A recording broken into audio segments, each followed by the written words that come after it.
It's hot up there. Mm.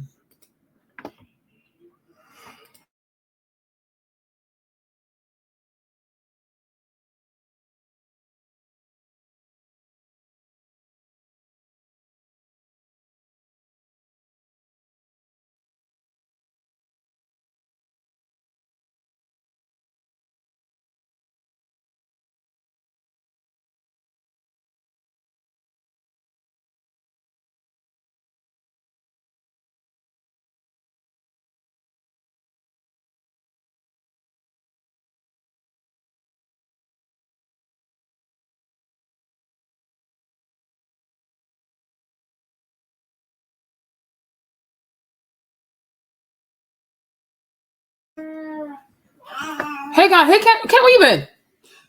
What's up, you guys? What's up? I was, yeah, I'm here. I was talking to James. That's why I had to mute my mic. My people, this is crazy. Hold up, wait a minute. You guys, Priscilla, she's seeing things. She is seeing things we didn't see.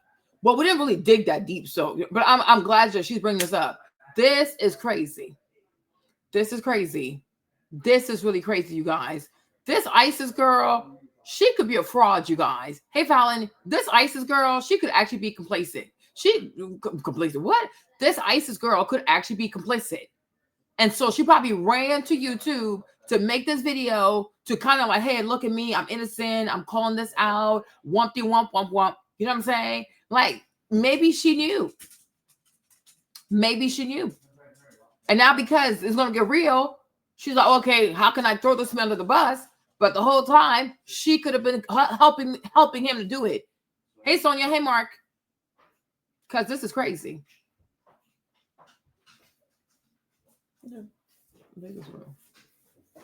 Yes, Mark. On your way out, please don't do that. Be careful. Don't hurt yourself. Thank you, my love. God bless you.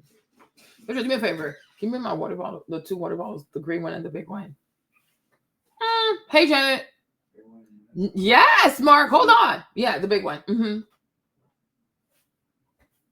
Cause, yeah, I was done for the day. I'm tired. I'm about to hold up. Wait a minute. We gotta watch this together. Because what Priscilla said. Hey, Rachel, and you know I'm not always the biggest fan of Priscilla, but she's not always wrong. She's not always wrong. She has her flaws, but she is not always wrong. Hey, Rachel, what's up? She is not always wrong because this is bizarre. This is bizarre. I'm going to play this part and then we'll start from the top. Like we'll start her live from the top because my. Girl, this is bizarre. Sorry, guys, I'm pouring some water. Child, I scramped and I jumped out of my bed to turn on this live. Okay. Oh, before we do, sorry, you guys, sorry. I'm all over the place because this, hey, Lacey, this was not playing. Let me show you this, right? Before we go live, quickly. Oh, yeah. Okay.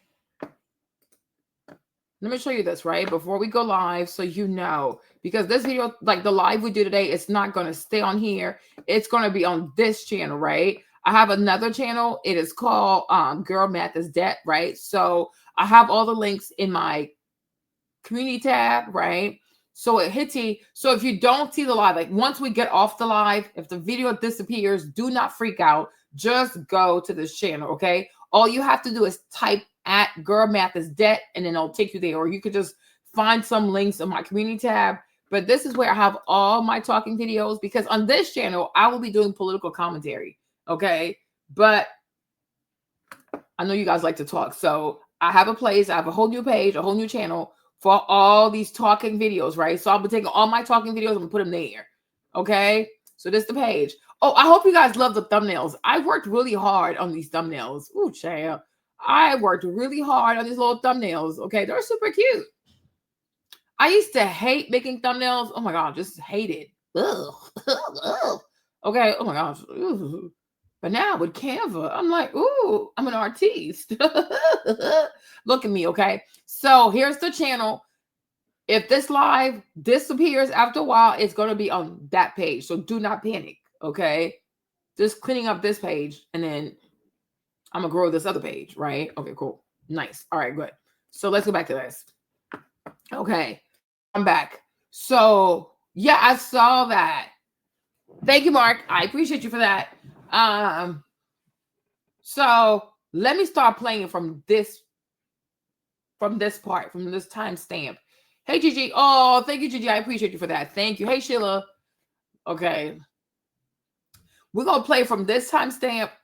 We're going to play out, and then I'm going to start over from the beginning of her live, because this is the part that had me like, oh, my God.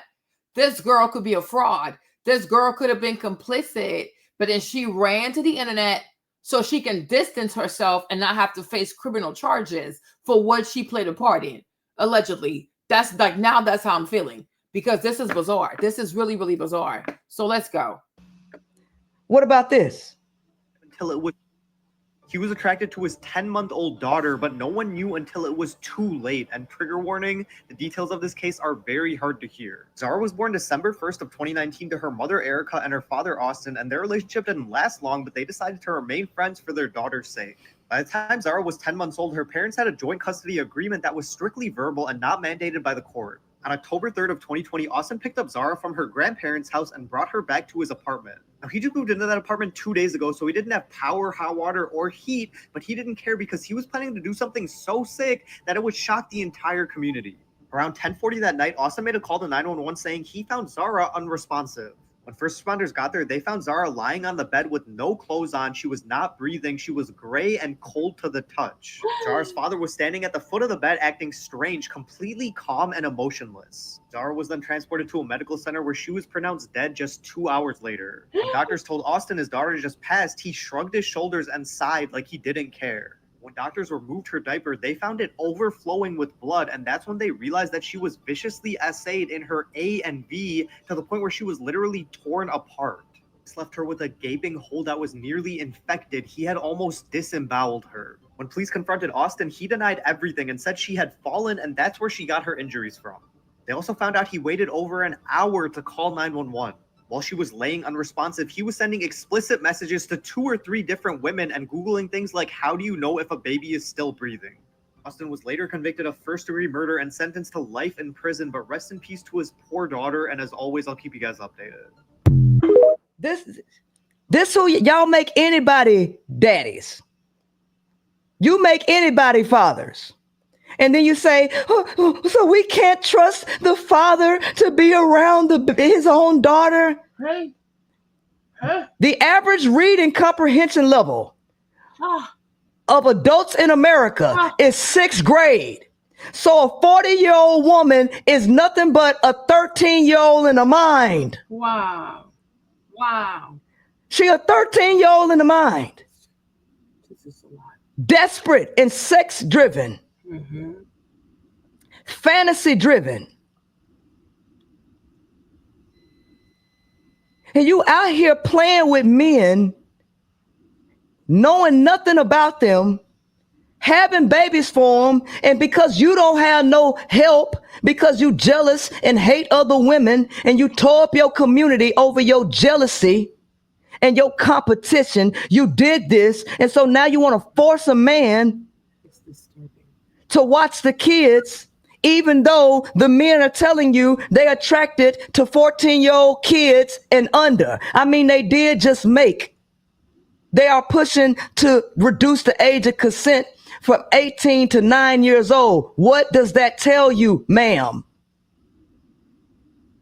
What does it tell you? You know, she's coming. You guys. I sit here. Hold on.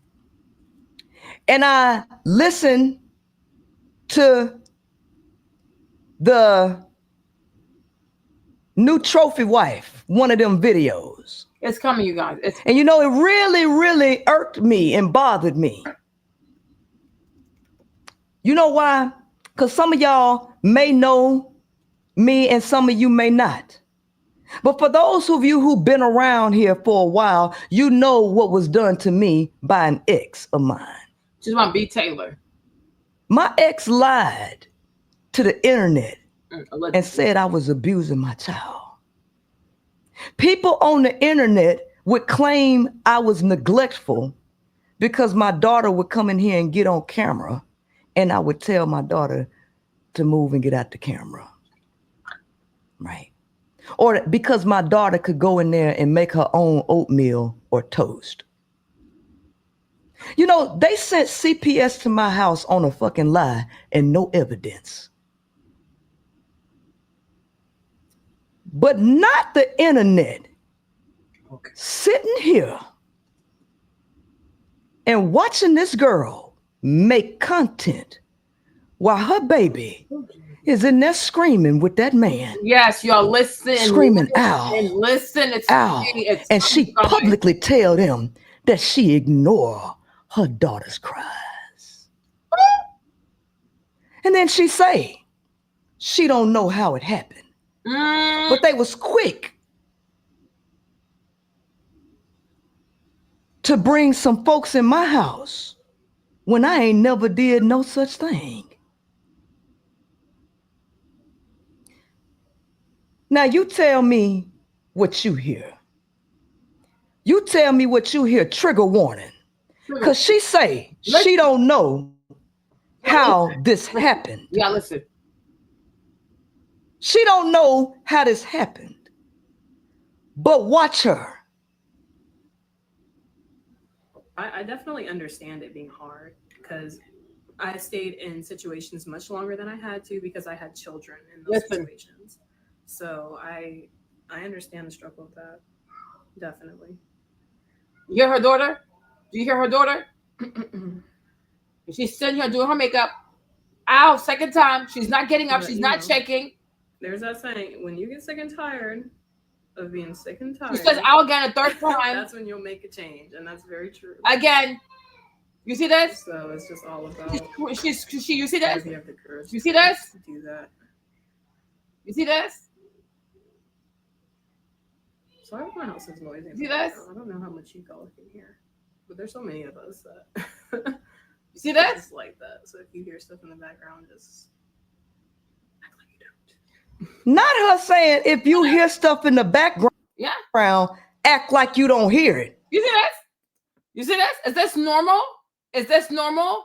When in her video, and you know what? You, Isis, we see you for exactly who you are. Hold on, wait a minute, you guys. Wait a minute. Wait a minute. Wait a minute, right? This is the same girl in her video. What did she say in her video? I will find it.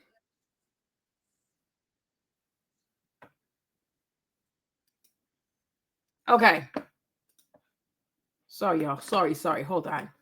This is the same broad who had this in her video, right? This is her video, right? So she's saying what? Y'all read that. She said he raped me 4 times in the first few months of our marriage. That's her, right? She made this video, right? It's her in the video. It's her video. She wrote these words. She wrote this sentence on her video, right? Okay.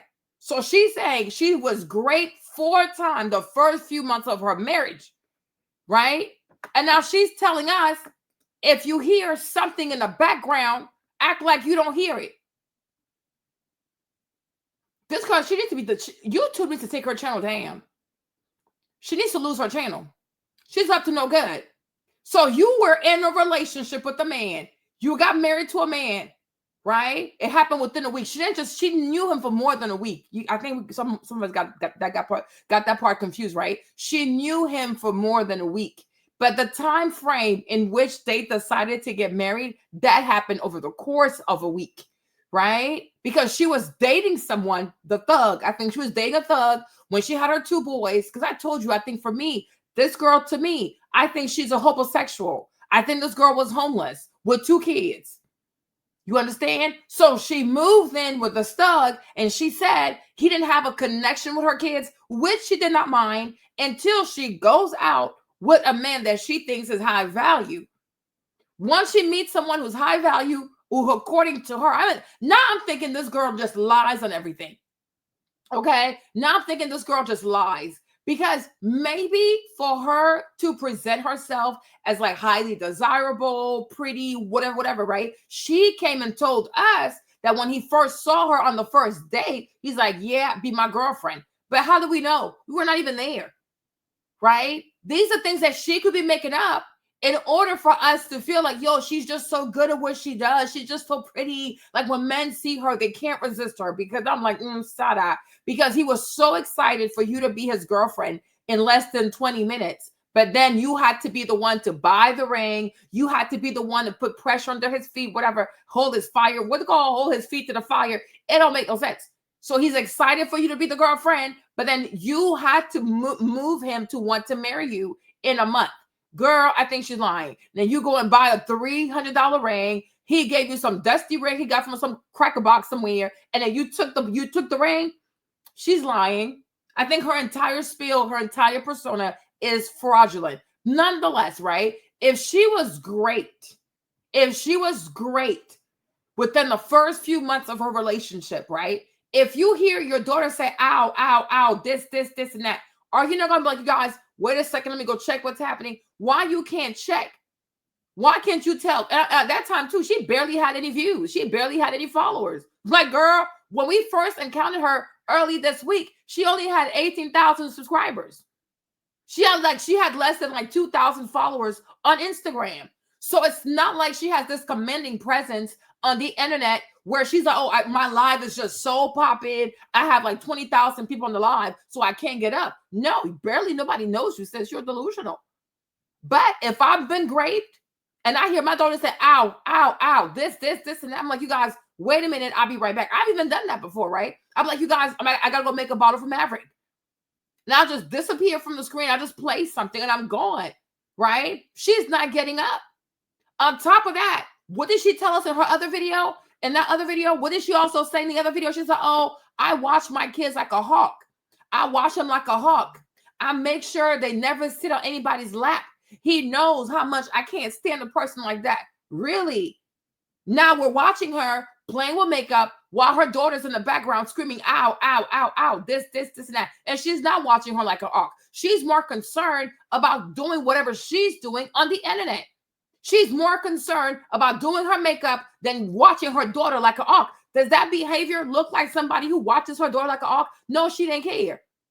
She does not care. She watches her subscriber count like a hawk. She watches how many followers she has like a hawk. This girl's up to no good. And now I can see why her body language was just so bizarre to me. Like, she kept telling the story that she was like looking down. Like, you see like her eyes stuff. Look at her eyes, right? Her body language was extremely bizarre. But I was like, okay, maybe like it's the trauma of it all. It's the trauma of it all. But between what she said and what people are unearthing in her older videos, it does not match. It does not match the actions of a mother who was extremely vigilant and protecting her children, especially when you know that you were conceived out of grape, wump, which is why 2 days ago, when some people were saying, oh, it's a generational curse. I was like, no, she's not cursed. She's just an idiot, right? She's not cursed. She is not cursed. She just makes poor decisions because she does not care. Because once you start saying things like, oh, you're cursed, it's a generational curse, you are removing responsibility away from the person. No, all of this could have been avoided. Just like the video that was just played, she could have simply gotten up and checked. But if the father knows that no matter how much his daughters are screaming and crying, you will never get up to go and check, he's like, okay, I can do whatever I want to do. So she does not care. And then she tells her audience, oh, if you hear something, act like you don't hear it. Are you insane? Are you insane? There's a minor in the back screaming and making all kinds of weird noises. And you're telling us not to care because you're doing your makeup? Girl, what? Make it make sense. So I'm looking at her sideways now because I'm like, how do we know that she's not complicit? And because now it's about to be criminal charges. So she's running to the internet to protect herself when, lo and behold, she could have been complicit. She could have been complicit. She could have been complicit. Because my thing is, the moment he graped you, even Abba and Preach said that, the moment he graped you, you should have been out of this relationship. No, she stays. She has one more baby. She has 2 more babies and 3 more babies. there's something awfully suspicious with this girl. And just because she's a woman, I don't care. We're going to go in on her ass. The same, these girls, they want to be treated equal to men. Listen, we're going to treat her the same way we would treat a male perpetrator. I don't trust this girl no more. I'm done. Yes, they did. I don't like this. This don't make no sense. It is not adding up. And I'm glad Priscilla is doing a live on this stuff because it is not adding up. So Aquarius, good job. Not this baby screaming, ow, ow, ow, while you got a man up there. Ow, ow, ow. And then she starts screaming and crying. And then you tell them, if you hear something in the background, act like you don't hear it. Not nobody saying nothing about this. Yeah. And not the internet coming to rush into her defense. Exactly, because she's a woman. Not so many people on the internet rushing to her defense.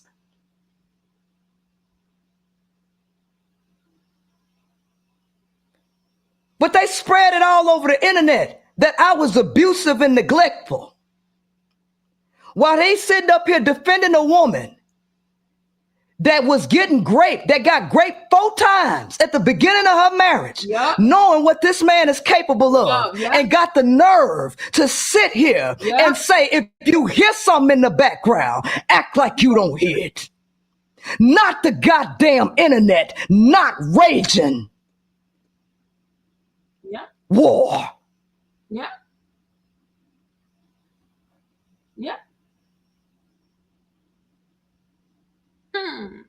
That ain't even my child, and I want to jump through the doggone computer. And the funny thing is, what Isis does not realize is that she thought, oh, I'm a woman, I'm going to sit here and start crying. Girl, the video now has 2 million views, right? So you have 2 million people who are going to overanalyze the situation, girl. We're going to catch your ass also.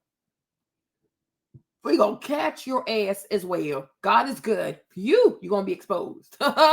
Okay? Because now it's gone so viral there everybody will over scrutinize every piece of content you ever posted on here, girl. And if we find you guilty of aiding this man and taking advantage of those 2 girls, you won't get it, sis. And this is why it took her so. I'm like, y'all think about this. I don't like those girls no more. I'm done. I'm so done. I am so done. I am so done. Because think about this, right? You know that you're about to make a video. Think about this. You know that you're about to make a video exposing your husband for touching your daughters. But yet you don't clean up your Instagram. You guys, the video was still the video had reached 700,000 views, right? She still had not taken any pictures of the children. Hey, Ms. V, she still had not taken any pictures of the children off of her Instagram. If you know that you're about to sit here and expose something so personal, so intimate, and also it happened to the kids. And even right here, you're talking about these kids, right? These daughters without even their permission. Because people who know you, who know them, will now know forever what's happened to these girls, right? It was like the video was still 700,000 views.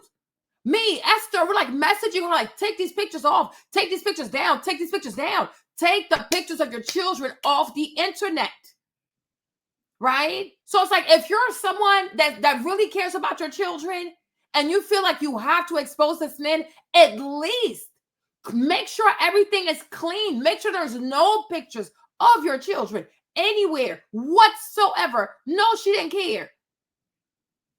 The video was still the video had gotten up to 700,000 views. And the pictures were there. Her daughters, her son, it was still there on the page. Not even thinking I'm about to put this out there. It might go viral. It might not go viral, but I must protect my kids. I can't have the pictures of my children on the internet. No, the pictures were still there. You guys, I kid you, I will not lie to you. I DM'd her. Like Isis, take these pictures off. Take the pictures off. Take the pictures off. I left comments take the pictures off the babies. Take their pictures off. No, this heifer. Do you know? You see this? What was that? Monday, 10:51 a.m., right? The pictures were still up there. They were still up there. Like, girl, what are you doing? I'm like, because there's no way. I'm like, the way this girl's a narcissist, there is no way she does not have the YouTube app on her phone. So I'm like, the stuff, like her, what's it called, notifications had to be going crazy. Like, all these people on Instagram, you have all these followers, all these comments, and you're not mindful. You don't know what's on your Instagram, that you have your daughters up, because let's be so for real. You are using something that happened to your daughters to kind of get famous. Okay? Because you put that on the internet. You could have talked about yourself without even including your kids. Okay? There's a way you could have told us what happened with Shira's advice and how it went left. You didn't even have to bring up your daughters. You brought up your daughters. You bring up your daughters to the internet. You added something that happened to these minors. They are minors, Isis, your goofy looking self. Okay? You brought something that happened to underage minors without even their consent. And now these videos will always be on the internet. And then on top of that, you don't even delete the pictures before going live. Even if you didn't think it would go viral, once it started to go like past 10,000 views, you should have ran to your Instagram. You should have ran to your TikTok and your YouTube and delete anything that contains the children. But once again, she failed to protect the kids. I don't like her anymore, you guys. I don't like her anymore. I don't feel sorry for her no more. I don't think she's a good person. I feel bad. My heart is just for the children. She is not a good person. And she's incredibly selfish. She is so selfish. I don't like her. This is crazy. And grab this chick by her neck while she's sitting up here putting on makeup. You see this? Do you see this? You guys take a moment to read what Geraldine wrote. She said she deleted other videos on her live section on YouTube because the girls were screaming in the background while upstairs with their dad for over an hour? Jesus Christ. Hey, Aquarius. Y'all, she's not a good person. And this is why Don Told You said Shira is a sociopath and she attracts sociopaths. This is not normal. This is not normal. This is not normal. Something is off with this lady. Something is off with this lady because the stuff she said in that video where she's sitting there crying, you guys, it doesn't match her behavior. So most likely she fears criminal charges. So she made that video to kind of absolve herself. Oh, if I can convince the public that I was a good mother, then I'm not going to go down with this man. But that man, Jermaine, he better drag you all the way down. Drag your ass all the way down. Yanni's an idiot. Let her be. Yanni's so damn stupid. She don't make no sense. Yanni's just straight up stupid. It needs to be said. I like her because she's cute, but she's just stupid. That girl's not smart. Like, seriously, no discernment whatsoever. I'm like, this don't make no sense. Geraldine says the baby was screaming upstairs with her dad for an hour. Ow, ow, ow. Like, oh, I was changing her diaper. So it just happened that one day. You just randomly happened to change her diaper that day. And you noticed that day that she was red. No, I think something happened in the relationship. And either she's blackmailing the man or she just wants to move on from the man. So she made this video to just expose him. But this heifer knew. And she is an air sign. So trust her to be manipulative. She's a Gemini. So trust her to be manipulative. Go sit down somewhere with that. We don't have time for this. We do not have time for this. I don't have time for this. Okay. She's a Gemini. So she could be two-faced. Most likely she is two-faced. Be very careful. Now, I do like Geminis, but they are crazy too, though. Okay. She's an air sign. So she has it in her to be manipulative. Sitting here crying, looking over here, looking over there. Girl, shut up. Don't put no money in her GoFundMe until we get to the bottom of this. The police got to get to the bottom of this. We need a detective. We need a proper detective because she also needs to be investigated. This is ridiculous. This is ridiculous. This is ridiculous. Like, you are insane. She is crazy. Priscilla, get her. I showed my baby sister video about dating. If you guys can hear my daughter with She's upstairs with my husband. You see that? If you can hear my daughter, she up there with my husband, and she's screaming. My God. She's screaming, but you know what this man did to you. Woo! You know what he did to you 4 times early in your marriage, but you got the nerve to sit up here and say that baby is up there with that goddamn man. And you sit on live and you don't move. This is why when they were trying to tell me yesterday, oh no, like the other day, oh no, it's a generational curse. I was like, generational curse where? She's just a wicked person. Okay? Does that look like a woman who couldn't have stopped something bad from happening to her kids? She's like, oh, and I prayed so hard for this not to happen to my kids. I prayed so hard. And I'm gonna look at her trying to blame God. How you gonna pray for one thing and behave completely differently than what you're praying for? And you see, and that's the beauty of God. You're not going to play with his name. You are not going to lie on his name. And you're not going to sit here and make it seem as though to millions of people that God does not hear the prayers and that God does not watch the kids. Don't play with God's name. For once, he is swift in judgment. I love it. Don't play with God. Don't play with God.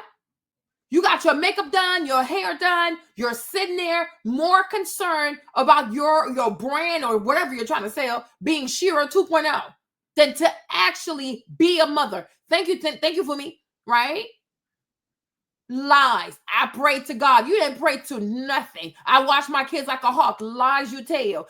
He knows I can't stand that kind of person. Girl, you're going to jail. You're going to go to jail, Isis. They're going to lock your ass up. You're going to go rot in jail. Because I think you're guilty. I think you're guilty.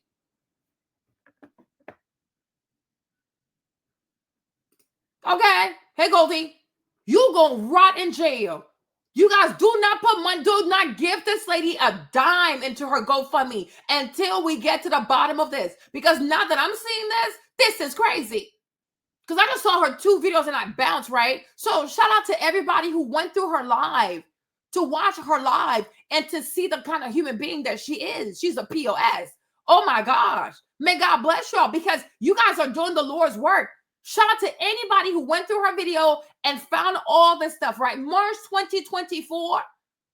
And you wait until November 2024.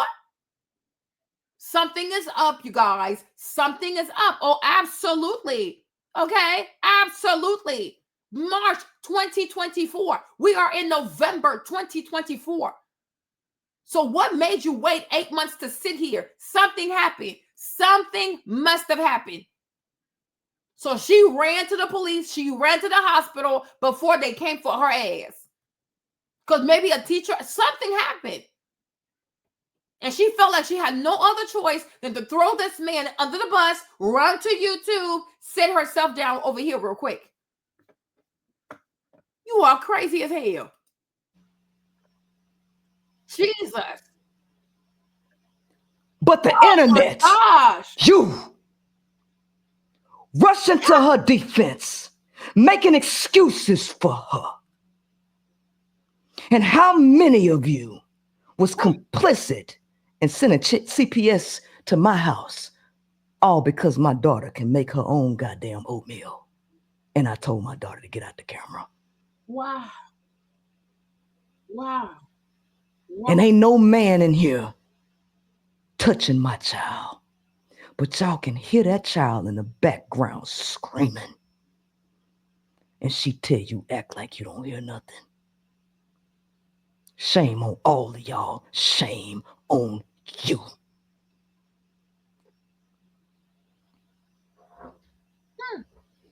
And then you got the nerve, the unmitigated gall to come over here and ask me, why is everybody blaming her? Why is everybody, quote unquote, blaming Shira? Why don't we blame the man, bitch?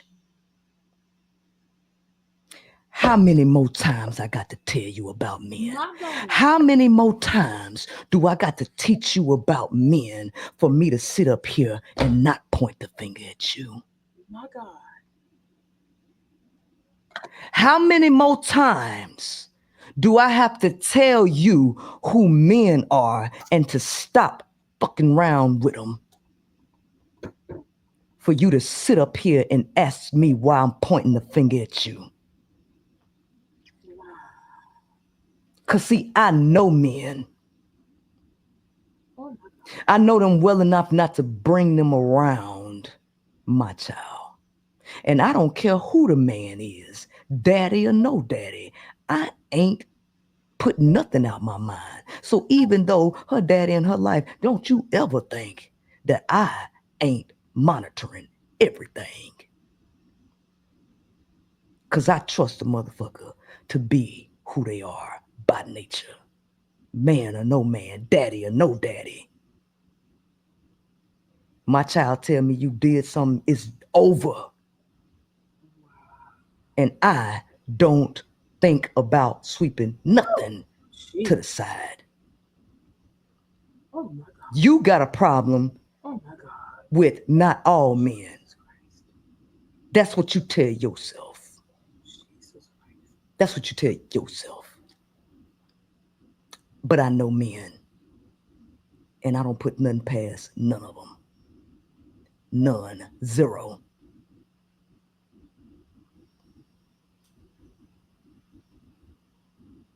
But you do. You do. And then it's you who have the nerve to call me extreme. No, you are extremely delusional. Wow. Because all of y'all think that it's some man waiting to give you his money so your ass don't have to do shit with your lazy ass. Wow. And you all fighting and killing each other, thinking you finna get some unicorn man to trick on you. I don't know who you think is delusional, but it ain't me. It's you.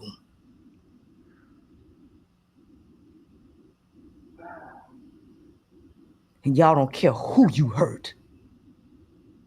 You have children and don't care about the kids that you bring here.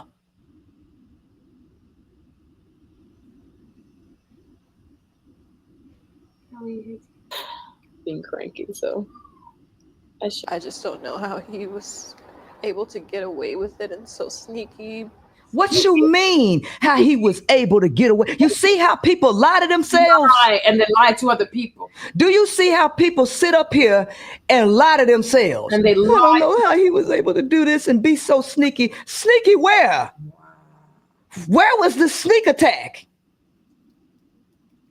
Where the hell was the sneak attack? I don't see it. Not you sitting up here telling somebody. If you hear this noise in the background, act like you don't hear it. Wow. Where was the sneak attack? Wow.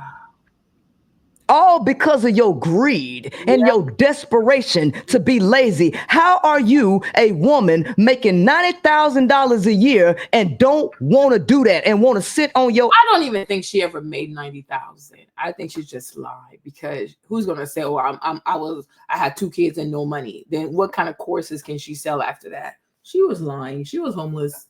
She had nowhere to go. She had nowhere to sleep. She was too. That's an idiot. Ass and just shop. You know why? Because y'all don't want to face the facts that the core message that Shira puts out in her first book was too pretty to pay bills. Yeah. This is why a woman making $90,000 a year gravitated to that message so she can find out how not to pay bills and just be pretty and do nothing. And you see, you know, Priscilla's not always my fave, but she's not lying. She is not lying. And this is why we said, her and I, Aquarius, gang, okay? We said that Shira's message is dangerous. It is extremely dangerous. Shira can say whatever she wants. Oh, but I told you not to date when you have kids. Oh, girl, your whole brand's about desperation. Like, go sit down somewhere. Okay, if these girls are stupid enough to listen to you, you think they're going to be careful enough to watch their kids? They don't care. They don't want to work. Right? So it's like by any means necessary. It's like, no. And usually, not to be offensive, but I guess if I'm offensive, so be it. Right? But I also feel like people who hearken to her message are losers. These are women who are a bunch of losers. They are losers. I'm like, if you actually take care of yourself, if you actually go to school, if you have an education, right? If you go to college and grad school, you should naturally meet people who are going to be successful. Like, what the heck? I'm so confused, right? If you go to a great college, you go to a great university, if you major in a great major, you should naturally be around people who are smart, intelligent, you know what I mean? I don't know, ambitious. You don't need all this foolishness, right? But as you notice, pregnant at 17, dropped out of high school, never went to college, never went to, like, she's not intelligent. She's not educated, right? So that's what it is. You're not doing what you're supposed to do at the age where you're supposed to do it. Now you wake up one day and you realize, oh shoot, I messed up, huh? Yes, you messed up. Well, I'm pretty. Is that good enough? No, it's not. You're not cerebral, you freaking idiot. Okay, that's the thing. It's like she attracts natural losers. I'm like, there's no way you have to be a loser to listen to her. This is not possible. Like, this is not possible. Right? Because who actually believes this foolishness? Who truly believes this foolishness that there's all these old senior citizen, gullible, single with money who just say, oh yeah, I'm just gonna give this girl money because she's pretty. I'm gonna give this girl money because she's pretty. Like, where do you see that at? Hey, Miss Christy, like, where do you see that? Where? Even I said this yesterday. I'm like, even Beyonce has to work. Now, I fell out of love with Beyonce, but Giselle is beautiful. Beyonce is beautiful. Right? Beyonce is beautiful. But even Beyonce is not sitting at home, not working. Beyonce works more than Kelly. Beyonce works. There's a lot of beautiful women who actually work. They work. Even Celine Dion, she worked. She was sick. She got better. She works. She went back. She went to Paris. She sang at the Olympics. They're like Angela Bassett. She works. Hey, Diana, who are you not to work? Like, seriously. Like, what the heck? And these women don't even have to work, but they work. So if Beyonce works, why do you think that you're too good for labor? Like, make it make sense, right? Even Taylor Swift, she works. A lot of people work. Hey, Shannon, like, people work. Why don't you want to work?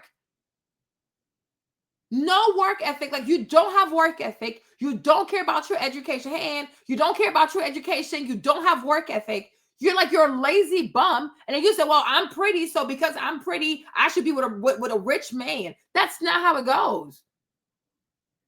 If you want to be with a wealthy man, a real wealthy man, you're going to have to be a woman who adds value. And that's something I never hear Shira talk about. She never tells these women how exactly to add value to a wealthy man. It's just extract money. Girl, bye. And my thing is, and you start to realize, no, that is very different. That's very different, T. A woman who really wants to get married and be a stay-at-home mom is very different. These girls, they don't want to be stay-at-home moms. Look at her. She don't even want to be a mom. It's very different.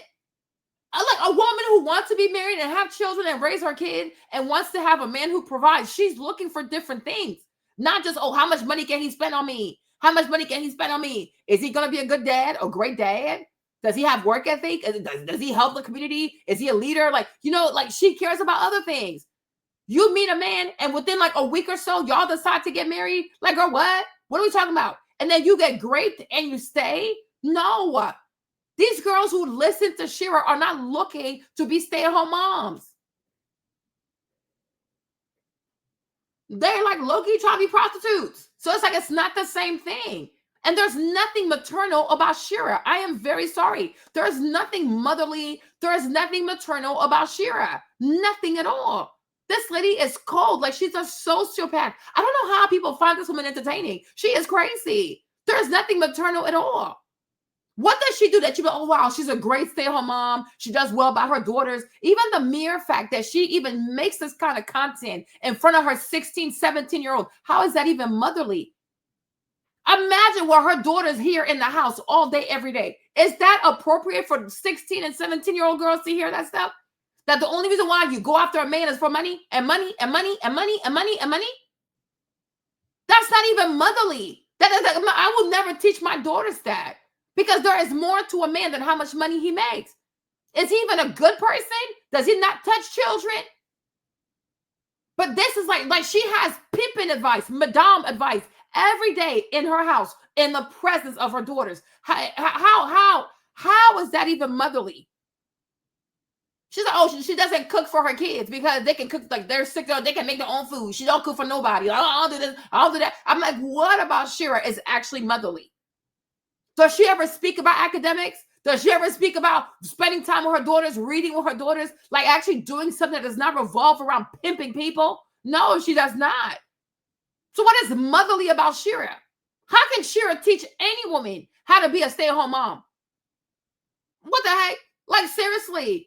My goodness, every day, all day, your mom is telling other women around the world how to go after men for money? Like, does she even teach her daughters to value their intellect? Have you ever heard that her kids like on honor roll or her kids are getting like scholarships, they're going to college? Does she ever even speak about education? There's no merit on education. It's all about use how you look, trying to find you an old man, AARP, okay, elderly citizen, and try to see how much money you can get the person. Hey, babe, what's up? That makes no sense to me. Yeah, that's all that is.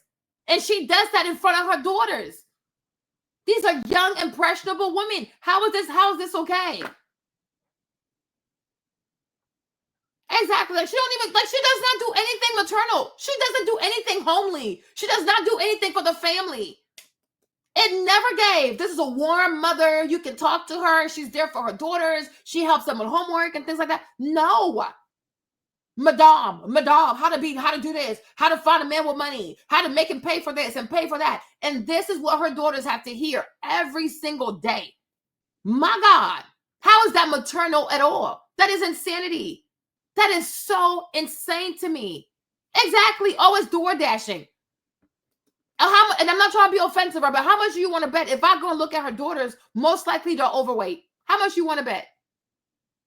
How much you want to bet? If I go and look at her daughters, which I'm not going to, but I'm sure if I was to come across her daughters, I promise you they're probably overweight.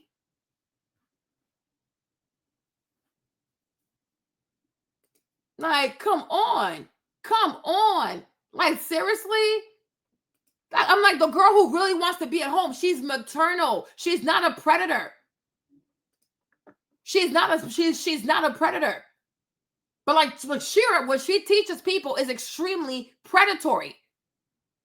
When you are a maternal person, you are a maternal person. You're not going to pursue people just because you want what you want. You actually have empathy. That's why you are a great mother. Shira has no empathy. Even her response to this girl, right? She wasn't even like, oh, you know what? I don't agree. I don't think she actually listened to me. But just knowing that two young babies were sexually assaulted, my heart goes out for these young girls. She did not express a single concern towards the young girls. She had no concern towards the daughters. Who does that?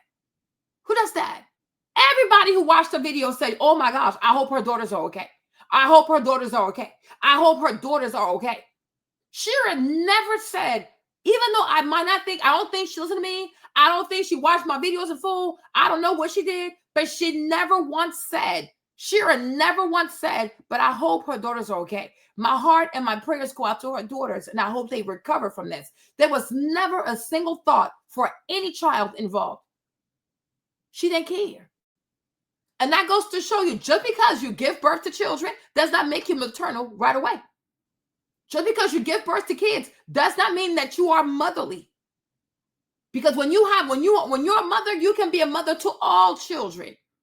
Because you understand the cost of a pregnancy, the cost of a human life, and raising a child, right? But how can anybody hear that a 5-year-old and a 4-year-old and a 2-year-old were sexually assaulted? And you can't even take time to say, but I hope they're okay. And I pray that these young girls, they get the help that they need. It's extremely traumatic. It's extremely traumatic. All she cared about was saying, oh, this is not me. It's not my brand. I don't teach this. I don't teach that. That's all she cared about. How can she protect her brand so she can keep tricking all these gullible, goofy-ass girls so she can destroy their lives? I already told y'all she's miserable. And I will keep repeating it because only a miserable person can do what Shira does. She's a miserable entity. She is miserable. She is so miserable. There's a better way to teach women how to be with providers. But at the same time, you also have to be a woman of value. You can't just walk around and say, oh, but I'm pretty, but my ass is big. We do not care. You're pretty, it don't pay the bills. The size of your behind, it does not pay the bills. As a woman, what exactly is your worth? Like, what exactly is your value? Right? What can you actually do? What, like, if this man was to die tomorrow, because it happens. Some people lose their husbands. If this rich man was to die tomorrow, can you take care of the family? Can you take care of the kids? Can you keep things going? Can you be trusted to not squander the money? What do you actually bring to the table? Like, for real, even you as a woman, you got to be able to ask yourself, like, yo, why would somebody actually want to marry me? Would I even want to marry myself? Right? There are a lot of girls who want to marry all these rich people, whatever, or marry, period. But they never ask themselves, like, yo, if I was a man, would I even marry myself? Would I even marry myself? Would you even marry yourself? Would you? Maybe not. I don't know. So if you're not to a place where you could actually say, okay, you know what? I can see myself marrying myself, then why would somebody else want to marry you?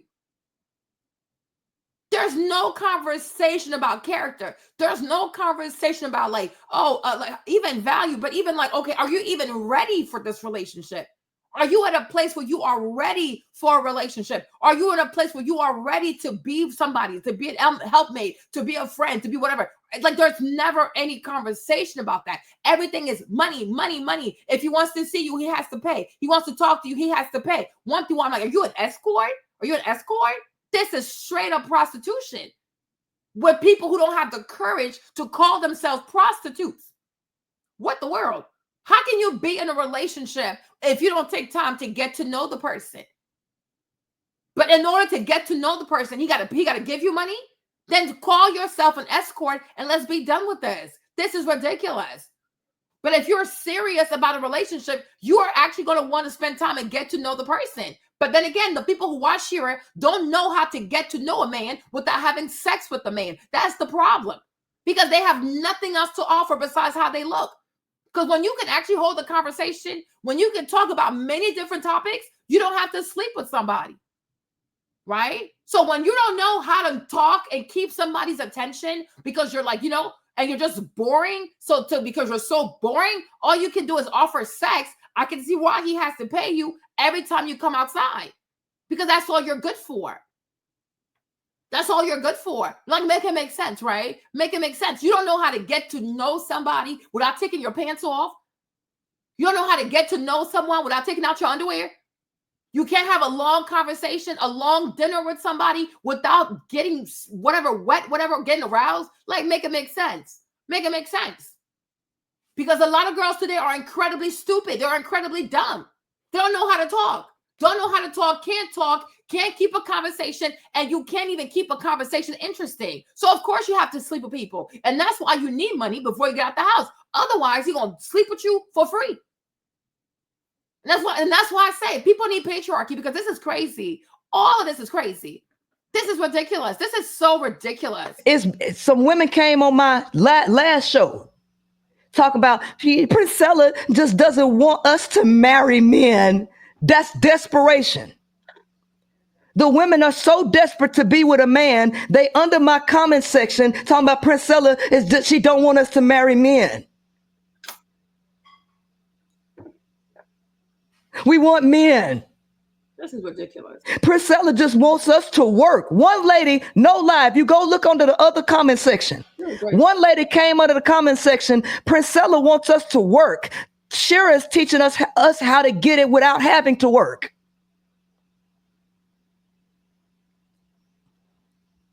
That's what the woman came under my comment section and said. Princella wants us to work. This is disturbing. Shira teach us how to get it without working.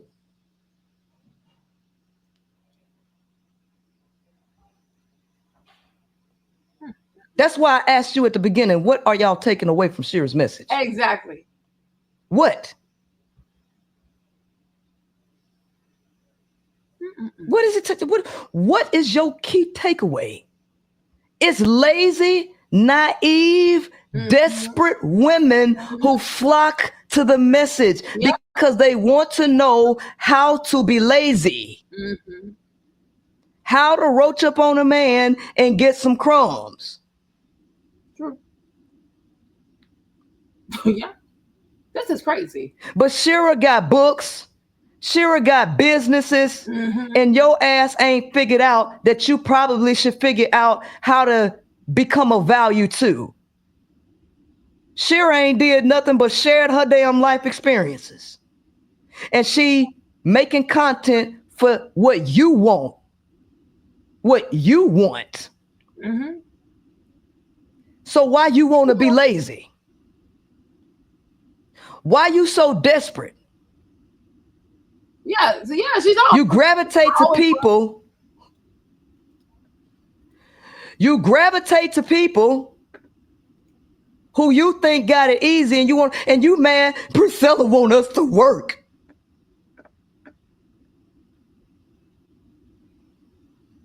Princella want us to work. For those of y'all who just came in and say what Shira never said. Why did I decide to go online? Long ago, about 10 plus years ago, I've told this story so many times. I'm getting tired of telling it. I told y'all I was a housewife for 10 plus years, shopping during the day while everybody else was at work, just minding. Hook, line, and sinker right. Okay, and my thing is, where are the receipts? Where are the receipts? Where are the receipts? Because I really want to see the receipts. She was at home for 10 years just shopping her life away. Shira just lies. She just lies. She just makes things. She just pulled things out of her. Like, she just pulled things out of her ass. Like, she really does. This girl is a swindler.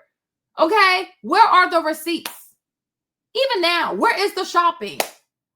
Where is the shopping? Like, I'm not trying to be funny, right? But it's like you can see girls who eat down the fashion, right? Like if I show like Aaliyah's face, for example, right? You guys know Aaliyah's face, right? If I show Aaliyah's face, I'm like, yes, the fashion. I can see the shopping. It's giving she shops, okay? It's giving she has money and she got the coins, okay? If I look at Aaliyah's face, Aaliyah, where you at? Okay? I don't even want to put her in this, but child, all these Gemini. Aaliyah, come over here real quick, okay? Hey, sorry, Aaliyah. Okay. Come here, Aaliyah. Okay? See, if I look at Aaliyah's, for example, and you tell me Aaliyah be shopping, I would like, yep, it's giving shopping. Okay? Yes. You can tell she spends money. Okay? You can tell that I love this dress. It was so cute, right? I love this dress. It was super, super cute. Sorry, you guys. Sorry. Super cute dress, right? So I'm like, okay.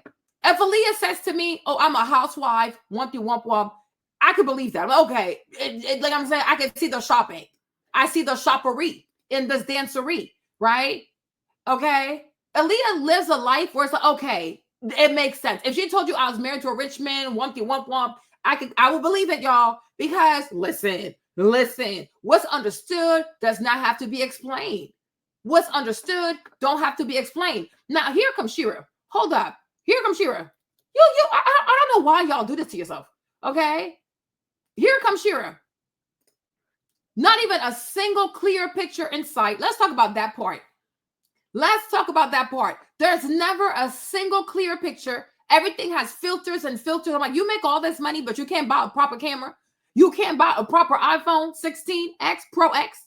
You can't buy a Sony, a Sony Alpha 3. You can't buy a Canon Mark IV, a 5D. No, there is not a single clear picture ever. Looks like she's running away from Interpol. Looks like she's running away from the police, right? Where is the lifestyle? Where is it? You really, if I didn't know this girl, I think she cleans houses. Just looking at her page, I'm like, what? Does she clean houses? Because it seems like her name is like Santa Cruz, Guadalupe, limpia mi casa, limpia mi piso. Okay, clean my floors, right? Where is the luxury, y'all? Please show me. Where is the luxury? Where? Everything is crusty, all busted and disgusted. Okay? Wait, why do women do that to themselves, right? Why do women do that to themselves? So you looked at them like, yeah, everything she says, she's living it, right? I can see that she lives the life that she's talking about. You are demented. You are seriously demented. Everything about this lady says neurologically, she's incredibly off. Where is the success? Where is the luxury? Where is this housewife life? Where is it? And I'm sure now she makes way more money than she did 10 years ago. Right? Okay. Bedroom with the little fan in the back from the Walmart. I'm like, what is going on here? She looks like she lives a regular life like every other American. This is what I expect from every regular American person. Yeah, exactly. Okay. Exactly. I'm like, exactly. What are we even talking about? What exactly are we doing here? Why are we doing this? Why are we doing this? This is probably like the best picture on her entire feed, right?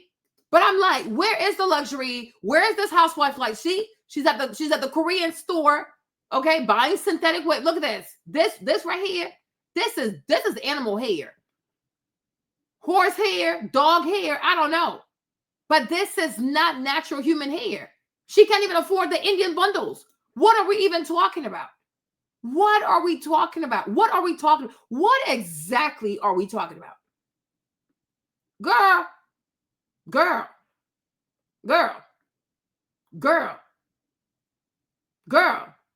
This right here, it gave, yep, she knows. Oh, she gonna get me there. She gonna get me there. Right? Like this is pure insanity. So between Shira and Aaliyah, who should actually be your hypergamy coach? Like you, oh my gosh, I can't even speak. If you have to choose, no, but this is crazy. This is just ridiculous. This is ridiculous.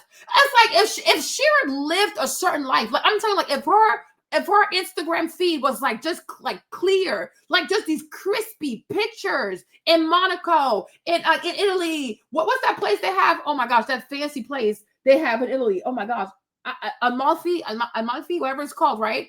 Makes sense, right? I could like, okay, I can see why you would believe it because the feed, like her feed gives like, oh my gosh, like look at her life, right? No, she actually looks like she's a maid somewhere. You know how when Jocelyn said to Mimi, you're wearing your maid outfit, Mimi, okay? But I'm like, that's what she looked like. She like if you didn't know her, first of all, if I didn't even know her, I would assume she was like Afro-Latina. Okay, let's start there. I would assume she was Afro-Latina, and then I would assume that she cleans houses for a living. For real. Okay, I'm like, oh, is your name Guadalupe, Maria, Santa Cruz? ¿Cómo se llama, mami? Okay, I would really think, hermana, es tan latina. Okay, porque she looks like one. Okay, it's giving Latina. Okay, so I'm like, what's going on? What is going on? She could be Dominican. I don't know. Dominican, Puerto Rican, a Boricua, a Cubano, Afro-Cubano. Okay, what do I know? What the frick do I know? Okay, but I'm not thinking like, oh, this woman lives a luxurious life. No. Okay, ¿Dónde están tu papel? Where are your papers? You have a green card? Trump about to deport you, sis. Trump is out here looking who to deport. Trump, deport her. Okay, deport. Make it make sense. Tiene tu papel? Do you have your papers? Okay. Do you have your papers? Child, she could be Dominican. She could be Boricua. She could be all kinds of confusion, child. She's a swindler. Okay. I don't know what she is. But my thing is though, like, I don't know what the freak she is. Okay. Boricua. Okay. But my thing is, you would never look at this woman from her Instagram and be like, yep. She's living luxury. She has look at this poor, desperate gingerbread house. This is like a gingerbread house of rich people. What is this? Sean, y'all get on my nerves. Like you guys get on my nerves. You get on my nerves, right? Right? Now look at Marjorie Harvey. Like, look at the quality of the pictures. Just that alone. How can you be a high value woman with all of this money and you can't even afford a proper camera? You can't even afford a Sony, but you got all this money. Tiene bastante dinero. No puede pagar una mejor cámara. Okay? Make it make sense. Like, this is ridiculous. ¿Dónde están tus dineros? Where is your money, sis? Where's your money? Okay? Where is your money? But my point is, when you look at people who actually have money, they have amazing cameras. At least they have a great iPhone, right? But look at Marjorie. You see, and the esposo, su esposo, es tan un hombre muy rico. That's a rich man right there. Okay? But you see this. Do you see this? Okay, Marjorie, of course my Spanish is good. Okay, the poor gingerbread house. Kima, where you at, Kima? We have seen rich people's gingerbread house, okay? Rich people, when they do the little gingerbread house, the gingerbread house has a guest house. Girl, what?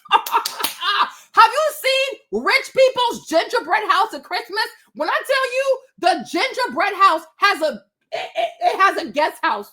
There's a guest house. There is a guest house to the main gingerbread house, okay? Because the gingerbread house is a reflection of the lifestyle, okay? But you go and what's this girl's name? What's her name? ¿Cómo se llama again? Huh? The swindler, Shira.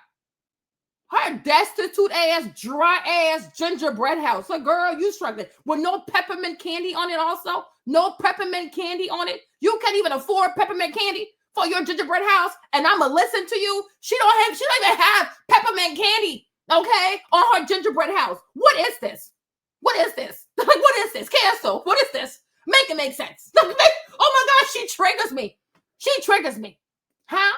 What is this? How is it that your gingerbread house don't even have the peppermint candy on it, Letitia? Huh? Make it make sense. Look at this.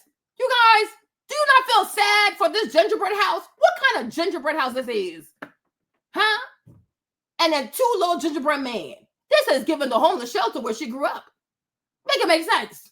What is this? The shelter for the runaway wife? What is going on? Section 8. This is Section 8 gingerbread house. Okay? This is not how rich people celebrate Christmas.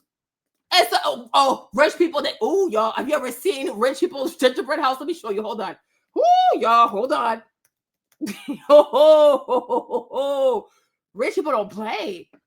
Y'all, exactly. You see this? You see? Because rich people, they can afford the peppermint cookies, the peppermint candy. You see? Neiman Marcus. Okay? This is a rich woman. Let me get out of here. Let me get off the screen real quick so y'all can actually see this. Hold on. Wait a minute. We are not stupid. Okay? We are not stupid. Okay? Y'all, you see this? This is the gingerbread house of rich people. Because rich people have the money for peppermint candy and icing, a lot of icing. And then you also have the nutcracker. Exactly. Where is your nutcracker, bitch? Okay? You're rich, but you can afford a nutcracker or two. Where are the nutcrackers? Doesn't even make sense. It doesn't make no sense. Look at this, y'all. Rich people gingerbread house. And that's for their daughters. Hold on. This is not even the main one. This is for their kids. This is for the children. Hold on. Okay? Okay, you see, rich people, gingerbread houses is giving. You see, I told you. Look. You see, when I told you when people are rich, I told you when people are rich, their gingerbread house will have a what? It also has a what? A guest house. Look at this. Would you look at this? Rich people, gingerbread house. You see, at $540. There you go. Look at this. Okay, rich people. Okay, I'm like, girl, go sit down somewhere. Because we know who is rich and we know who is a lie. Okay. Look at this one. Would you look at this? I'm like, no, these rich people don't play about their gingerbread house. They are just beautiful. They spend so much money on these things. It is not a joke. All right. Look at that. There's Santa Claus. You got the Nutcracker. All that stuff, right? But she don't even have that. And y'all listen to her. But anyways, let's go back to Marjorie Harvey. Look at Chris. Like Marjorie Harvey, she got so much money. She living her luxury life in 4K. Maybe this probably even 8K resolution. Who knows, right?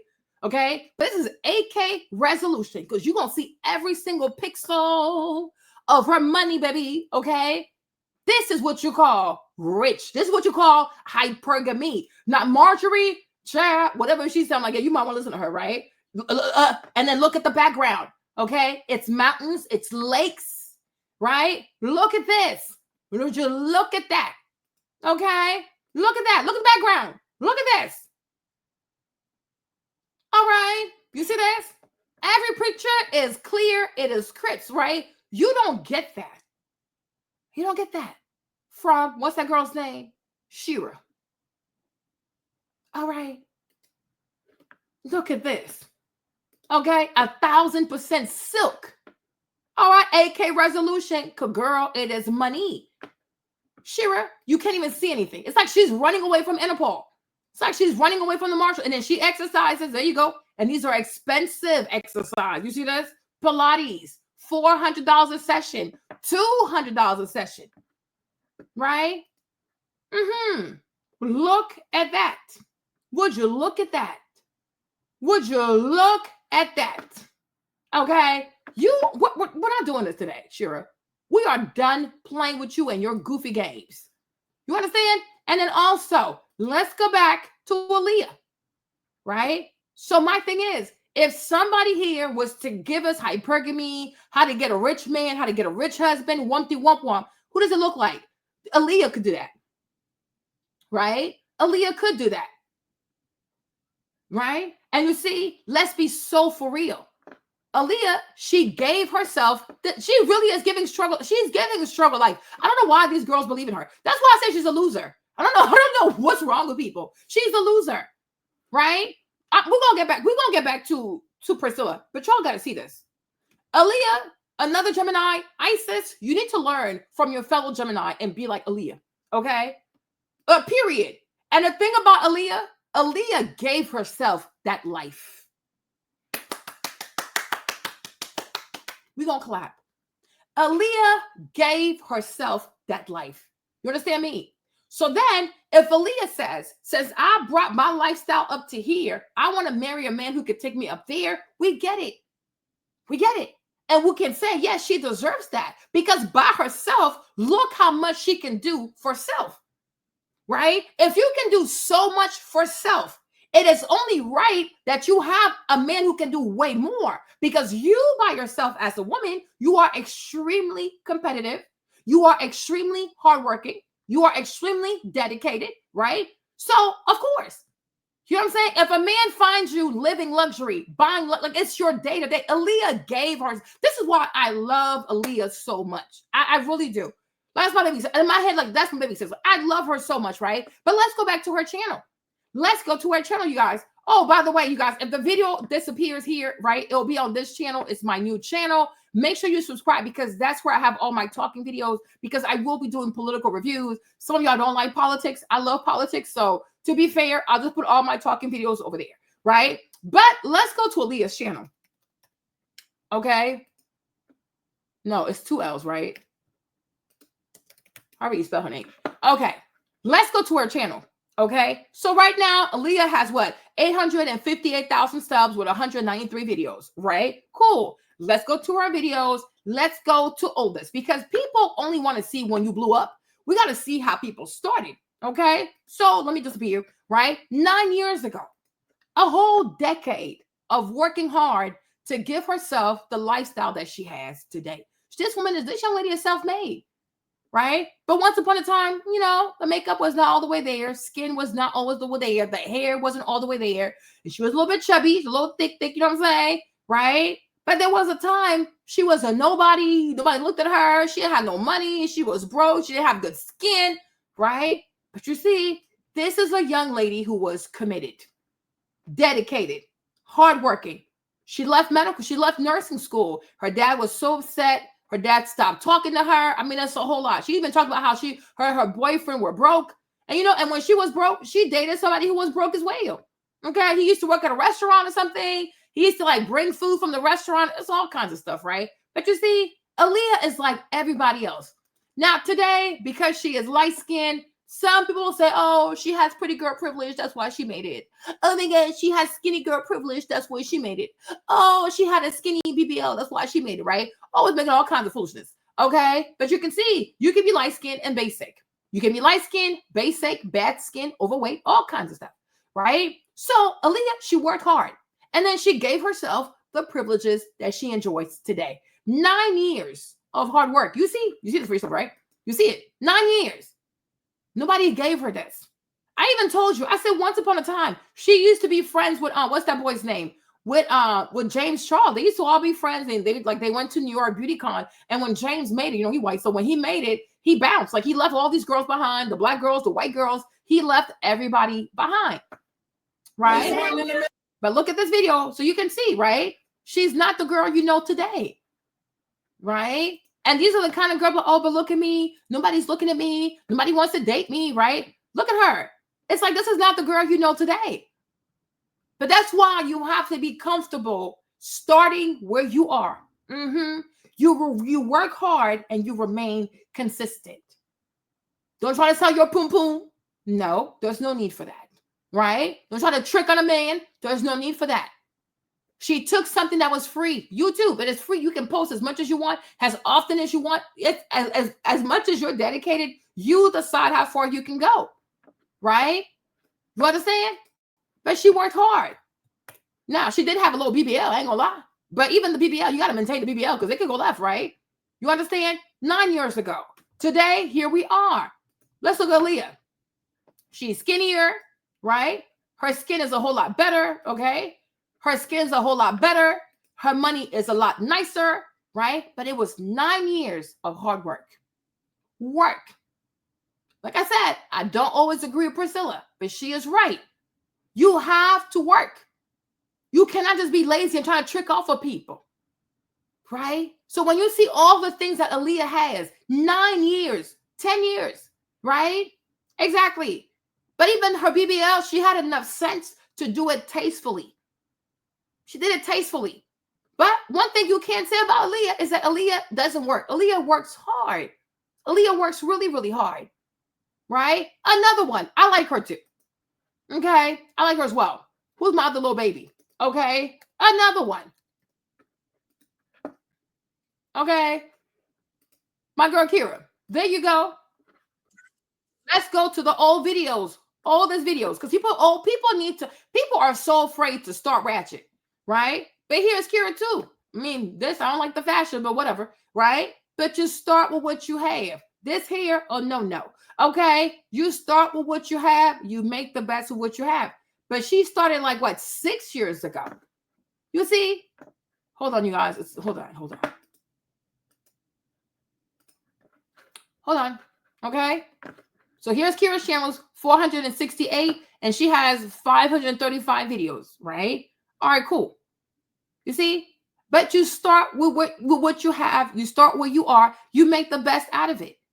Bad wig choices, the fashion. I mean, oh gosh, look at this hair. Who does this, right? It was crazy. Look at this. You know what I mean? And I'm like, not to be offensive, right? But she was not as refined, okay? Because this is not classy.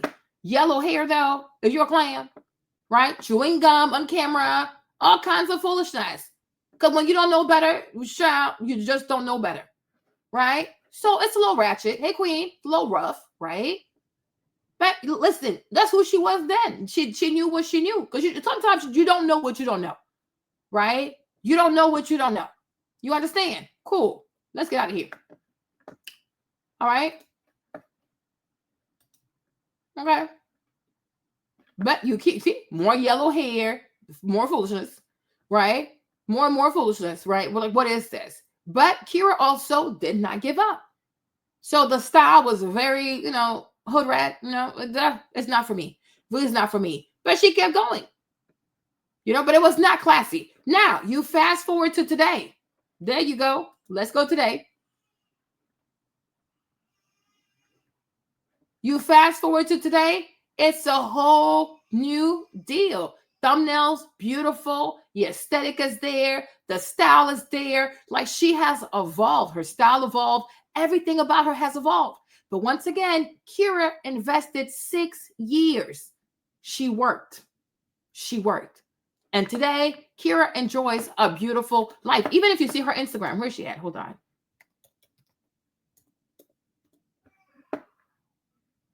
Where's Kira?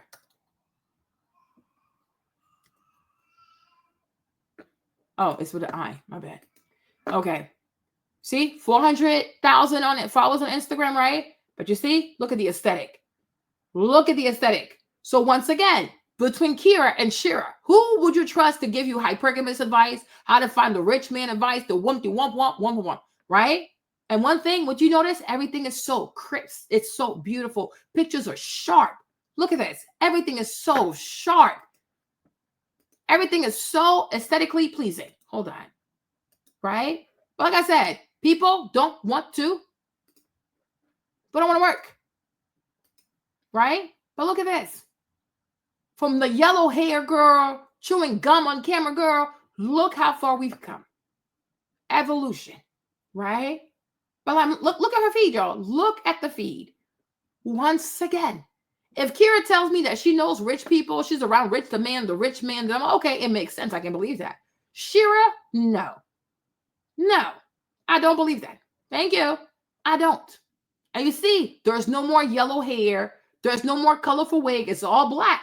The classic look, right? A little bit of burgundy, but that's not bad, right? But everything is mostly black hair because black hair gives luxury, right?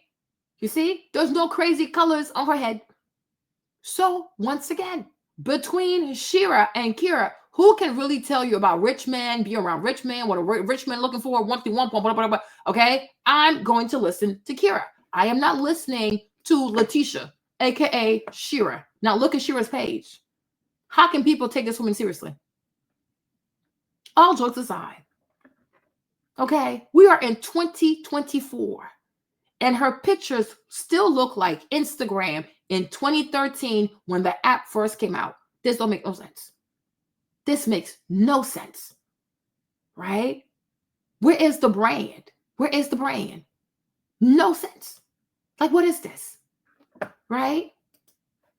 Not even, not even a single video or picture of her in Paris somewhere, Italy somewhere, nothing.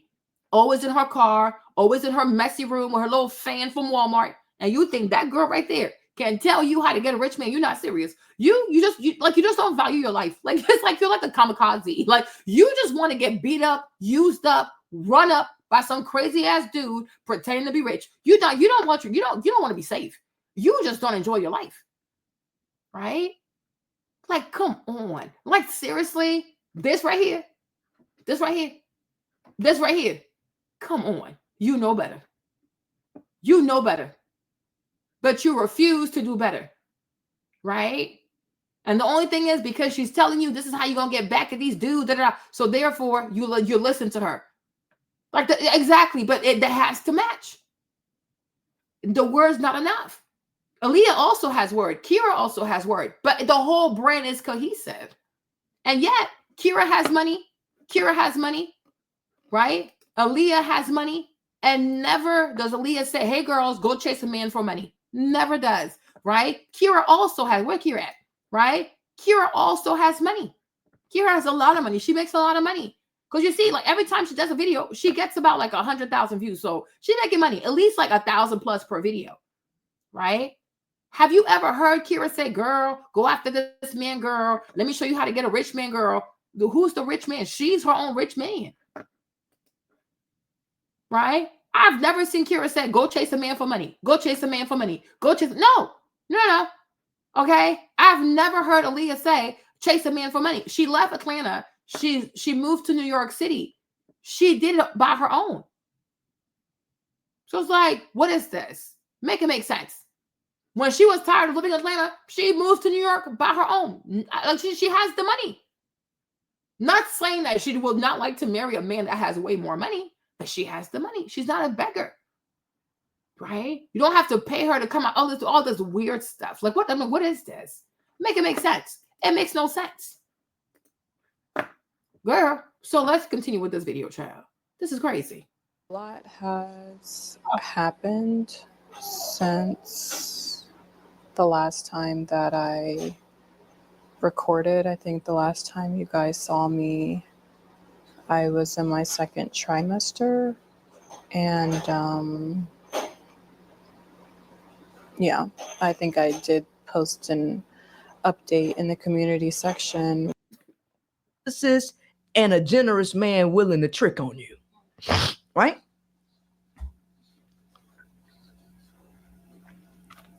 So now, let's go here. Please, Oh, no. Sorry, this is not the same live. I'm playing the wrong live. Sorry, you guys. Where is the live? Oh, this is this live. This is not the same live. Let's go. right there, hook. I mean, I told us I was businesses, and your ass ain't figured out that you probably should figure out how to become of value too. Shira ain't did nothing but shared her damn life experiences. And she making content for what you want. What you want. So why you want to be lazy? Why you so desperate? You gravitate to people. You gravitate to people who you think got it easy, and you mad Priscilla want us to work. I agree with Priscilla Jones. Priscilla want us to work. For those of y'all who just came in and say what Shira never said. Why did I decide to go online? Long ago, about 10 plus years ago, I told this story so many times. I'm getting tired of telling it. I told y'all I was a housewife for 10 plus years, shopping during the day while everybody else is at work, just minding. Hook, line, and sinker right there. Hook. I told us I was a housewife 10 plus years ago. This is what y'all hear. And I wasn't working. I was a housewife. I was shopping, having fun. This what y'all hear, because this what you want. Ooh. Here is Shira. Oh, no, sorry. Be careful. Here is Shira 11 years ago. We're supposed to believe that this lady right here was at home. We supposed to, this Shira is crazy. We're supposed to believe that this woman right here was shopping every day. This right here. She was shopping every day. That's what she wants us to believe. Hold on. Right? This is 11 years ago. So we are supposed to believe that this lady right here, 10 years ago, this is 10 years ago, right? This lady right here, all she did was just shop all day. Really? Really? Really? You guys, y'all want to be lied to. Y'all really want to be lied to. Like, the videos are up, right? These are her videos. This is her. This is her 10 years ago. Does it look like a woman who was shopping all the time? It looks like she was depressed. Something was going on. Look at all this weight she had on. Shopping all the time, or was she eating all the time? Not to be mean. Once again, poor camera quality. Shira just makes up these lies. Like, she has this alternative lifestyle, like life in her head that never came to pass. This lady right here. This lady right here. You really believe that 10 years ago, all she did was shop? She had the money to shop. Really? This is insanity. At some point, people also got to look at themselves, right? So my thing is, if you can believe Shira's lies, right? Do you even think, if you're gullible enough to believe her lies, do you really think that you should take heed to her advice? You're going to get chewed up. Because her videos are right here for you to see. She's not even hiding her stuff. This is her. This is Shira 10 years ago, right? So if she can leave the videos where you can actually find them, look at her stove. Look at this. Does this look at her kitchen? Does this look like a woman who is just like living this like opulent life with this rich ass man? Look at her floors. Look at her. Look at her microwave. Look at her oven. 10 years ago. 10 years ago, it was like what? Like the Real Housewives of Atlanta had like started kind of like, a bit more than that, right? But about like 10 years ago, we were like what? Maybe like season 2 or 3 of the Housewives. Do you forget how like Sheree used to live? Do you remember when Sheree was married to Bob Whitfield? Right? Do you remember how do you remember how what's her name? Kim used to live back then? So 10 years ago, that is 2014. In 2014, like we already had the Housewives, because I think they came out in 2008, right? Something like that. Like we're like season 4 or 5, or maybe 7 of the Housewives. But that time Nene had a nice house also, right? But this right here, you believe that this woman was living such an opulent life. She married such a wealthy man that all she did was shop all day. Where? Now, if she said she was eating all day, I believe it, because she has the math to prove it. Make it make sense. Like, what is this? Like, seriously? People just let themselves be scammed by everybody. And the mere fact that Shira leaves these videos up for y'all to go and check and verify that she really is about what she's about. You can't even be bothered to like double check, triple check, do your background on people before you let anybody just influence you like that. That's just crazy to me. Shira had a regular life just like everybody else. And like I said, like for me, like I said, I've always, you see, look, it's not giving shopping, right? This is her. It's not giving shopping at all. Depressed, most likely. And so she put a lot of weight on. You know, I think I've said this before. Like to me, Shira needs a clinical psychologist. She needs help. She needs serious help. She needs a proper medical, like a proper mental evaluation by a clinical psychologist. Because this lady right here, she is in desperate need of serious professional help. Because I think there is a life that Shira lives and there's the life Shira wishes she had. So because she treats social media for what it really is, it's a metaverse, right? Because anybody can be anybody on social media. Social media, for me, the way I see it, for Shira, social media is an escape for her. It's how she escapes her reality. There's the life that, like, there's Letitia, right? There is Letitia outside of social media, and then there's Shira. Shira is for social media. Letitia is the mom, the wife, whatever, right? And there is a hard time, like we have a hard time. She has a hard time reconciliating like Shira and Letitia, you know, because Letitia, she's trapped. So she builds this online persona in the metaverse, right? Who is this girl who does not care for men and she gets their money and you know what I mean? Like the men come after her, they're drooling after her and she has this luxury lifestyle. Womp, womp, womp, womp, womp, womp. It is a persona. It's her alter ego. Shira is her alter ego. Letitia she has a lot of wounds. Like she has a lot of soul wounds. Like her soul is extremely hurt. She's a hurt person. And you know what she reminds me of? She reminds me of the kids in high school who never had much, who were socially awkward. Like they had a hard time fitting in academically. They had a hard time fitting in, you know, with clothes and like all kinds of stuff. So what they would do to make themselves interesting, they would just lie. Lie about who they knew, lie about what their parents bought them for Christmas. They just lie. You know, so initially you start to believe them. But then you start to be like, okay, but girl, how does that even make sense though? Right? We had those people in high school who truly suffered this like severe social disorder. It's like, I want to be the cool kid, but I don't have it. My parents don't have it. I don't have it. So I'm just going to lie. And so they make friends by just lying. Okay? These are the kinds of people that say, oh, my mom took me to New York this weekend and we met Beyonce outside the club. Like, oh, we met Beyonce outside of like Rock and Roll. What's it called? The Rock and Roll Hall of Fame, whatever that place called, that restaurant thing, right? Just lie, just to lie. Because this is how they feel included. They just lie. When you don't know how to build a thing or how to have a certain life, like, well, it's so much easier to lie about it. She is a pathological liar, and she needs serious help.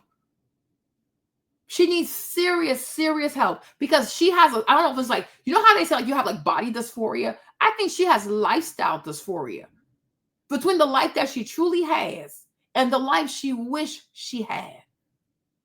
So she assumes like it's all make-believe to her. I'm like, this woman needs help. Like now I'm even starting to feel sorry for her. She needs help. She needs help. Because I'm sure she's like, I wish I was like a Marjorie Harvey, but she will never be one. So let's create a persona. Let's create an alter ego. And that alter ego is Shira. Even the fact that she has a real name, but online she uses a different name, that's also extremely concerning.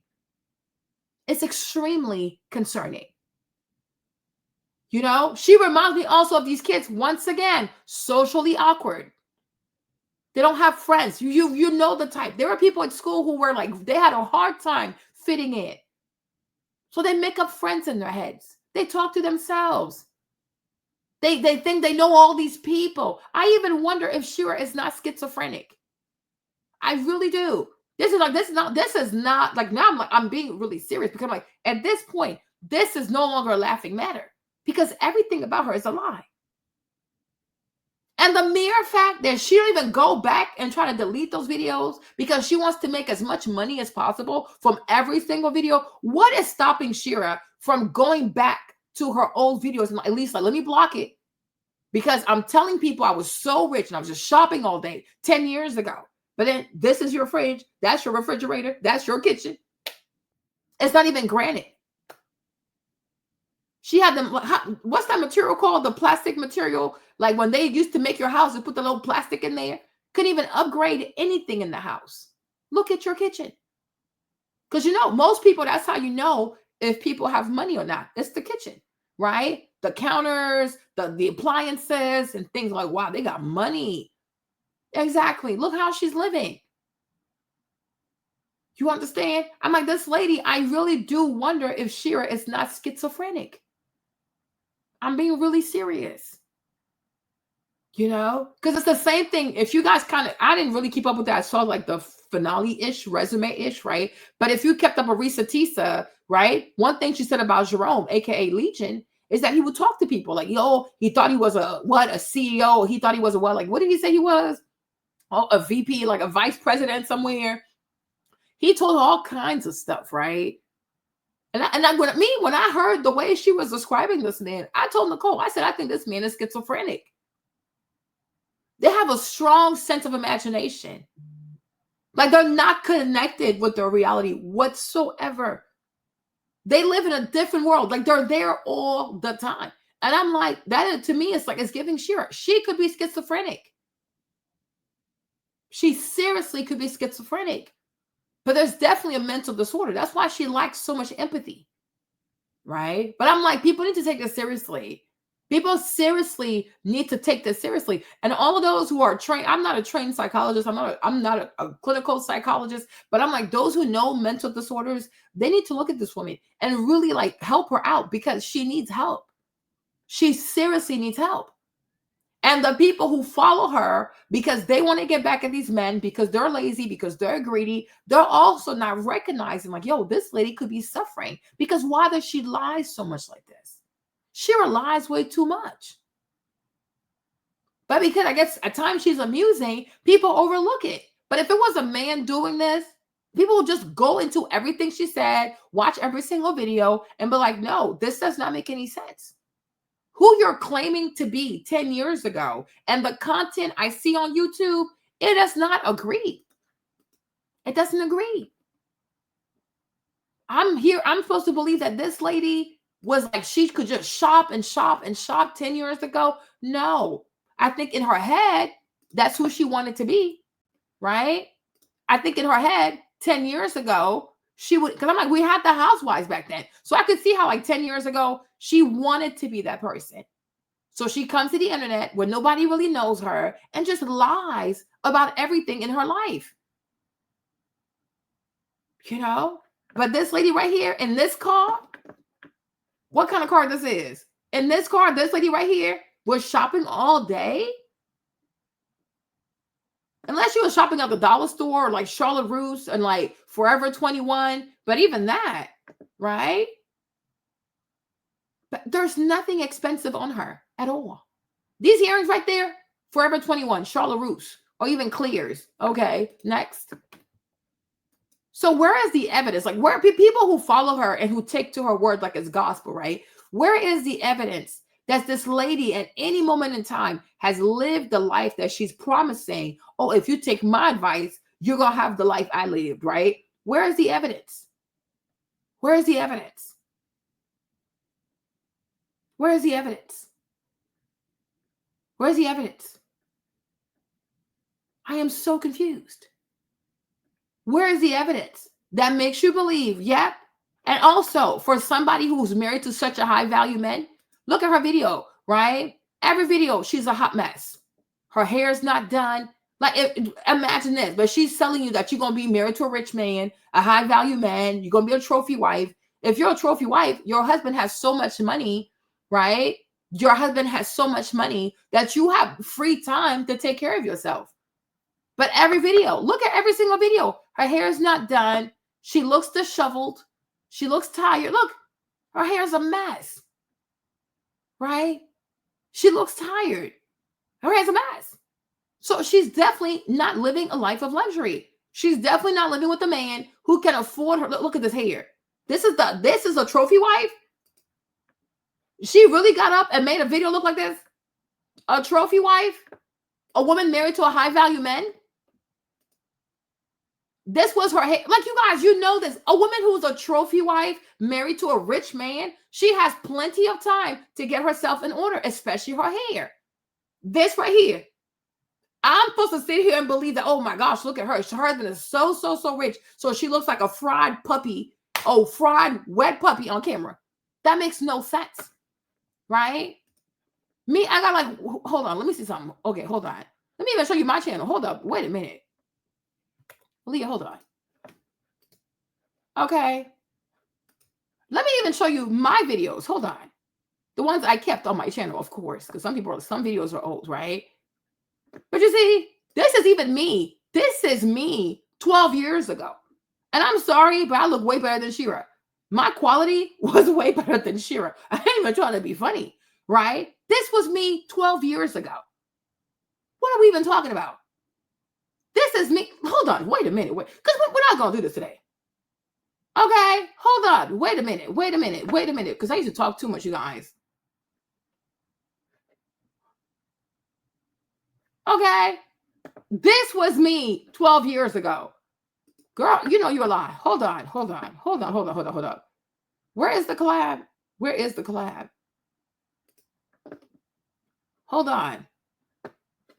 Okay. Is this on StreamYard? Do y'all see me? Do you see me? This was me 12 years ago. Not trying to be funny. I'm not even trying to be funny, right? But between me and Shira, like, don't try to be funny. I am not trying to be funny. But between me and Shira, who can say, oh, 10 years ago, I was at home shopping all day? Like me, I used to wear BCBG like nonstop. Like, what are we even talking about? People who've known me for years. If you follow me since like way back, Marlene, I was always in BC. This right here, the belt right there, that's BCBG. Yo, I used to just be dripping in BC, and I was also very skinny. Like what are we talking? Like, what are we even talking about? What are we talking about, girl? What is you talking about to these people, girl? What are you even saying? This was me 12 years ago. Right? This is 12 years ago, right? Let's get out of here. We got things to do. Hold on. Wait a minute. Okay. Hold on. Wait a minute. Where am I? Oh, this is me and Pink. Oh, this is me and Pink Mill 12 years ago, right? Hold on. Where is the dress? This was me. Hold on. These people are crazy. This woman she needs to be stopped. This was me 12 years ago. And this video too, I had Trey, right? I had lost weight after having Trey. This was me 12 years ago. So if I sit here and I say, oh, my husband is a six-figure man, a high-value man, and like 12 years ago, I was shopping all day, I could kind of get away with that lie. Okay, I could get away with that kind of lie. But even me, I'm not doing that. Even me, I'm not doing this. So I just don't understand. Like, I really do not understand, right? I really don't understand how she gets away with this. Why are these women so gullible like this? Where's the quality? Make it higher. Oh, that's all we got, huh? This is all you got, y'all. This is me like 12 years ago. Okay? So even I could say, oh, I was married to a high value. No, Shira looks hella depressed. Trisha was a baby in this video.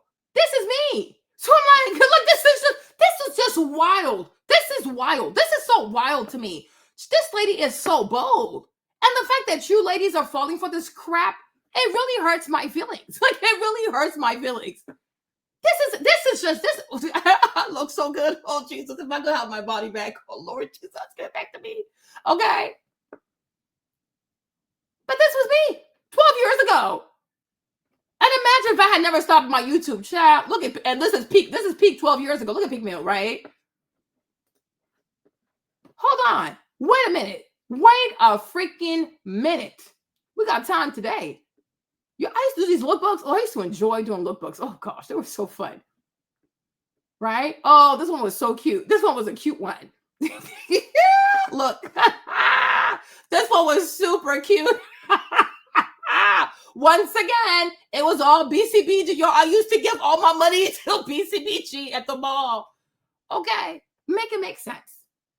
Seriously, this was me. And 12 years ago, even I had good quality camera. I had I had the Canon 660D, right? That's what it was, right? This is me, right? These are the Vince Camuto shoes. Oh, I still have them. But I still have my dress. This was me 12 years ago with a baby.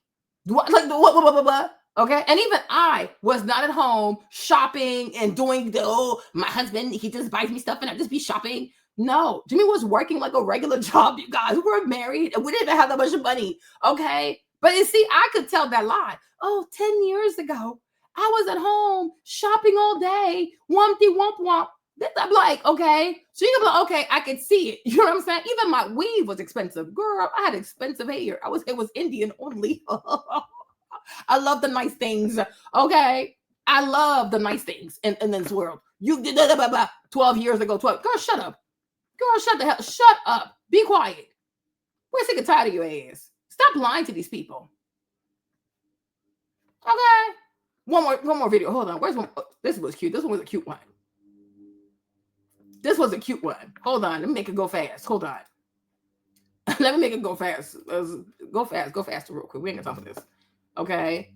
It was not, and see, this is this right here, that's Jen Cynthia Hair. She has a big channel now on YouTube. Like she does the hair stuff. She has like millions of views, right? But let me show you something. Hold on. Wait a minute. Okay. Once again, this is your girl Marlene. Like what, 10 years ago or something? I can't remember which job, but whatever. Okay. This was me 12 years ago. You see, if I want to sit here and say, oh, my husband was so rich and then I was at home, the fireplace, okay?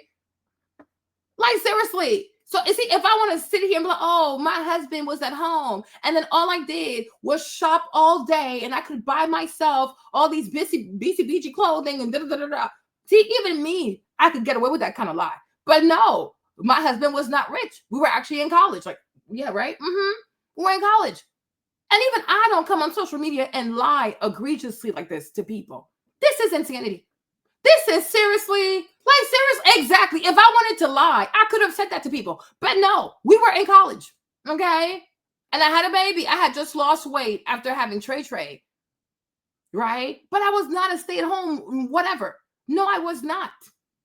I really wasn't. You understand? But this was me though. Girl, I used to be so freaking beautiful.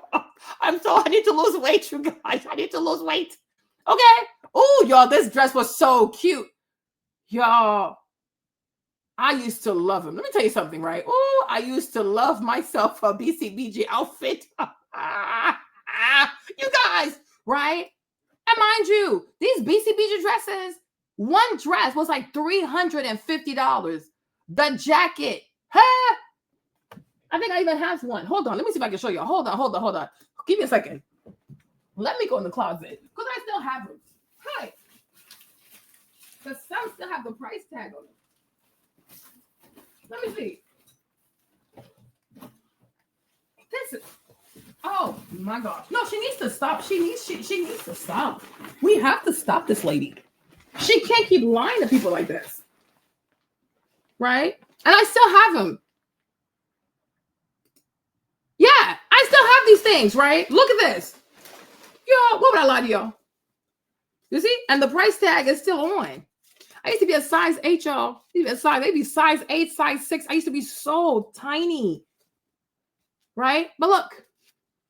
What you see? BCBG. That's all I used to wear. Y'all, that was my life. And you know how I used to pay for this? Because Jimmy couldn't afford this. You know how I used to pay for this? Look at this. BCBG again. Oh, you know, I need to lose weight. I need to wear all my clothes again. Right? This right here. I used to love these motor jackets. from BCBG, you guys, I used to love. Oh my gosh, hold on. Girl, bye. Let's go back to my channel. Okay. I used to love. Woo, let me see what I can show you. Hold on. What other outfits do I have? Oh, this was all red. This one was for Christmas. I used to do all these little collabs. Yo, I used to be a collab queen. I used to love doing collabs. Oh, they were my thing. Hold on, you guys. Oh, Marlene. You be killing them. Okay. Okay. This is me, y'all. Hold on. This right here. This jacket, BCBG, y'all. How much was it? Look at that. $348. Oh, my gosh. Okay. James didn't buy this for me. I bought it for myself because I used to have all these scholarships. This dress, like back in the day, Evelyn Lozada, when Evelyn was on Basketball Wives of LA, right? She wore this dress. I found the dress. I went and I bought the dress. Okay. I even bought the necklace that went with it. It was like $250. And you know how I used to buy all these clothes back in the day? Scholarships, because I used to get straight A's. Y'all, I was a scholarships queen. That's how I had all kinds of money. Okay, child, please make it make sense because you have to work. See? Oh, this one was $298. Okay, because I take good care of my stuff. But I used to love a motorbike jacket. Like, oh my gosh, oh Lord, oh, those were the days, y'all. Those were the days. Let me lose some weight and come back to the world of fashion, okay? Because, child, I think I've been missed. What else is in here? Yeah. Oh, this is also. All my stuff used to be BCBG. Like, girl, I used to. That was Jazz. That was me and Jazzy. Oh yeah. You see? Those were the days. Life was had. Oh, I had fun on YouTube, man. I should have stuck with it. I really should have. Okay. But my point is, and even my makeup too, if you guys remember, like all my stuff was like Sephora this, I used to do like NARS this, NARS that, NARS over here, NARS over there. So my thing is, right, if I told people my husband was rich, they probably believe me.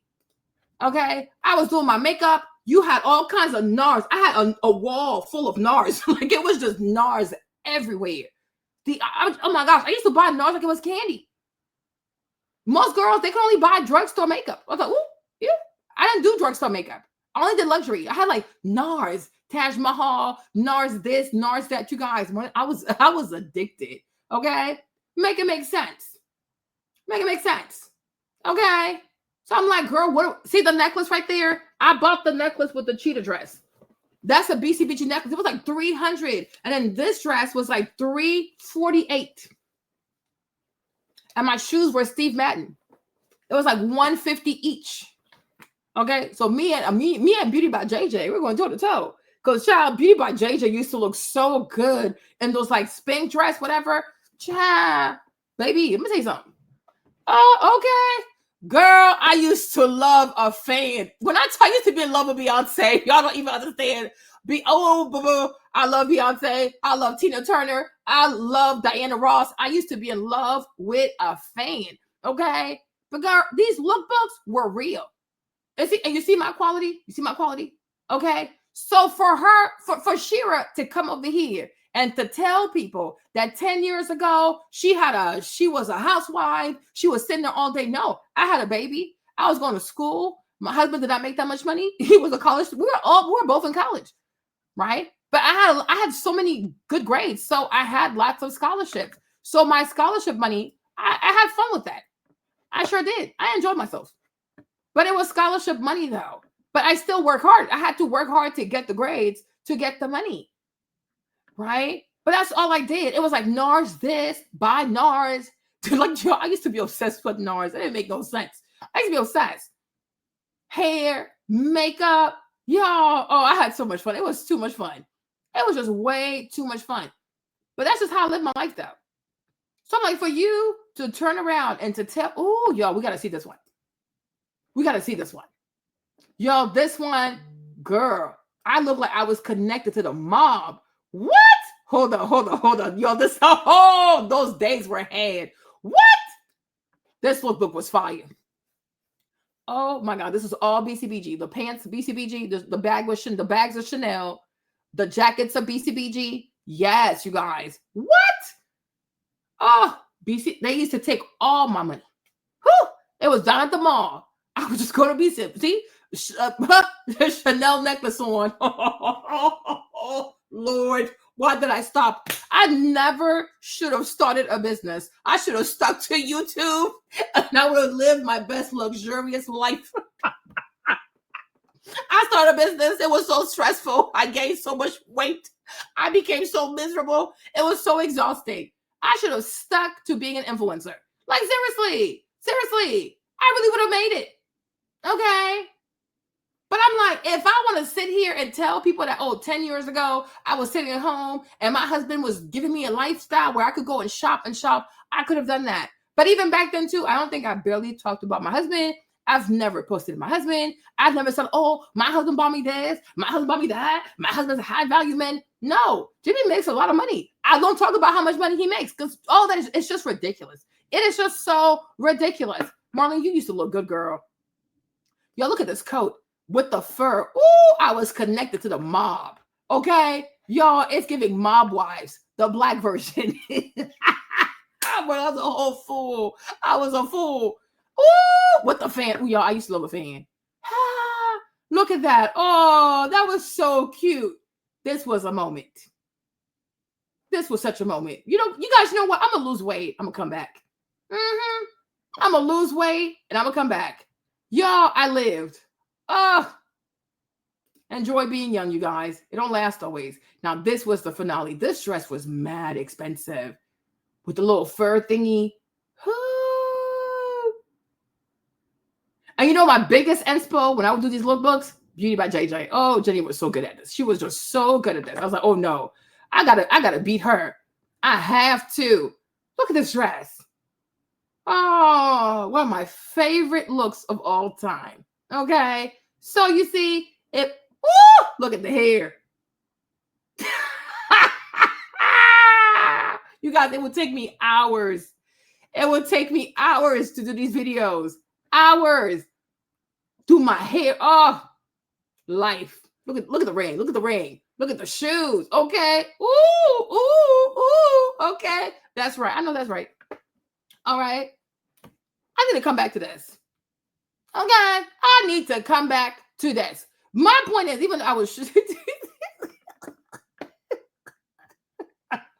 yeah, it is crazy. It is really, really crazy. It is really, really crazy. I mean, how can people just believe all kinds of nonsense? Go back in the person's, like, her whole videography, like, go back and see if what she's saying actually makes sense. Like, see for yourself, right? See if it actually makes sense. Like, should I really sit here and listen to this person? Does it actually make sense what she's saying, right? Where is she again? Because, like, it drives me insane. Right? So compare her. Like, so now it's like, okay, now let's go back over here. Once again, look at where she was 10 years ago compared to me. Right? And who could say, okay, I had a rich husband. My husband gives me all this money. I live all this luxury life, whatever. I think I could say that. Okay? But no, she was nowhere near where I was 10 years ago. You know, that was like a size like 4 or 6. I was so tiny. I was just so tiny. Like, make it make sense. Make it make sense. It does not add up. It really does not add up. Something is not adding up over here. So I really think that this girl, Shira, I really, really think that Shira could be schizophrenic. Because she lies too much between who she really is. And who, like, between like Letitia, who Letitia actually is, and who the Shira persona is online, something is bizarre. Yeah, something is extremely bizarre. Something is seriously bizarre. You know? But I said, I'm going to lose the weight. Hold on. But let's keep going. Let's keep going. Okay. Shoes. I want to know how to be a stay-at-home person, stay-at-home wife, so I can just shop and shop and shop. Does not make sense. That's what you hear. And then what she said, 10 years ago, I was doing this. Okay. He was not. Business, having a good old time. I was at the store. Lying. and there was a girl behind the register. I don't know. I think she was pregnant, or she was really pretty. She was really pretty. She was too pretty to be working. Lazy women ears wide open. Lazy, pretty women. What? I'm too pretty to be working. Okay, tell me more. Tell me more. You lazy asses. That's why you're in my comment section. Princella want us to work. She don't want us to marry men. Ma'am, Shira is working. What y'all think this is? Yeah, she's working. What the hell you think Shira doing? Shira is working. Yeah. You lazy ass. She's working, y'all. Views, super chat, what's it called? Cash app, my book, my product. Like, that's crazy. And she had a little attitude because I was out shopping, doing the most, spending a lot of money, just not. Shira cold-blooded. Lies. I ain't gonna lie. This motherfucker cold. Lies. And I don't know why y'all out here lying, talk about I'm hating on Shira. Yeah. I don't know why the fuck y'all out here lying, saying I'm hating on Shira, because Shira a cold-blooded motherfucker. Oh, baby, you ain't gotta cuss like this. That's a lot. She cold. This motherfucker know how to talk. She know exactly what to say. Mm-hmm.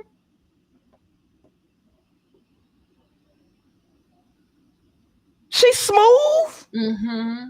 Unrattled. She got personality. Mm-hmm. I don't know why the hell y'all think I'm hating on Shira. I don't understand why you don't realize I'm talking about y'all 6th grade, no comprehension asses. I don't understand, because Shira know what she doing. She does. And Shira released herself from damn liability. Mm-hmm. Don't blame me. Don't blame me, bitch. Priscilla is stupid. She is stupid. She is really stupid. Where is she? Shira is a bad motherfucker. She's insane. Look. She is crazy. She's really crazy. What time is it? She keep throwing in there. Mm-hmm. She keep throwing in there. Shopping. Mm-hmm. Shopping, just, doing my thing. Nonchalant. Mm-hmm. Got your lazy ass up there, perked up. Oh, tell me more. And she makes sure she keep telling you shopping. I ain't doing shit. I'm at the house chilling. She keeps saying that. Like Shira ain't no dummy. She's not a dummy. Now, a lot of her audience is, but she not. Yeah. Hold on. And you know why I agree when Priscilla says a lot of her people in her audience are dummies? I do. Because you see how I just went on her page? Okay, if you claim that you were shopping 10 years ago, you were a stay-at-home wife, spending all this money, you were just shopping, right? You guys, we go to her page. It's just not there. Where are the shopping bags? Where is the shopping? Right? She was not doing any of those things. Now, what I did say is that she does look depressed to me. She looks depressed. She looks depressed.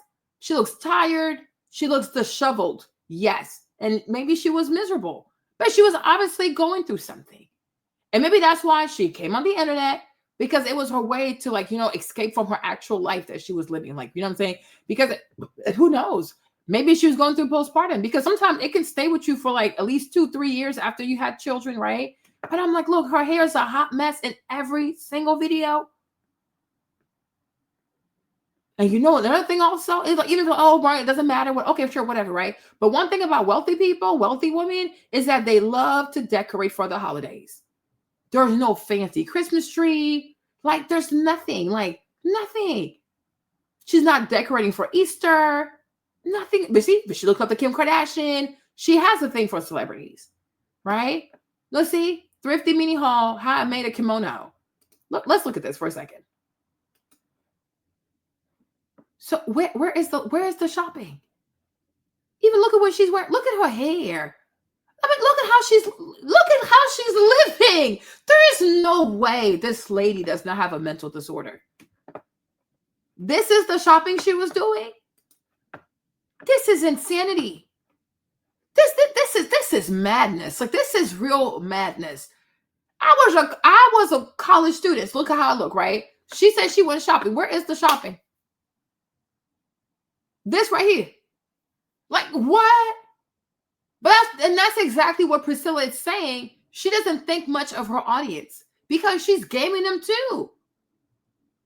She's playing her audience so they can just give her money, right? She found a hustle. Tell these girls what they want to hear. Easy life, rich man, gonna pay everything. But even she knows it's not real, but who cares? Because like she said, if anything bad happens to these girls, she can just say, well, I'm not accountable. It wasn't me. I'm not responsible, right? But I'm like, look at the stuff she bought.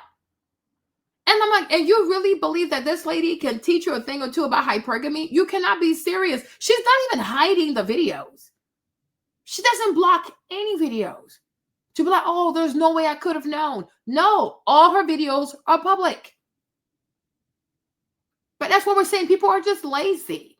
Because before you decide to take heed to somebody's advice, you should go and look at their videos. Okay, 10 years ago, you had all this money. 10 years ago, like, I mean, look at this. I don't know where she bought this from. She has no taste. No taste, no sense of style. To this day, she still does not know how to dress herself. Her hair is always a mess in every single video. She looks a mess in every single video. To this day, her room was a mess back then. Her room is still a mess now. Make it make sense. Make it make sense. There's not a single video where you see her with other wives or their husbands. No. So I'm like, how do you believe this person when she has left every video up for you to see if she's really about that life? And she's not. She's never been. She doesn't have taste. She never had taste. So how can a woman who doesn't know how to do her hair, can't do her makeup, cannot dress? How exactly does she attract a high value man? When you have to like go outside with him, meet his business partners, go on dinner dates, whatever. How is that even possible? How? It makes no sense. Look at this cheap tacky jewelry from Clears. This is a grown woman wearing a Minnie Mouse bow on her freaking like on her chest like this. Like, what is this? Everything about this woman is extremely tacky. I couldn't even say she bought this from Marshall because even Marshall, people got taste over there. Okay. Ross, they have taste. Where does she even buy this stuff? Salvation Army? Make it make sense. And he's still not high value. She's the one who makes the most of the money. I'm pretty sure today, given her social media presence, her products, her merch, her books, her classes, right? Shira makes more money than her husband. So he's still not a high value person. Nothing about her conversations on the internet gives that she's married to a man who's high value. Because what kind of man who's high value needs his wife to get money from Cash App donations? That makes no sense. Even me, I've never asked for Cash App. I don't even ask for super chats. Like, what is going on with people, right? But yeah, look at what she's buying. Not even, not time too, like 10 plus years ago, Michael Kors was the brand. Like, there's not a single Hamilton in sight. There's not a single Hamilton. She don't even have one Michael Kors bag. Like 10 years ago, Michael Kors was that girl. Like, seriously, okay? We used to stack those Hamilton. I used to have all the colors. Girl, what is she even talking about? Right? We don't even know what she's talking about. Like, what is she talking about? Make it make sense. Right? That don't make no sense. So I'm like, how can people just believe stuff when all you have to do is go and check for yourself? 10 years ago, where was this woman? What was she doing 10 years ago? The videos are on her page. She's not hiding the videos. So why are you not checking? And it's free. It's free to check. And it's so free. Wow. Having to clock in nowhere. And so instead of being offended, I just said, you know what? She don't need to be behind that register. She looked better than me. Let me start a channel to help these women get this information on how to get this bag from these dudes. Look, she tell you, look, let me start a YouTube channel so I could teach these women how to get the bag from these dudes, right? She got these word tracks in here. And how much you want to bet? Like, I'm telling you, she has a hard time accepting her reality. How much do you want to bet that during that time, right, her and her husband were going through it financially? right? So, you know how, like, I don't explain, like, you know how, like, sometimes this, okay, I'll give you the story of Dolly Parton, for example, right? Dolly Parton, she grew up so poor. She had no entertainment. They had like no TV, no radio. They were so poor. So this is how Dolly Parton got into songwriting, because she needed something to distract herself, right? So, like, how much do you want to bet that at that time, 10 years ago, even before then, right? Shira and her husband were having a rough time financially. Right. And there's many things she couldn't buy for herself. Like, oh, I got to put this back. I got to put this down. She couldn't afford things. And so maybe she would go to the store, as she says, and she would see how much ease other women had when it came to spending, because most likely those women had husbands who had way more money, or maybe those women had money themselves, right? We never know. Just because you see a woman spend a lot of money, it does not always mean that it's her husband's money. Just because you see a married woman spend lots of money does not also mean that it's her husband's money. She could also make a lot of money. You have a lot of married women who make a lot of money too. And then the husband makes lots of money. So it's like, that's pretty awesome, right? But how much do you want to bet? Being frustrated, fighting over bills, her husband not being able to give her the money she wanted, like maybe even $20, $50, right? Shira started to crave that lifestyle, right? Craving it so much that she said, well, let me go on the internet, pretend to be a wife with a man that has money, right? And then let me see if I can convince other people that I am a wife of a wealthy man. And of course, as we can see, some people fell for that, right? Because why? I'm so sorry. Like, why would a wealthy woman who has a rich husband want to get on the internet and say, oh, let me help these girls? Why? You have a better use of your time, right? Doesn't your husband need you for bigger and better things, right? But no, she's struggling in that house with her regular ass kitchen and her regular ass appliances. And she was like, oh, I'm such a philanthropic person. I feel so bad for these girls. I have to help these girls. Girl, you're not even living in opulence yourself. Like, how you going to help people? You need help your damn self, right? So what she does is she creates this persona, aka Shira. And Shira's like this guru, what? Like, girl, no. She had to create something that she needed in her own life. It's like Beyonce, when Beyonce talks about Sasha Fierce, right? Because she's incredibly shy. Beyonce is shy. So she was like, well, if I keep being shy, I'm not going to be successful. I need to be more outgoing, more sexy, more enticing, whatever. So Beyonce said clearly, right, that's how she developed Sasha Fierce. Helping you out, right? Because Sasha Fierce, Sasha Fierce, right, allows her to be who she needs to be successful. And I do believe when most people say, oh, I love Beyonce. No, you don't know Beyonce. Who you know is Sasha Fierce. You love Sasha Fierce. That's who you love. And that's the alter ego Beyonce had to forge for herself to be successful. Because the real Beyonce, she's more like a bohemian. Let me see, like she likes her braids. Hold on, but what's wrong? You woke up. Let me show you, right? Hold on. You see? But this Beyonce, people didn't accept her like that, right? People didn't accept this Beyonce. But that to me, this is the real Beyonce. She likes her braids, and you see on vacation, she wears braids, right? She's more like, I really think Beyonce is more like her sister. I really do. But this is not who people want. See, this girl right here, she was not going to be a superstar, right? She's not going to be a superstar because that's not what people want. People wanted something else. Like, like sexy, the hair, the this, the that. So Beyonce came up with the Sasha Fierce. But she is not Sasha Fierce. She can embody Sasha Fierce. But that's her alter ego. So when people say, oh my gosh, I love Beyonce. You don't know Beyonce. You know Sasha Fierce, right? Like, hold on. The bodysuit, the legging, the blonde weave, all that stuff. That's Sasha Fierce. That's not Beyonce. But she's like, it just comes over her. You know what I mean? And then that's what she does, what she does. So I feel like it's the same thing for Shira. Like, listen, I don't like the way my life is. So I have to create a persona.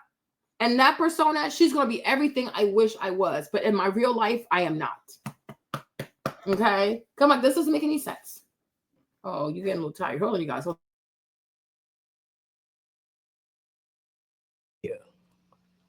That appeal to your deepest desires. She got these word tracks that appeal to your deepest desires, right? And you can't fight your desperation. So she know you desperate. Shira's not dumb. She knows that you're desperate, which is the reason why your ass is listening to her. She know you desperate.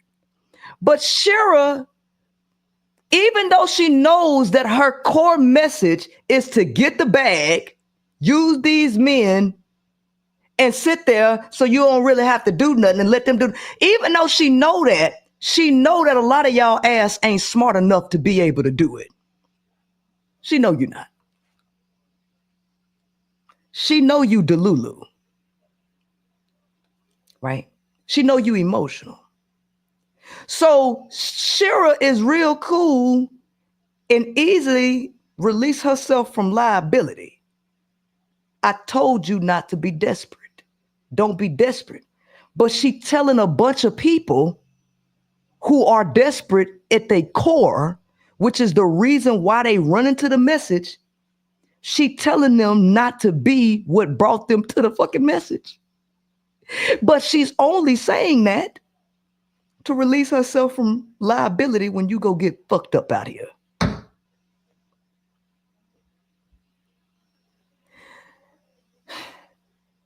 She's releasing herself from liability when you take your dumb ass, because she's not dumb. I don't understand why y'all talking about I'm hating on Shira. Yeah. I'm talking about y'all. Yeah. Because you're the ones out here getting set up. And I'm saying that what y'all taking from the message, ultimately, this is dangerous. And you see, I've shown you why the message is dangerous. I've explained in great detail in this video. And the thing is, it's true, because she makes a lot of money off these girls. And she gets donations. She makes a lot of money off these girls. Selling them a lie that many will never have, but instead they have problems, right? And she'll be like, oh, I didn't tell you to that. I didn't tell you to that. I didn't do that. Right? Then she sends her community after you to be like, oh, well, she's not responsible. She's not responsible. I'm like, okay, there's no sisterhood over there. There's no accountability. But Shira knows what she's doing. I'm telling you, to me, like, I wish I actually knew like a clinical psychologist. I would actually send her videos and have that person evaluate her. Like, look at her content. Like, spend a whole week, spend 2 weeks watching her content. Look at her mannerism. Look at how she treats the people. And tell me, what do you think she could have? Because I'm like, this lady, if she's not borderline schizophrenic, I'll be extremely surprised. But I think she has a mental health condition. I think she has a serious personality disorder. I think she has a serious personality disorder, because there's no way you are that disconnected from reality. There's no way. There's no way. I will not be surprised. I will not be surprised. Like, she's like some like evil genius, like, who just wants to ruin other people's lives because she's miserable in her own life. I will never stop saying this. Yo, showing you piece by piece where the message and how you perceive it, where it take you. Shira is at home. What Shira did, she did this shit 15 years ago. The world is changing now. Men are becoming more and more violent. The currency is changing. We just got a new president. Laws are changing. It's a bunch of stuff going on right now. And y'all, and Shira got a bag. It's disconnected. Right? Shira got a bag. And you obviously wasn't listening since the beginning here. So I don't need you to come in here and say nothing. Because all I'm talking about is based on the information that I have. And y'all, a lot of y'all asses are Christians and don't know shit about the Bible, but you talk about it though. You talk about it. You don't know nothing in this world, but you talk about shit that you don't know nothing about every day. Don't come in here and tell me what I own. You obviously don't know her. You're stupid. Anyway, She was like I was crazy. saying, whatever she did was 15 years ago. Oh, 25 years ago. 25 years ago. Mm-hmm. Speed up 25 years later, the world ain't the same.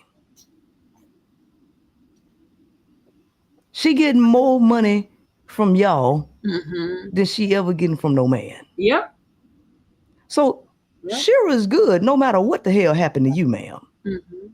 No matter what happened to your kids, no matter what happened to you, if you get trafficked, because a lot of y'all finna clearly start getting trafficked based on that other video with the girl with the drinks. She lucky ain't nobody trafficked her ass yet. But she done made herself a target. Because now all the men on the internet know that her ass like to hang out by herself and she get giddy over drinks. So I wouldn't be surprised if somebody spike her drink and then put her in a van. Yeah. Shira ain't outside putting herself in these situations like y'all are. Like y'all are. You see? Her And then look at her social blade, right? Look at her social blade. No, this is crazy to me. I don't know how people don't understand. Like this is all a game to people, right? So you see, Shira goes live almost daily, right? Almost daily. So she does about almost, let's say she does like $200 a day just from her live streams, right? Right? About like $200 a day from her live stream, whatever she makes, right? So do 200 times 30.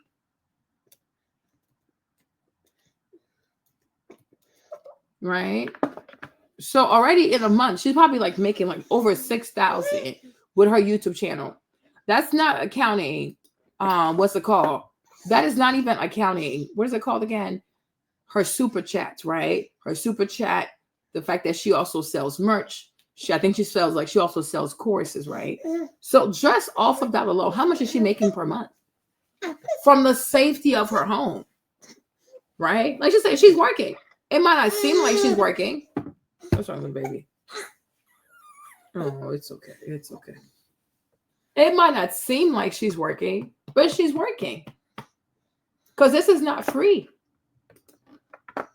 These lives are not free. That's her social blade. You put her channel name in there, you're gonna see. This is her social blade. Okay. So see, in the last 30 days, it's on like 4.5. 4,500 just about. Right? But she could be making like 6,000. Now you got the merch because she sells merch. Like if you look at her videos, let me see. If I can show you her videos. Hold on.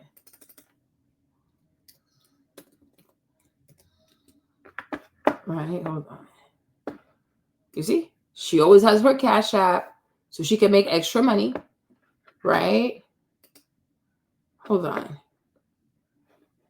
I think she has a store because when her videos play, let me see. Yeah, she also has products. You see, she has merch right here. Y'all see this, right? So she also has merch. I knew she had a storefront. She has merch. Look at that. She sells all of this. So between how much she makes going live on YouTube, then you add her super chat, the live money, the super chat money, the Cash App money, the merch money. So that's for YouTube alone, right? Then whatever classes she's selling or whatever else she's getting, how much do you think she makes a month? And she does this from the safety of her home. She just says all kinds of foolishness because it's the content. But then you have other young ladies who take heed, like they actually take the advice from the content and they actually do it with their own lives, never realizing like, yo, this lady is at home. Exactly. Okay. That's why Priscilla says she's not stupid. Because would a stupid person sit there and put her Cash up there? No.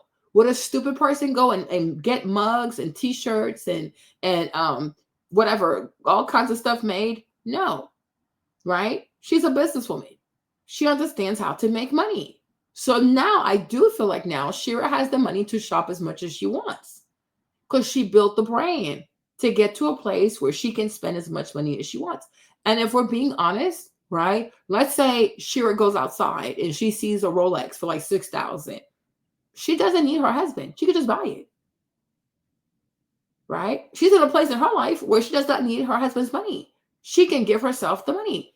That's why I said, I'm sure that in 2012, 13, 14, her and her husband were having a hard time financially. She's like, you know what? I'm going to go make my own money. And the way I'm going to make my own money is by starting a channel, creating an alter ego named Shira, who tells women how to get men with money. Because that's what girls want to hear. That was the business. Because she was tired of depending on her husband for money. So now we've gotten to a place now where Shira makes so much money, she does not need her husband's money. I think she just has bad taste because she wants to have bad taste. I think she doesn't have the quality of her content because she doesn't care to invest in her channel like that, because I don't think she even cares about her people like that. So whatever. I made it this far with bad content. So why even waste my money improving my quality? Because who cares? Yeah. You understand? So I'm like, this is ridiculous, right? So I'm like, how people don't understand that this woman herself is not even reliant on a man. You can say she's reliant on the algorithm, right? But she's not even reliant on her own husband. Because I'm pretty sure today, this day and age, whatever Shira wants to buy, Shira can just buy it for herself. She does not need her husband's money, right? Because she used YouTube. It's free. It's really free. I think all this energy that some people put into, oh, let me go find a rich man. Let me go trick off a rich man. Why don't you just create content? Start a business. It's free. Posting on YouTube is free. This is how she got to where she is. You saw her 12 years ago and then see how far she's come. The thing that changed her life was not her husband. It was YouTube, becoming a content creator, building a community. Then you sell products to that community. That's what made her successful. It was not a high value man. And I would even say, you see, the more successful she becomes, I'm sure she starts to be more in love with herself. She starts liking herself more. So what happens? She started to lose weight. When she had no money, she was fat. She was obese. Now that she has more money, she's lost a lot of weight. Her ways have gotten a lot better. She's not coming out here looking crazy with her hair, right? Because she feels better about herself. Because now she feels more confident. Because she's making her own money. Right? So you should, like, that's how people should look at that. Right? What changed in her life, right? What made her successful? YouTube. Being consistent on YouTube for over like 12, 14 years she's been posting, right? Posting consistently, doing her lives every day on YouTube. That's what people should learn from this lady, right? Show up, treat YouTube like a job and create your content and post your content and be patient. Who knows? Yeah, that's exactly what she does. That's the brand. That's the business model. Pipe dreams. And then you sell the merch to go with it. And the courses to go with that. You see? So, and for her to be embalming the dead, like, that's crazy. Right? But obviously her husband was broke. They were not living this affluent lifestyle in some gated community where she was shopping every single day. No, she was not. Shira is lying. Like, she really is lying to people. And that's why I think she has a mental illness. Like, there's no way. She not getting giddy over drinks. Yeah. I don't understand why y'all don't see the world around you. I don't understand why you really don't hear what's happening. Yeah. Right? And for the record, y'all already know I'm an advocate of women working together. Yeah, she has a problem. She has a problem. Because I believe that men need women and women need each other. And y'all so damn silly. That y'all sit up here and you claim to be a girl's girl. Listen to me. You claim to be a girl's girl. And y'all sitting up here, when anybody say something about your leader, you claim to be a girl's girl, but you defending the woman that you would want to fight if she did what she did if she got her husband the way she got her husband Yep. dealing with you. Yep. You defending a woman that you would want to fight and pull her hair if she took your husband. Because didn't she take somebody's husband? Yeah, she did. Wasn't she a side chick Yeah, she was. to a married man? Yeah, she was. And if she was a side chick to your husband, would you be trying to fight her? Mm-hmm. And you know why? Like, this also makes sense. I'm like, I could see why she would be so depressed and why she gained the weight. Because if you are a side chick to a married man, you know the thing about these these relationships, right? When you're outside the marriage and you're his mistress, right? He spends more money on you because like you're different than his monotonous lifestyle that he has with the wife and the children, right? So when you're on the outside, just kind of like a long distance relationship, right? When you're outside, you don't see him that often, right? The wife doesn't know. You guys are hiding. It's more exciting. Like, oh my gosh, I guess you're gonna find out, right? It's more interesting when you're a mistress sometimes, right? But then he leaves the wife and now he wants to marry you, and you realize like he's not the same person. The lover you knew and the man you married are not the same. And now you realize that you got the same husband that the wife before you had, right? And it's not a glorious lifestyle, right? Because most likely when he was taking you out to eat and this and that and that, it was actually the wife's money. It was the wife's credit card, or it was the wife paying the bills at home. And you had no idea because you thought he had all this money, right? Because imagine that if a man is married to a woman who actually works, right? They might have more disposable income. So that's why he can do all the extra things he does with you, right? When he divorces her and he has to pay for all of that divorce, child support, alimony, yeesh, he's not going to have too much money. And he loses the paycheck of the first wife. You're coming into this marriage thinking like, oh, he's going to take me out to eat every day. Da, da, da, da. No, that's when you were the mistress. It was interesting. It was a distraction, right? Now you're actually a wife. There's no more dinner dates. There's no more fancy stuff. Like you have to cook, you have to clean, like you have a regular life. And on top of that, he's broke because he has to pay child support. He has to pay alimony. Maybe he had to sell the house. So I could see why she probably also got depressed. Like, wow, like this is not what I thought it was. No. It never is. The money was not the same. Like reality hit this lady super hard. You know what I'm saying? Yeah, exactly. Like what's that girl, Serena? What's her name? Serena, whatever her name is, right? Because now they're going broke. They're going broke because they were living off Wendy's money. So you think, oh, look at Kelvin. He has all this money. He takes care of me. It is Wendy's money. Wendy goes offline. She stops posting content. She loses her job, whatever she does, right? There's no more money coming. There's no more money coming. And when there's no more money coming, like the love is gone. You understand me? Right? That's why I told you like the other day, like the other girl we saw with the guy took her out to eat in Houston, right? I'm like, most likely his wife makes a lot of money. So that's why he's taking all these black Ubers, taking these girls to these steak lobster house, whatever. But then what he do? He paid in cash because he does not want his wife to see his bank statements because most likely the wife pays the bills. Like she looks at the bills. So he'll take you out and he'll pay in cash. So his wife does not know what he's been up to, right? But my point is when you are outside the marriage and you date a married man, it's a lot of fun. It's very exciting. Even he himself, right? He'll be a new person for you. Looks like an amazing provider. He's going to call you and see, did you eat today? The stuff he doesn't even do for his wife because it's new. It's exciting, right? He's just immature. But once the wife leaves, the one who knows how to work, who knows how to make money, who knows how to pay the bills, right? And you don't want to work, it's not going to end well for y'all. And that's usually what happens, right? Because if you get a man after a divorce, most times he might be broke. Lawyer fees, child support, alimony. Sometimes you even have to sell the house. So, it's a lot. It really is a lot. But people don't think about that. Like, oh, he's going to divorce his wife and he's going to marry me. We're going to have all this life. He's going to give me all this money. I'm going to go shopping all day. No, he was able to do all these things for you because he had a wife. He had somebody who was also working. So they had a 2-income household. So he had disposable income to take care of you.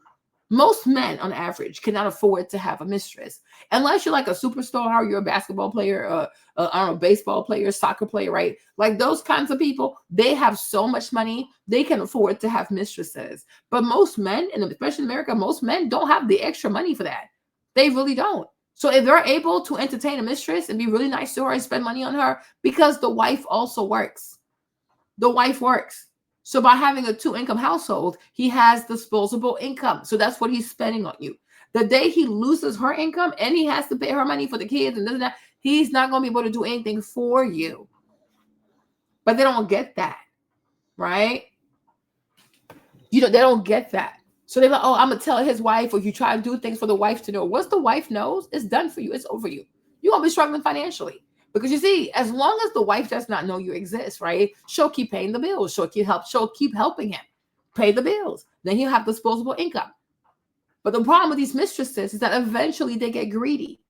So they start doing things because they want the wife to know that they exist. And that's the biggest mistake you could ever make, right? Because who he is to you is not who he's going to be as a husband. That's also an alter ego. That lover man you see who's calling you, texting you, whatever, because it gives him an escape from his monotonous life. Like his life is quite monotonous. The wife, the kids, dinner, repeat. You know what I'm saying? Like it's just, he wants something new. So as long as you're not his wife, he will always be so nice to you because you're not his wife. Doesn't have to see you all the time. Doesn't have to talk to you all the time. You don't get to nag him and things like that, right? You see him for a few hours and it's nothing but passion and lust. So he's cute, right? But when you actually become the wife, you get to see who he truly is. And it's not the same man you used to have sex with. It's not the same person. Yeah. But these girls are also, they're extremely desperate. Because y'all want to fight over men. Priscilla she is bisexual. I'm the type of person that believe women supposed to work together. I believe that we supposed to collaborate and that y'all shouldn't be fighting over men. Y'all forgot when I got on Fresh and Fit and told Myron? You forgot when I told Myron that they should be passed around like whores? That women should just pass them around in a circle and just let them fuck their brains out? Oh my gosh. So they ain't got no energy so that the women can maintain power? Because they too drained? Y'all forgot when I said that?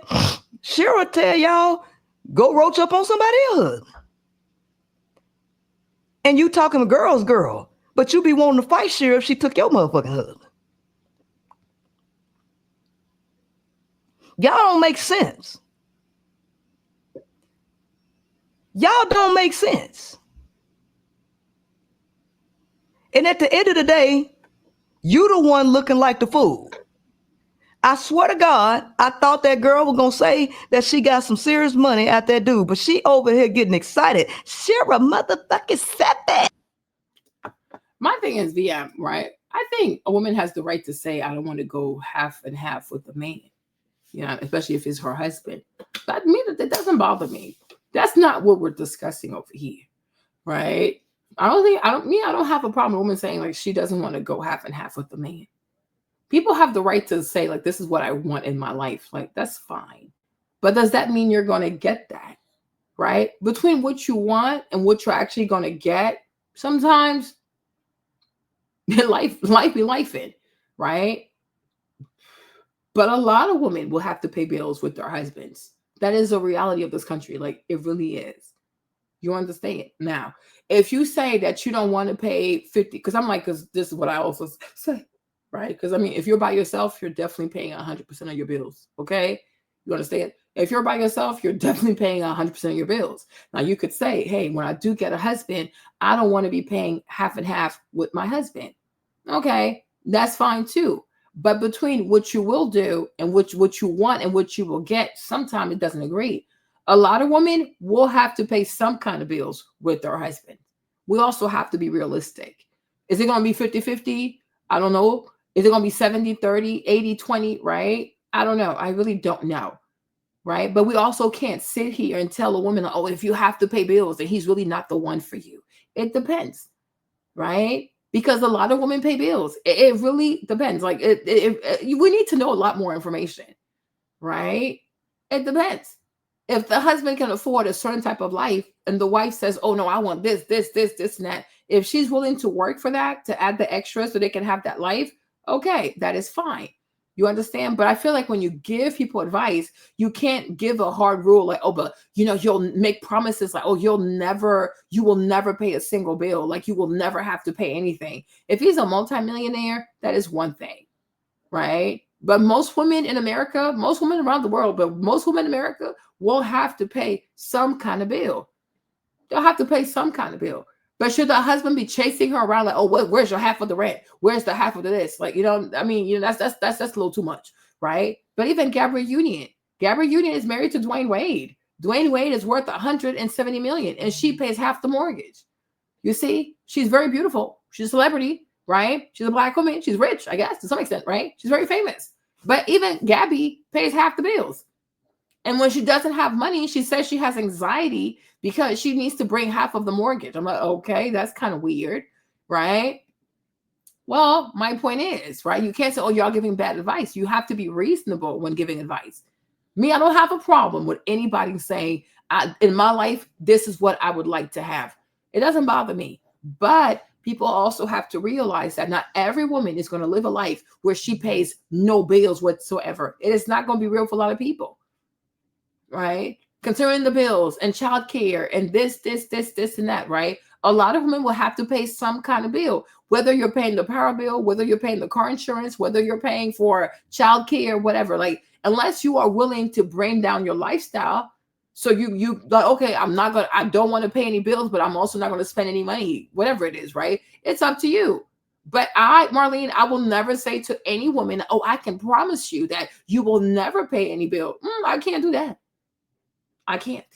I don't think there's another person. I don't think there's any person out here who can make those promises at all.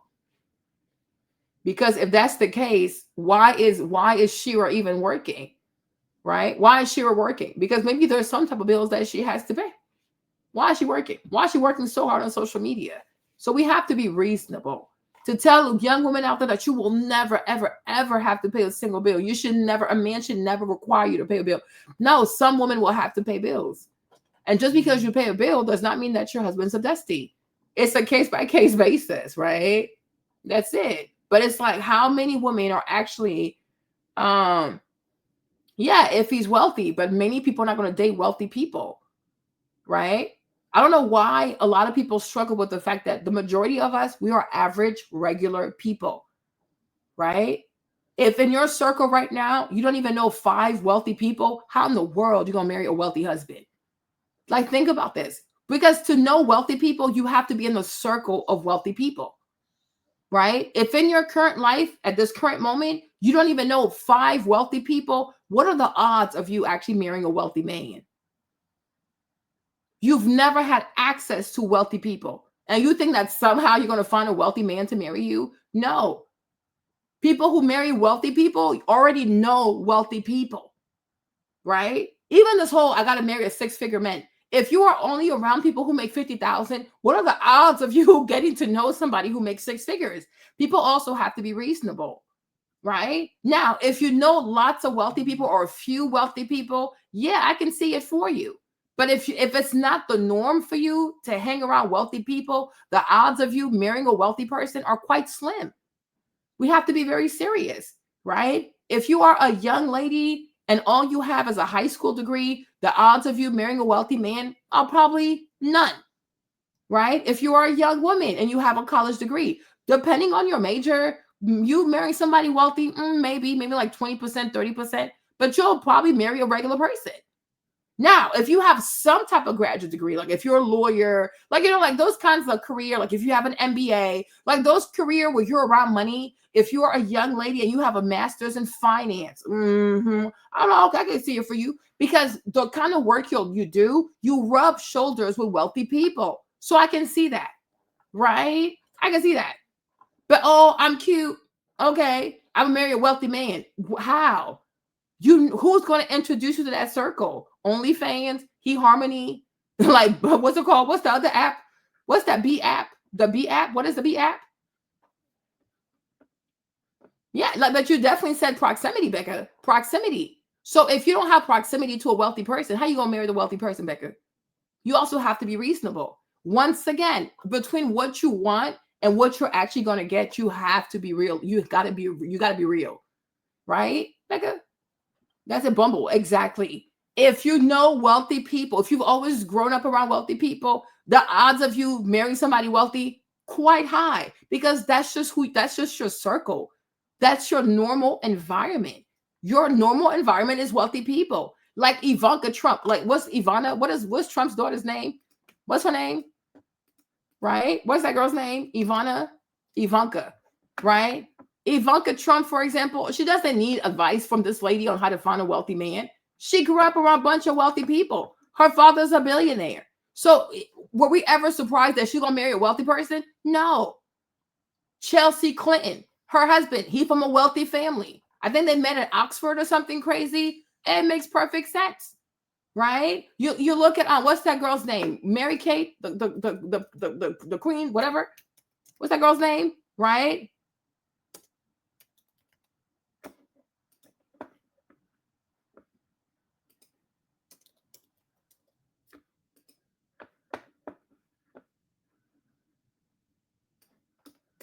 What's her name? Kate? I guess like Mary Kate, right? But you see, Prince William and his wife, where did they meet? They met at this like really fancy school in Wales. It's a very prestigious school. You have to be British by blood to get in there. Like, it's so crazy. Like, you know what I'm saying? So I'm like, yeah, duh. They met in this really prestigious school for rich ass kids. So it makes sense. That's why I say most people who marry wealthy people, they meet those people at school, not on dating apps. Like, that is so bizarre.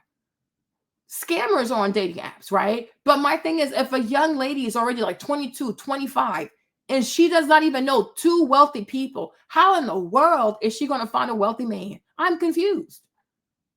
If you're already 25, you're already 30, you don't know a single wealthy man, hang it up. You're not going to find those people because they hang out in like very elusive circles. And the money, like even the price to pay to be admitted, like being able to go to these classes, take the equestrian courses, this, and that, it's just too much money. You don't have it. You don't have it. So we have to be serious. That's why young women, if we want to really sit here and teach young girls how to get a wealthy man, we have to prioritize education. It's like, I mean, you are just, I know who's being a hater. You just rewriting for you can believe whatever you want to believe, my love, right? Believe whatever you want to believe. Believe the earth is flat. Believe the earth is round. You know what I'm saying? I don't deal in like, I don't deal in foolishness, right? I deal in practicality, right? You can do whatever you want. You can believe whatever you want. If you don't want to do 50-50, if you believe that you can marry a wealthy man and you barely know one wealthy person, you're more than welcome to believe that.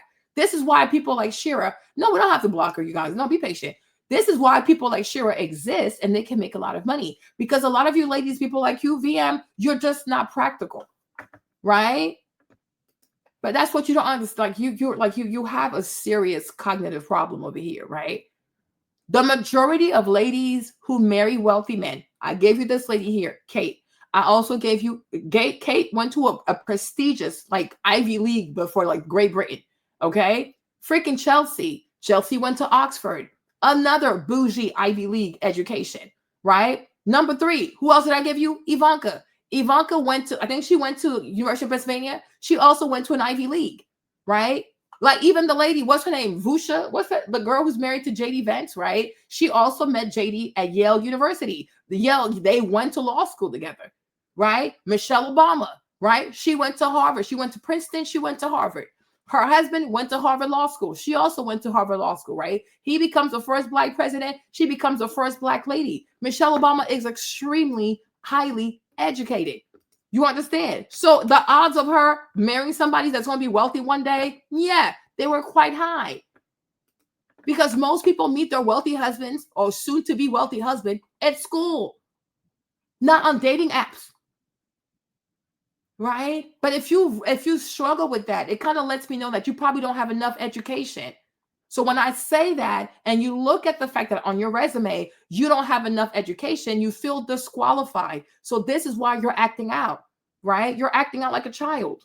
You're being quite immature, because what we're saying here is very sensible. It's quite very sensible, right?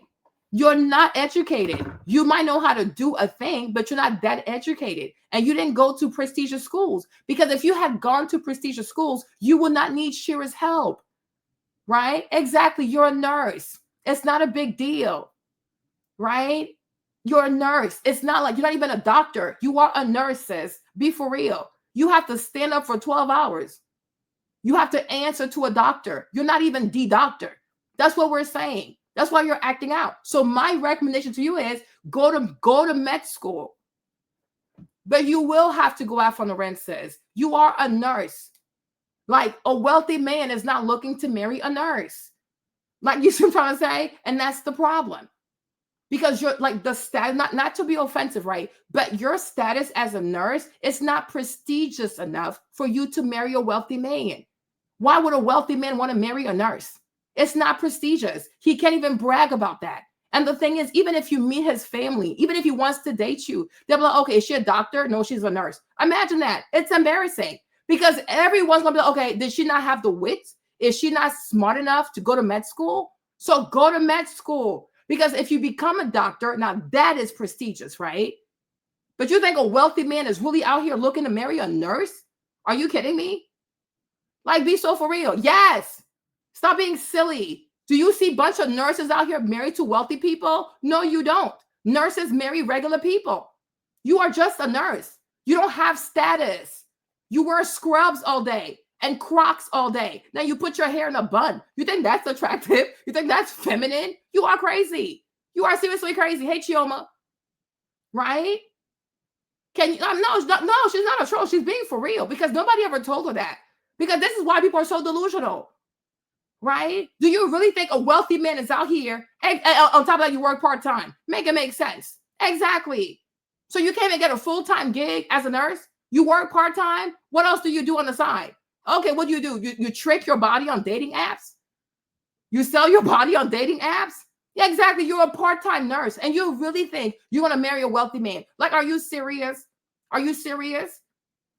Even like Vivek Ramaswamy, his wife also, they met at Yale or they met at Harvard, something crazy, right? But his wife, she's actually a doctor. She's an ENT, ear, nose, whatever specialist, right?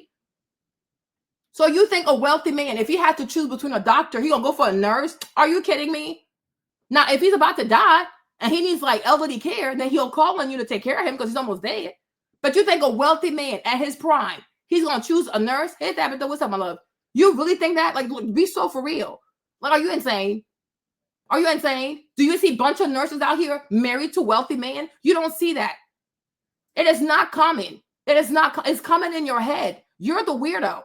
You are the weirdo. Show me a nurse. Give me a nurse that's married to a wealthy man. We'll look her up right now. You make no sense. You are really crazy. You are really a wealthy man. He's going to marry somebody who stands on her feet all day. Your toes are probably so busted. Can you imagine standing up all day for 12 hours? Do you know what your feet look like? Who wants that in their fancy ass bed? Girl, stop. You make no sense.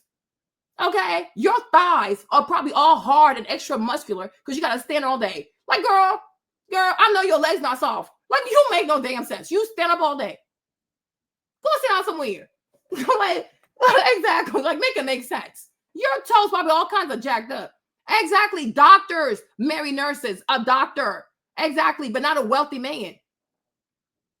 Doctors who do like the doctors who have like urgent care, like regular doctors, they're not that rich. Not a neurosurgeon. He's not going to marry a nurse. You are crazy. Oh, yes, I'm definitely talking. Absolutely.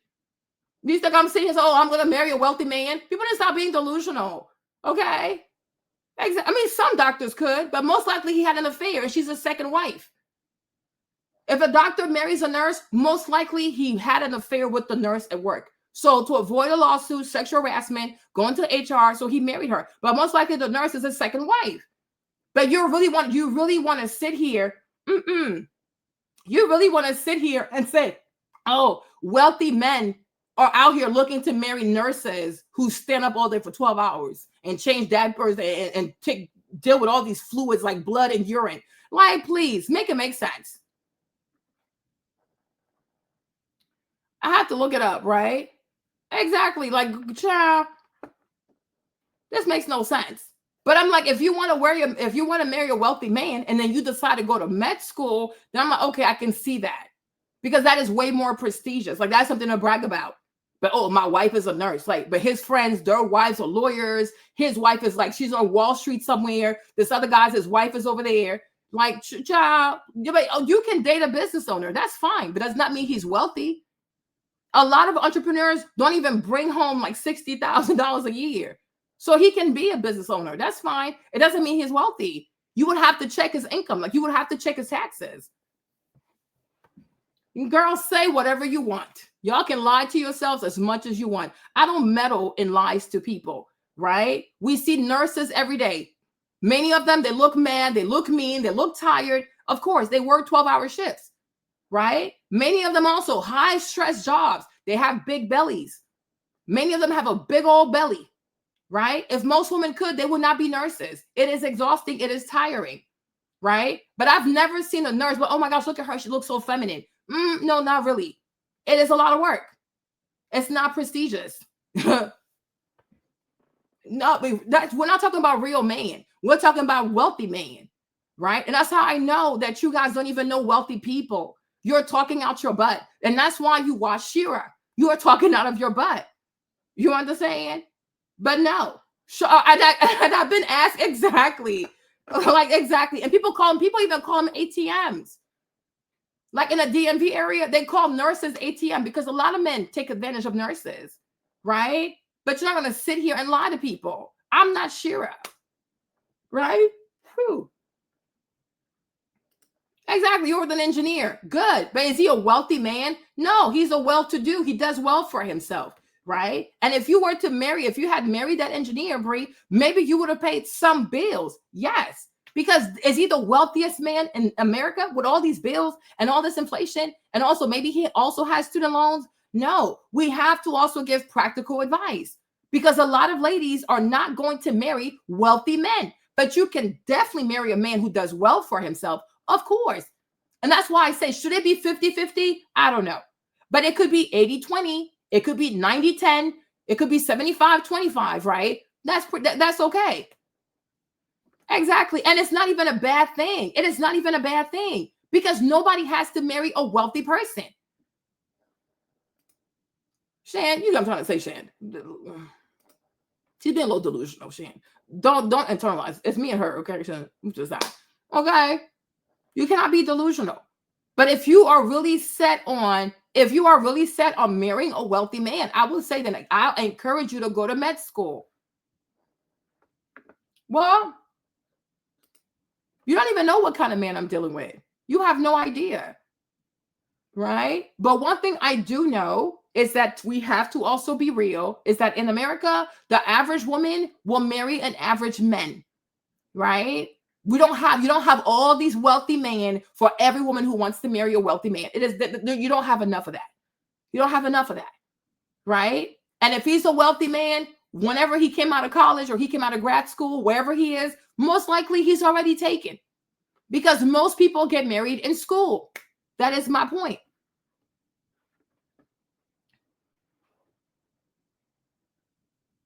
Yeah. But Diddy to me, Diddy's a rapper degenerate, you know what I'm saying? But even Diddy too, though, like look at Cassie, right? Cassie was not a nurse. Like she was not a nurse. Like Cassie was out there, very pretty, very young, so he got with her. But you see, he also abused her. Wait, J-Lo, actress, model, Kim Porter, actress, model, right? That's what they want.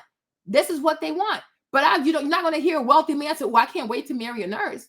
Now, if she's extremely badass, like if she's extremely beautiful and she happens to be where he is, maybe that can happen, right? But my thing is, you also got to be in proximity to wealthy people.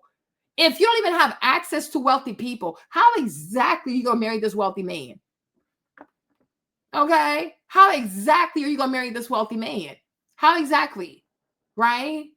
When you work 12-hour shifts, when you work a 12, 13-hour shift, right? When do you even have time to socialize, to go meet these people? Make it make sense, right? So, am I saying that nurses are not desirable? No. Am I saying that nurses cannot get married? No. But to say, oh, I'm a nurse and I can get me a wealthy man, you are extremely delusional. People need to stop lying to you. Okay? The odds of even like, hey, Sheba, the odds of even like a wealthy man, no, you just keep adding. It does not even matter. Because like I said, not only does she have to be extremely beautiful, but she has to be where he actually is. And that's a lot of money. That is a lot of money. Because you have to be where these people are all the time. Right? And then you got to find one that's actually also available. It's a lot of levels to this. So it's not just like, yeah, that's exactly how it goes. Wealthy people marry other wealthy people because they don't want liabilities and they don't want to be married to users, right?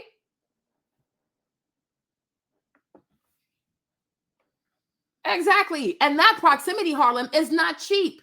It is not cheap, right? If like Monaco, for example, can most people just wake up and go to Monaco on vacation?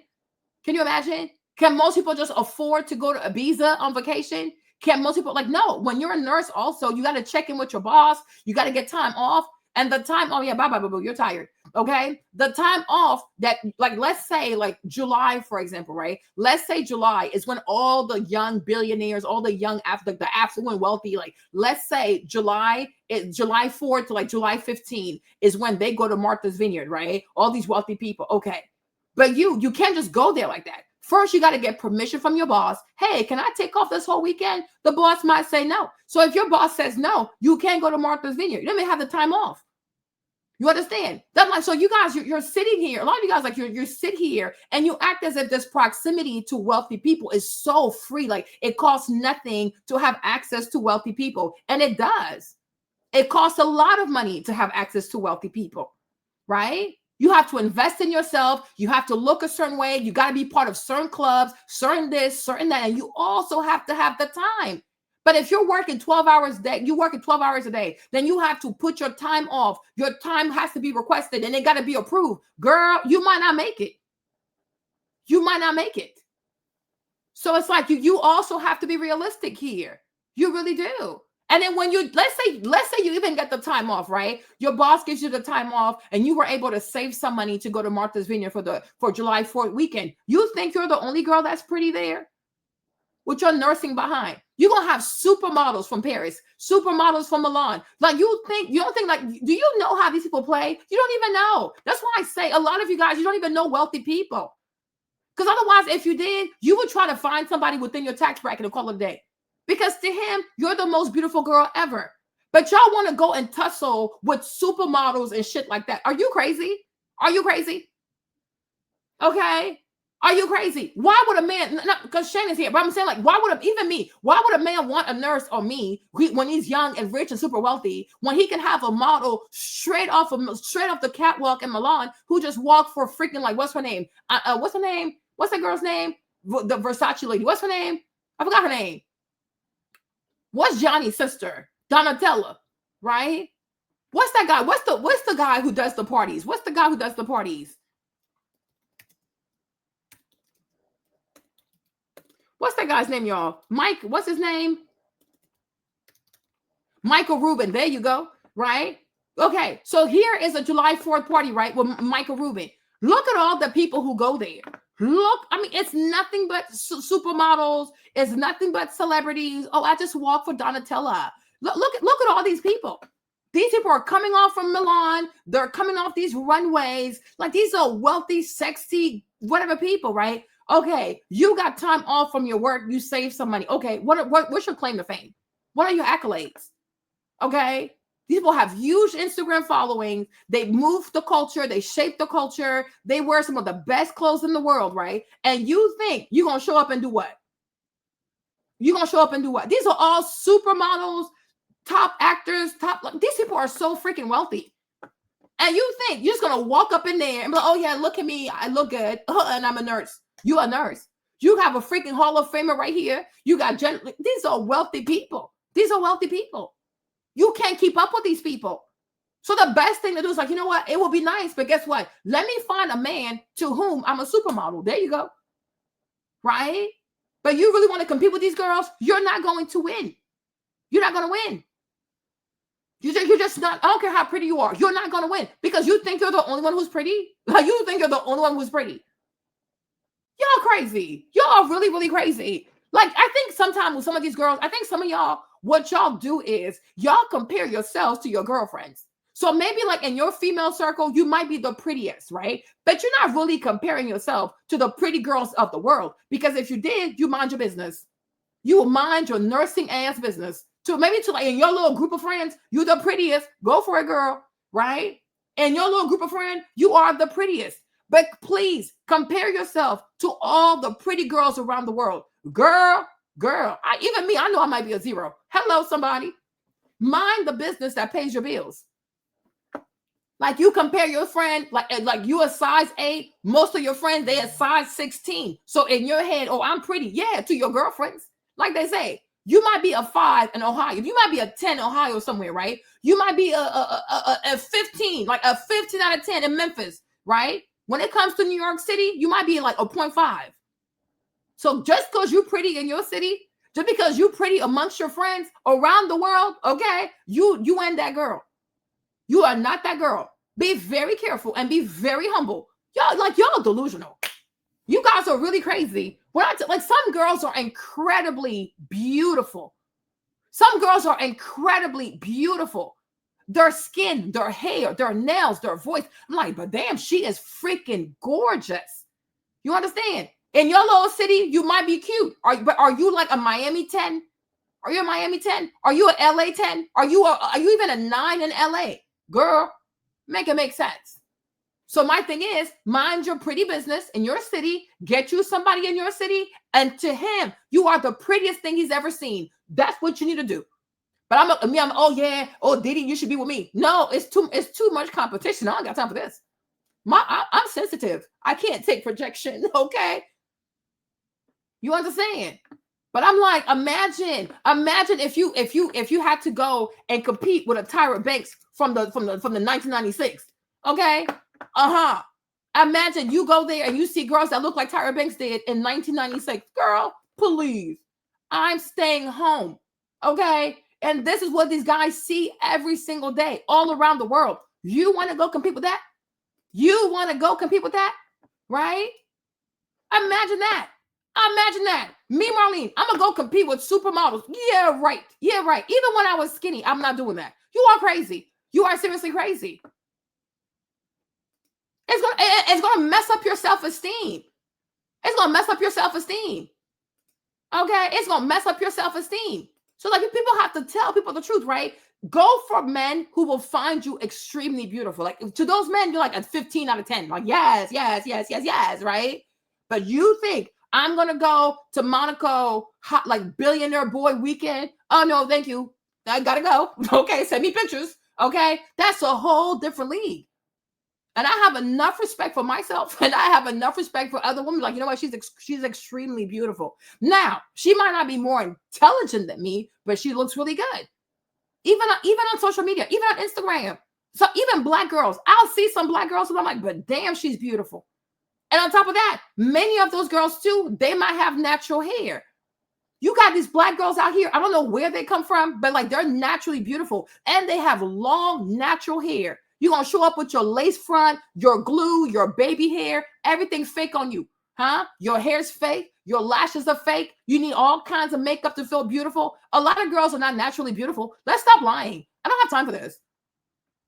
Exactly. I don't have time for this. I do not have time for this. A lot of girls, you need makeup to look good. Be quiet. Go sit down somewhere. You have all I want to marry a wealthy man. Look at your skin. Have you seen your skin? You look dehydrated. Okay? You barely drink water. Okay? And you want to go and compete with Lori Harvey? Man, go sit down somewhere. Go sit down somewhere. And even, let's say he even liked you, right? If he had to choose between you and Lori Harvey, see, Lori Harvey, her daddy, he's worth $150 million. So that's good for business. Lori Harvey, her daddy can open doors. Her dad can open doors. What can your dad do? Like, stop being silly. Your daddy never even made $100,000 in his whole life. No, I'm going to marry a wealthy man. How? So he has to choose between you and your father, who only made like $70,000, and her daddy is worth $150 million. Even if you look better than Lori, the fact that Lori is connected to a man that's worth $150 million, it makes more sense to go with Lori because her father can open doors. He can go into business with Lori's dad. Okay, I mean, like, let's be so for real though. You have to be honest. People act like, oh, it's so easy to get a wealthy man. All you have to do is watch Shira 7, create an account on Bumble, create an account on eHarmony, and then boom, boom, boom, boom, boom. Here, you have this abundance of wealthy men. That is not how it goes. Many wealthy men also don't even go to the airport, even the lounge. They don't even go to the lounge. They have these private lounge for wealthy people. Sometimes even wealthy people, they board the plane after everybody else boarded the plane because they go straight to first class. You will never meet those people. You will never meet those people. How you go to the airport and how they go to the airport, it don't make one. Where you sit to wait for the plane and where they go to wait for the plane, it don't make one. You actually have to walk to the gate. These people get driven to the gate. How you gonna meet these people? Like, be so for real. Okay? And even, I'm gonna travel first class, so I'm gonna travel business class. A ticket is like $6,000, $7,000. Where do you have this money? And it's not, the first time you travel first class or business class, he's right there. You might have to travel a lot in business class to even encounter this person. Make it make sense. Proximity is not freaking cheap. And that's exactly what Priscilla is saying. Oh my gosh. Even if wealthy men exist, do you have proximity to those people? No, you don't. And it costs money. It costs a lot of money and time, which you don't have because you have to go to work. So we have to stop being practical. So my thing is, you need to focus on where you are a 10, like the group of men where you are a 10 and they fight for you and they go crazy for you. That's your hunting ground. Go over there and kill somebody. Like, get pop, pop, pop, pop, pop, pop. Okay. That's where you go. That's where you catch a prey. But some of y'all, your eyes are bigger than your stomach. You are crazy. You understand? You're a little cat and you think you can kill a giraffe. You are not a lion. You're not about that life. You're not a panther. You cannot kill a giraffe. You are a little kitty.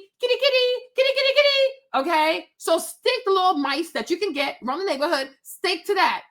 And that's exactly what Priscilla's saying, that Shira is lying to y'all and making money off of y'all. That don't make no sense. That makes no sense. That makes no sense.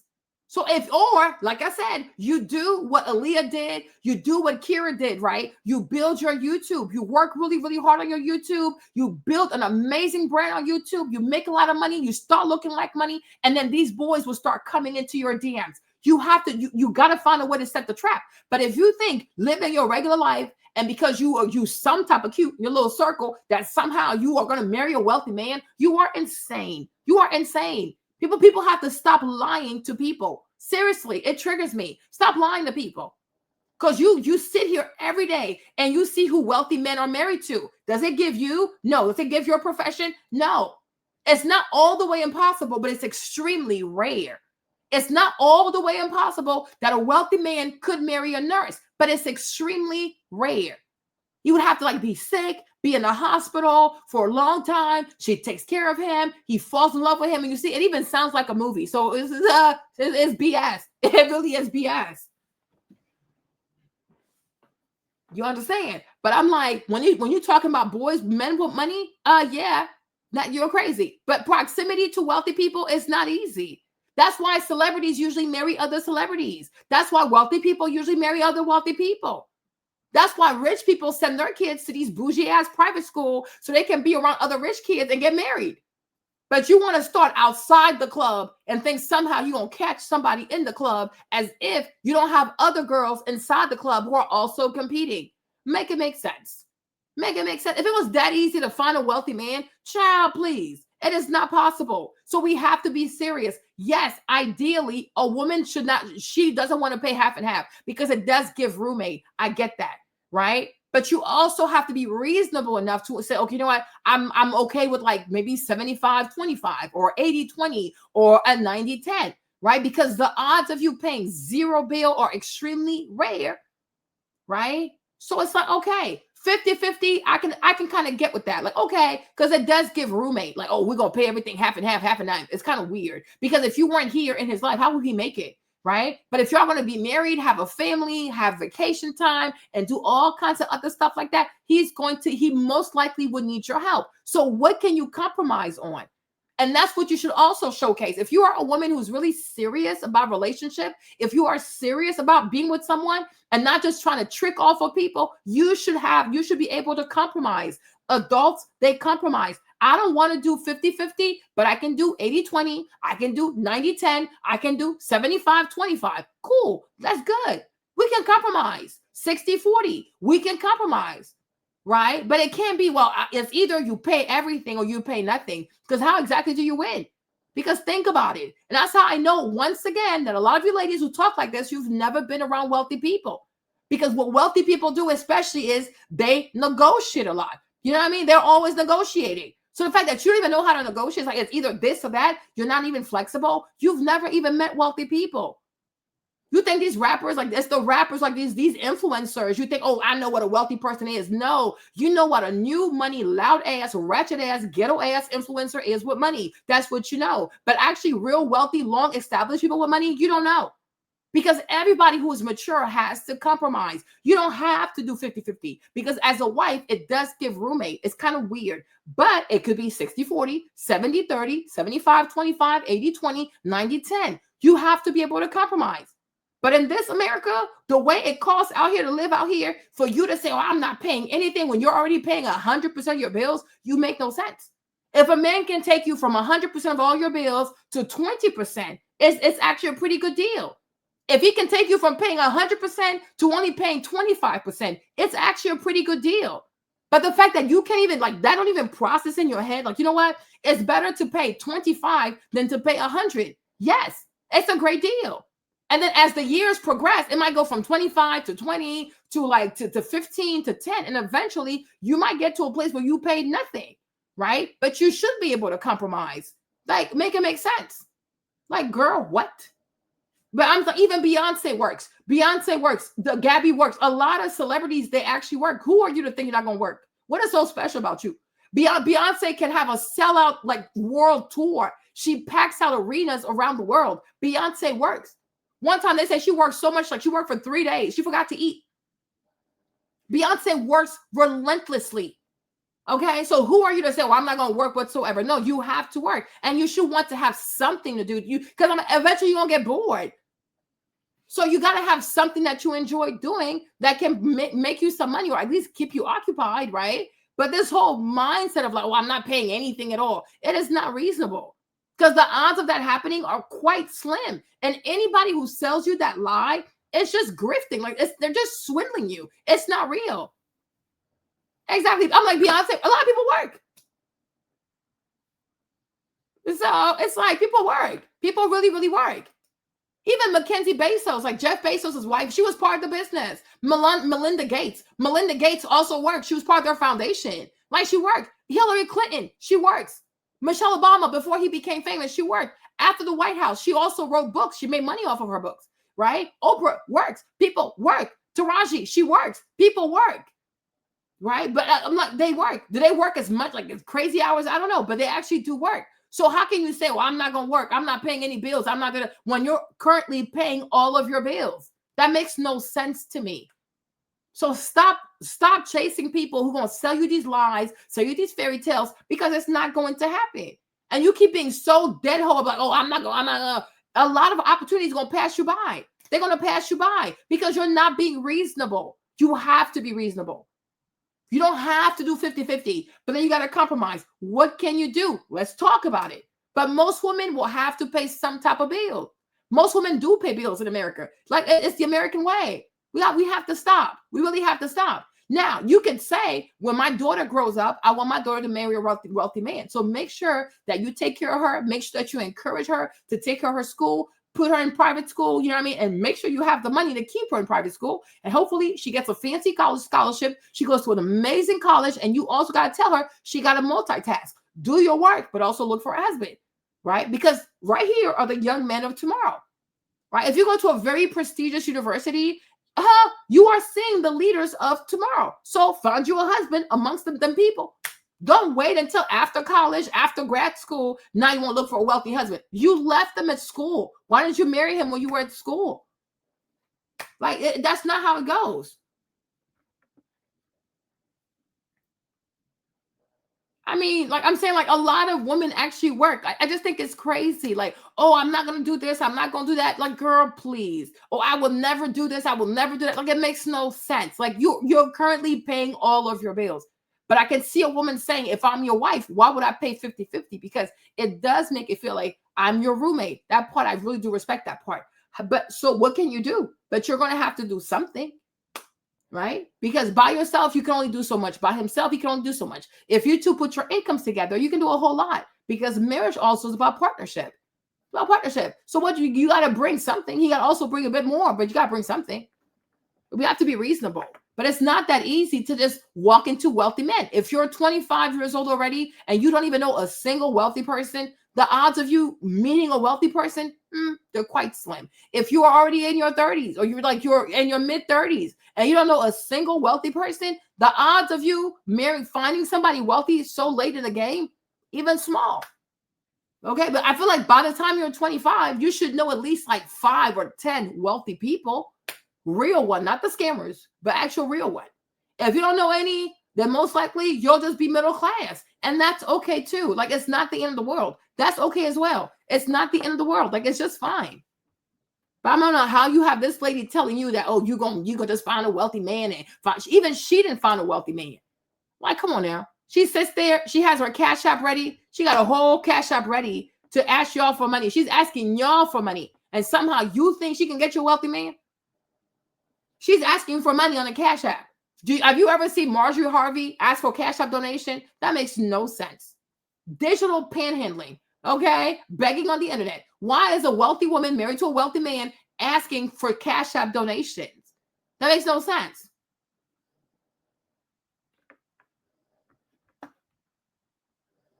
I mean, so it's like, you should have something to yourself. But I'm like, and even some women too, like you have some women who have husbands who can pay everything, whatever, but they still choose to work because the kids are grown. Like she needs something to do, right? But I'm like, that's crazy to me.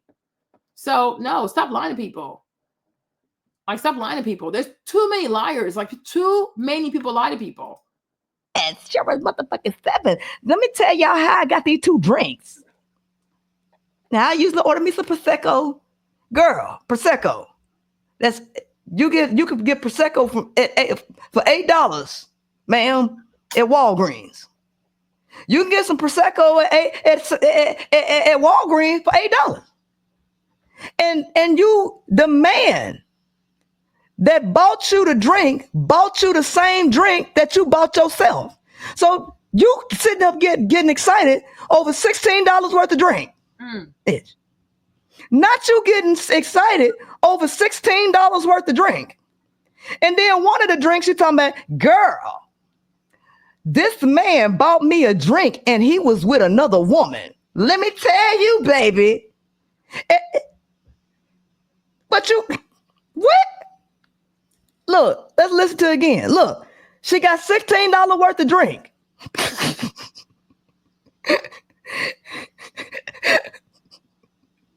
I'm going to say, baby, all I'm going to say is Shira motherfucking 7. Do you hear me? Shira 7.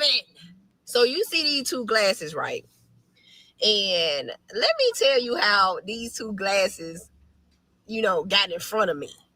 So like I tell women all the time, sometimes it's best to go out alone because sometimes the friends, the company you keep can really keep you from getting a good man.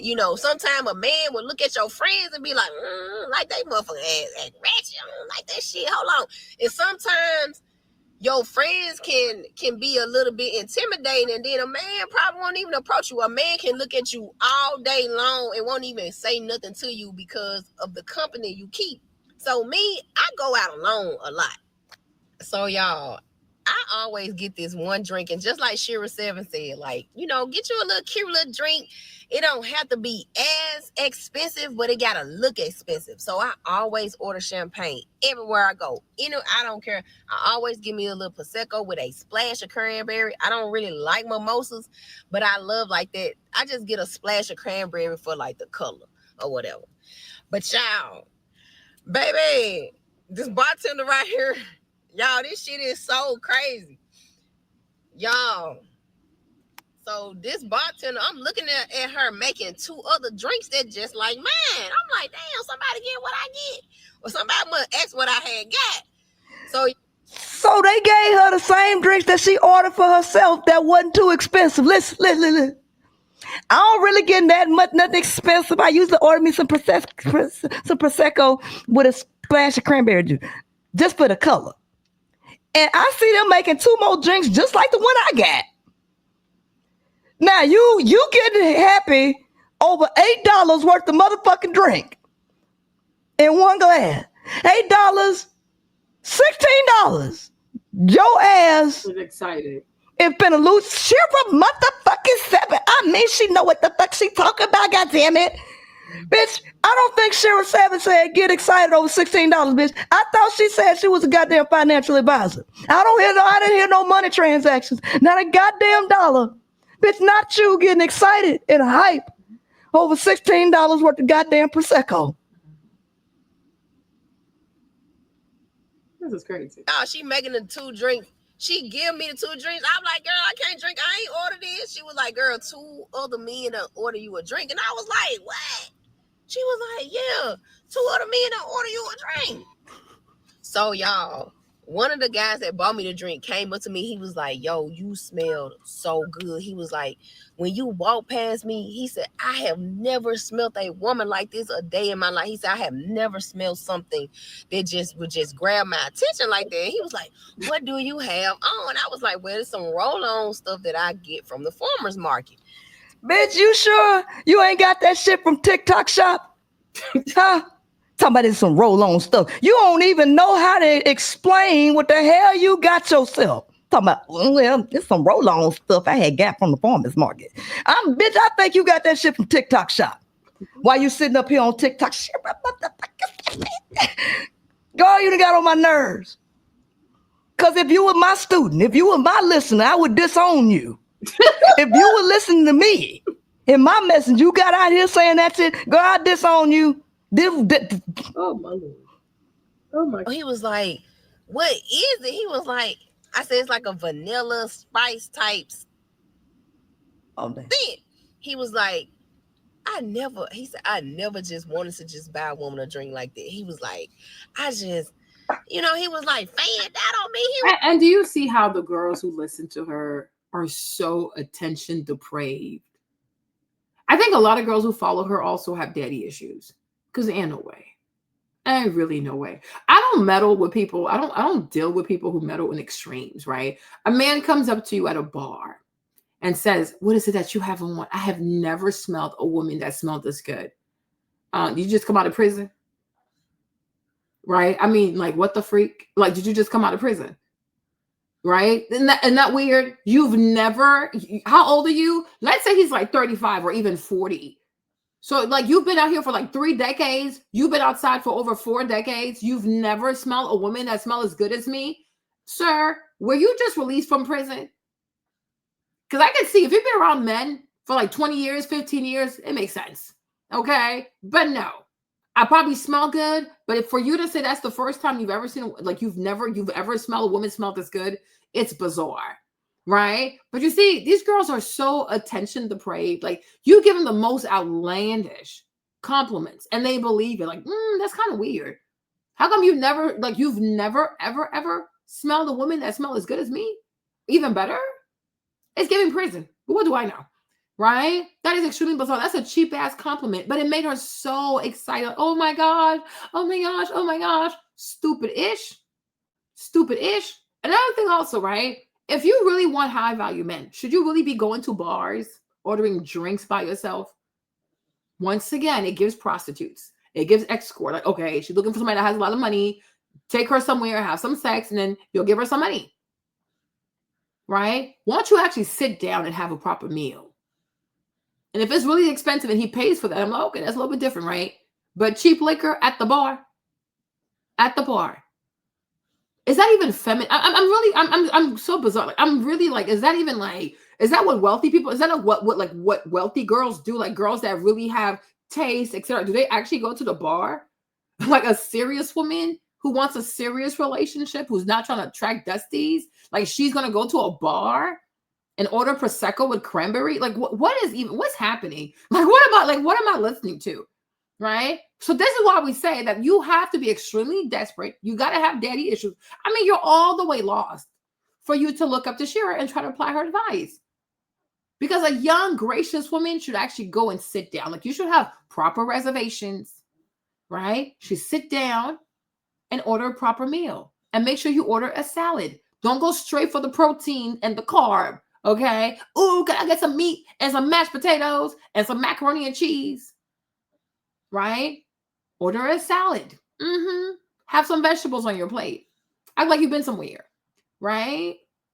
But I'm like, nothing about what she just described is giving she's going to attract somebody with wealth and kind of money. No, she's not. And also, I really want to know this. Like, do most wealthy men even hang at bars or whatever? I don't think so. Why would he be at the bar? Why? When I'm sure he has a big old house, in-house bar, the best liquor in the world. His friends actually go to him and they party at his house. That's where they party. Because they don't want to be seen. No pictures, no videos, no blackmail. Right? No blackmail. But I'm like, are wealthy men really hanging around bars trying to buy girl drinks? It's giving dusty behavior. Right? So because he bought you an $8 drink, now he feels like he has the permission to walk up to you because you accepted his $8 drink. Now he's going to come waste your time. They're like, oh, but Marlene, these men. I can see it. If you are sitting here and you are accepting $8 drinks, $12 drinks from people, then they can come up and talk crazy to you. That's why I said, where do y'all even meet these people who be trying your gangsters like that? But now I kind of get it, right? This makes no sense to me. Why would I take an $8 drink? Right? And why does he even feel comfortable bringing you an $8 drink? If he really wanted to impress you, he would have found the most expensive drink on the menu. That's what he would have said to you. But he ordered exactly what you ordered because it's quite cheap, actually. Exactly. It's not a flex.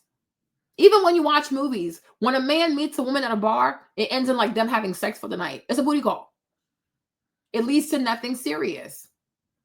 Right? But if he was serious, my love, right, he would actually look for the most expensive drink or the most expensive bottle, and he would have brought that to your table, or he brought that to you, but he didn't. Okay? Like, make it make sense. Exactly. Like, you go to the bar. Like, who does that? You do that when you're in college. That's college behavior. When you're grown and you're mature and you know what you want in a relationship, like you know what kind of man you're looking for, you don't hang around bars. Okay? Unless you're selling something. Okay? But if you really want a successful man, you're not going to be at a bar. That is bizarre. Why are you at a bar? I would even argue that if you want to find a wealthy man, sign up for the gym. That's the advice I would give you. Don't go to a bar. Work out. Find the most luxurious gym in your area, and that's where you go.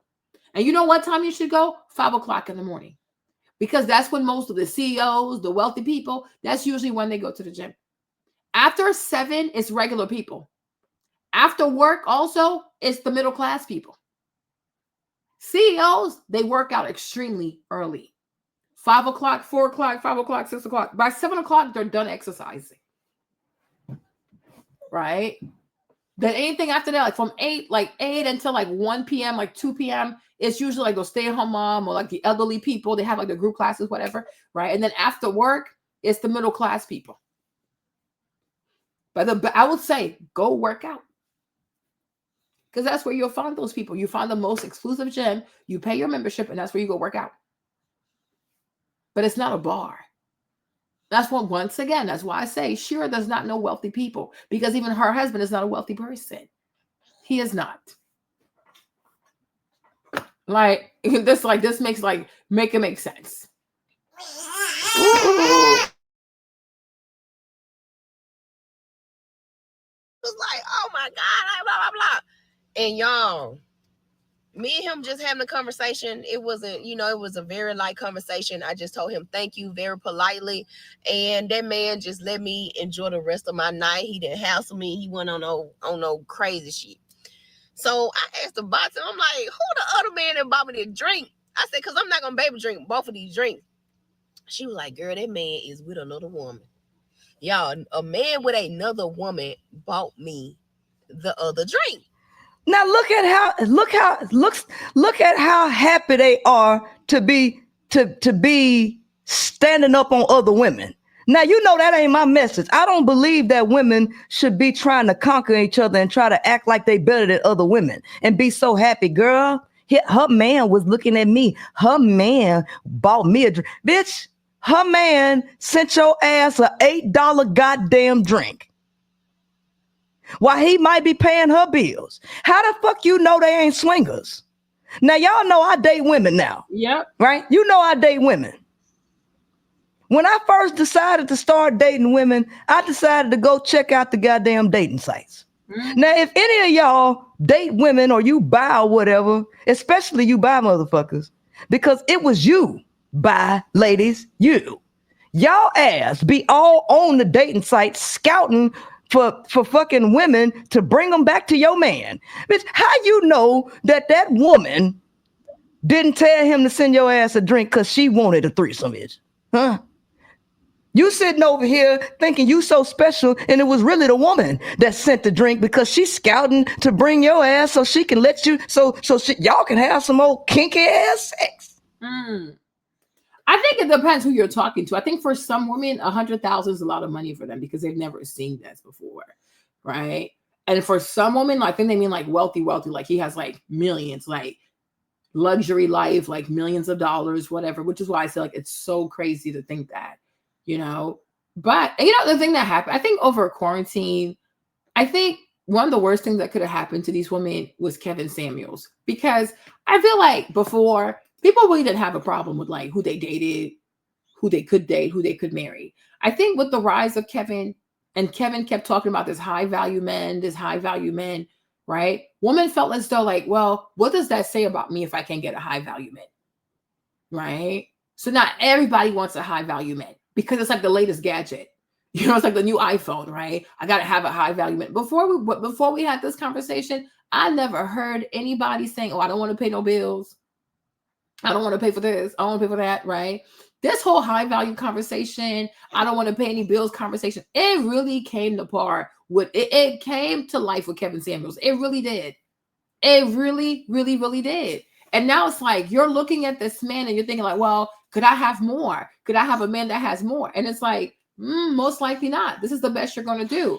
But a lot of women don't want to hear that.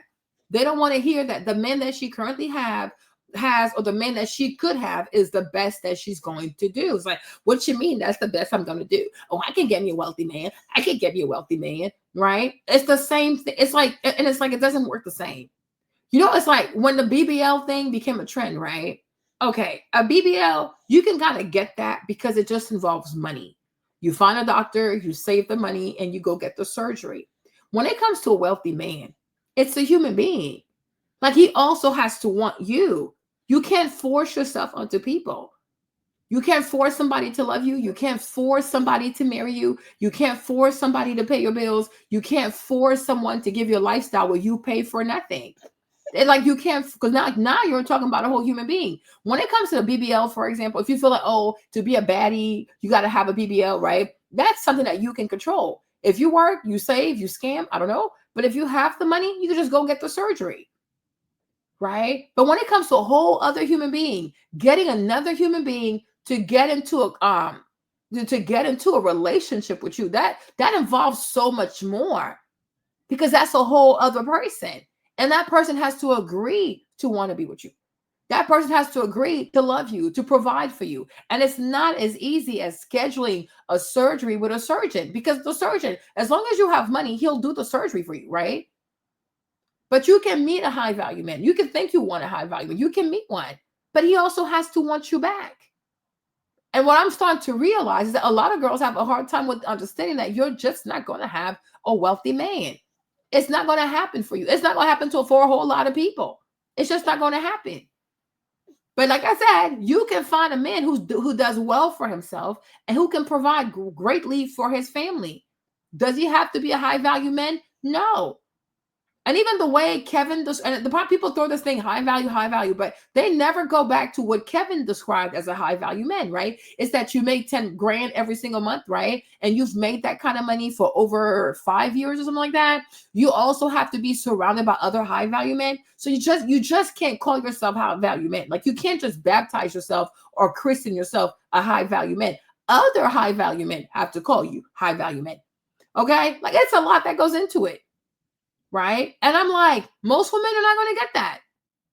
Or definitely not going to get that off the rip. Now, as he gets older, he can start making the 10 grand every month for 5 years. Yes. But off the rip, they're not going to get that. Right? And that's the part they don't want to accept. So Shira, I guess, makes it seem like, oh, I know the way. She don't know shit. She doesn't know shit. Because nobody can force anybody to like you. Nobody, even you, nobody can force you to like somebody. Right? You can't force people to love people or take care of people, want to provide for people. You cannot do such things. You just can't do it. Because the person also has to want you back. I mean, he's the one who came up with this whole like high value term. And then people are like, oh, I'm high value. I can get a high value man. Right? You understand? And like this whole ranking thing, like from a 1 to a 10, what do you think you are? And not every girl wants to be a 10. We're just like, that's extremely hard. That's extremely hard, right? But most girls want to be told, oh, you're a 10, you're a 10. It's like, no, you're not. I'm like, that is extremely hard. I'm like, that's crazy, right? But how many women are actually a 10? Like, seriously, even our favorite celebrities, like some of your prettiest celebrities, even they've had plastic surgery to look even more beautiful. But the way they were born, it also was not given a 10, right? But most women are not 10s. Most women aren't even 9s.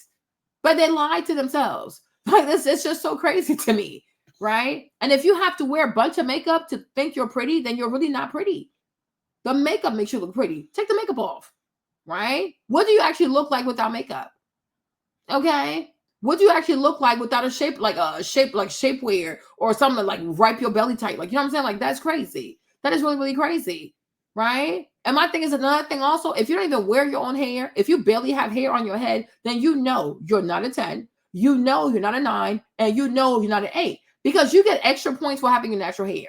So if you don't even wear natural hair, you don't even wear your own hair. You always use like stolen hair from Indian temples. Yeah, that's weird.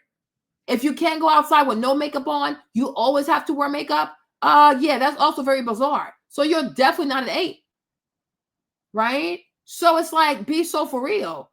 But I'm like, they just want to lie to themselves. It's okay. Be a 4, be a 5. But it's like, be the best 4 you can be. Be the best 5 you can be. And just be happy with that. Be happy with that. But this whole, I mean, I'm serious. Like this obsession with like, oh, I got to be a baddie. Like, no, you're not. You look crazy. You look crazy. The baby hair, it looks crazy. All these weaves, they look crazy. Them 24-inch, 40-inch, 60-inch bust down. Like, it is ridiculous. Like, it gives stripper. It is not classy. Sometimes I wish lots of ladies would just go ahead and get a nice pixie cut, right? Wear your own hair. Take care of your skin. Be hydrated. Work out. Yeah, be the best 4 you can be. Be the best 3 you can be. If you're a 3, that's okay also because it's hard. If you have to go, like think about this. Like me, I'm a very practical person. If you have to go to work, you got to go to work. You have to come back. You got to commute to work. Go to work, get off from work, drive home from work. Come home, take care of yourself, cook your food, do your laundry, do all the stuff, pay your own bills. Like, it is hard. I'm like, to be an 8, a 9, or a 10, it's like, you got to have so much money that all you do is just beauty stuff all day. Like, oh, I go to massage. Oh, I work out. Oh, I can get my hair done. Like, to be a 9, a 10, a 8, even a 7, like, it requires lots of extra time. Because that means, like, at that point, your entire life is just being beautiful. That's the life of a supermodel. Most people don't have that life. So you are going to be a 3 or a 4, okay? But guess what? Be the best 3, be the best 4, be the best 5 you can be, and be happy with that because you're doing the best you can. You're doing the best you can. Like J-Lo, then, oh yeah, J-Lo, she might be an 8, a 9, or a 10. But J-Lo's worth like $500 million. She does not make her own food. She doesn't clean her own house. She doesn't do nothing but like be pretty. So of course she's beautiful. And that's why people say you're not ugly, you're just broke, right? So you're doing the best that you can. But most women are not a 10. Most women are not a 9. Most women they're not even an 8. Most women also are not a 7 because it's hard. A lot of people are like set 5, 6, 4, 3, 2. Okay. Hey, it's life. But we have to stop lying to people. Like we know, like when you see wealthy people, you see their wives, you see what they look like. And I'm like, you have to be honest. Like, I just don't look like her. And that's fine because you have a lot to do. You have a lot on your plate. You have to sleep. You have to work. You have to pay bills. You got to clean your house. You got to do your laundry, fold the laundry, clean the floors. Listen, if you're able to even work out 3 times a week, God bless you, right? But a woman who's an 8, a 9, a 10, that's all she does is take care of herself every single day. She does nothing else. So she better be beautiful because what else does she do? So it's like, we got to be realistic here, right? When you go with me, if I go outside, and I think I live in a pretty nice part of the area, I live in a pretty nice part of Virginia, but I'm like, when I go outside, I don't see a bunch of 8s and bunch of 9s and bunch of 7s. Like, no, a lot of women are overweight. And even young women, a lot of young women are overweight. They have bloated bellies, right? They're bloated. Some of the, I don't know, it's just they have cortisol. They have these sagging bellies. They have bad skin. They don't even wear their hair. You see bunch of frontals with a baby hair, the little door trap thingy. Like, it's just so bizarre, right?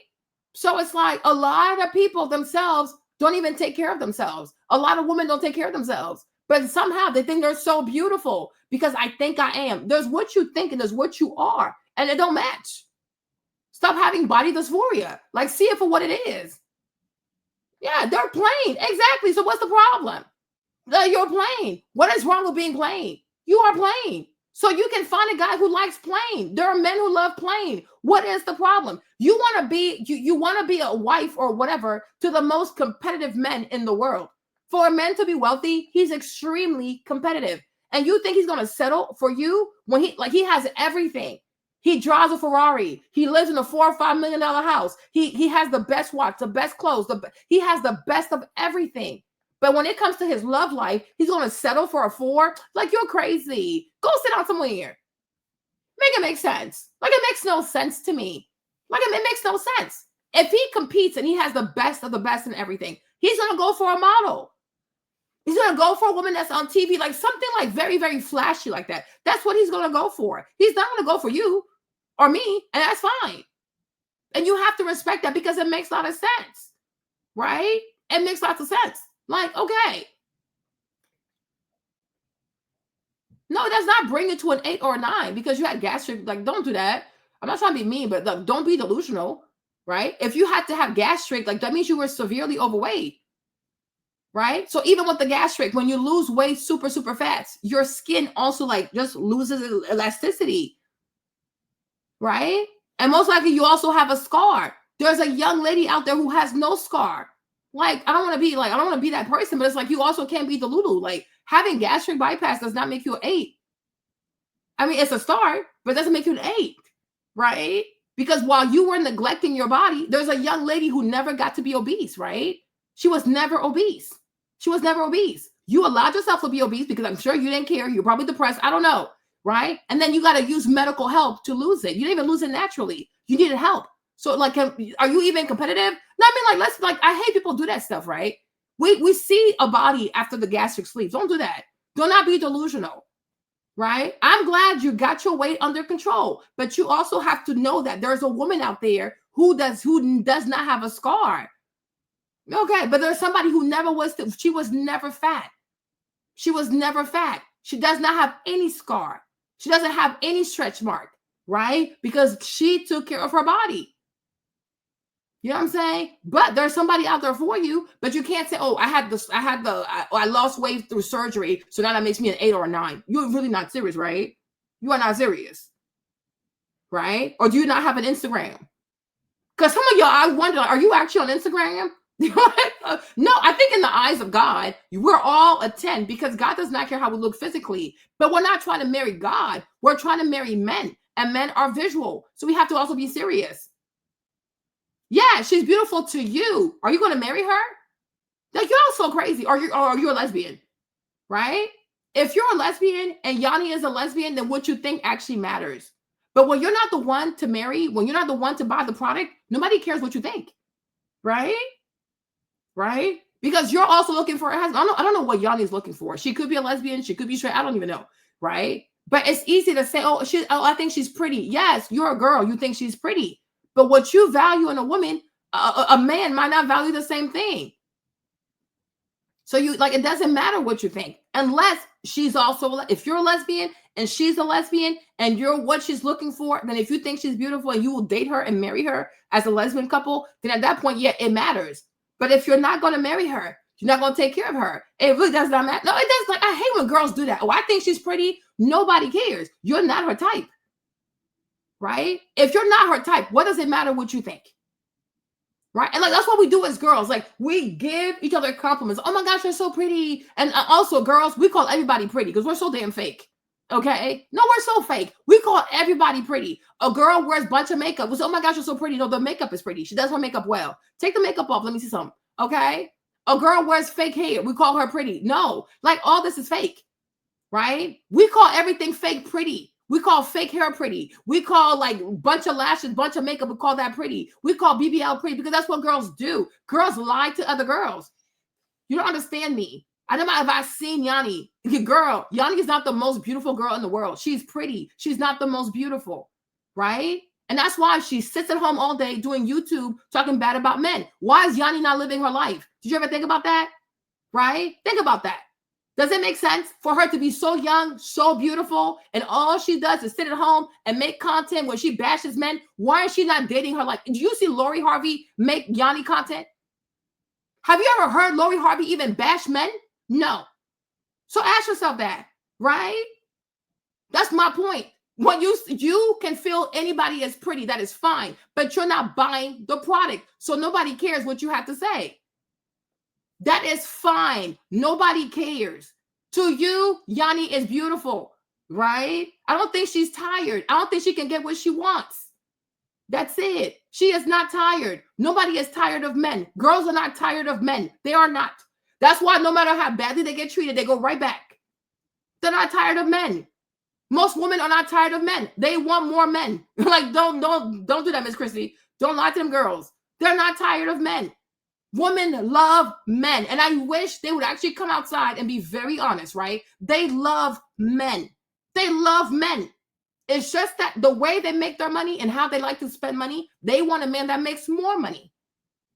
But everything we're going through right now is because women are obsessed with men. This is why we're in this situation right now, right? They love men. They love men so much, they go and marry people in a week.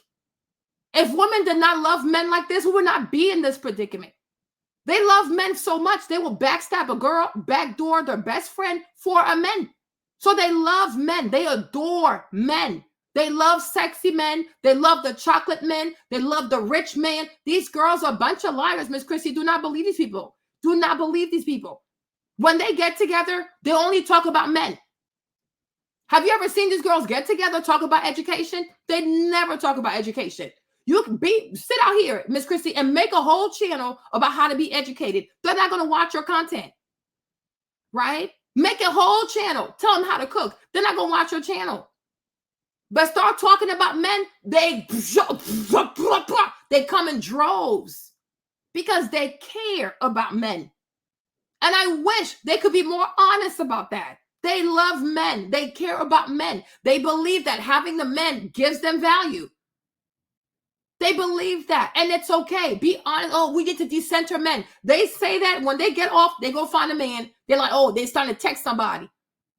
Right? Because they love men. Women love men. They love these people. They adore these people. They really do. They will fight for them, kill for them. They'll do all kinds of stuff for them, right? They love men. They absolutely love men. That's why as soon as you say, oh, he's not that into you, you're not his type, they go batshit crazy. right? They love men. They love men. The richer, the better. The sexier, the better. The more chocolate, the better. They love men. They love men and they love sex. We need to be so honest. Because me, I'm 39 years old. Very, very seldom do I hear these girls talk about education, boast about their education, boast about their degrees. They never talk about education. It's always men, men, men this, men that, men, men, men, men. That's all they talk about. They talk about nothing else. Even being good mothers. They barely talk about being good mothers. Men, men. I need a man. This man, not this man, not that man, not this man, but this man, but that man.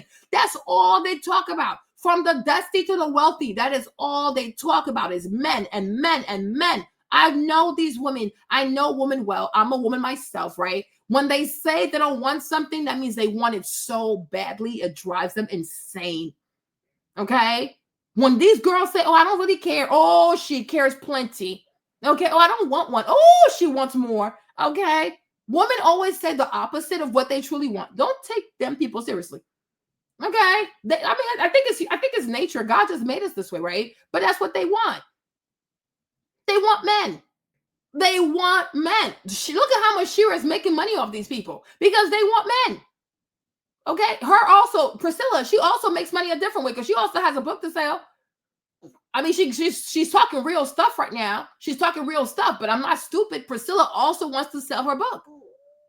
It's a great opportunity to show, okay, well, I have better advice. She's also positioning her business also because she's going to sell some books as well, right? But all of that's about what?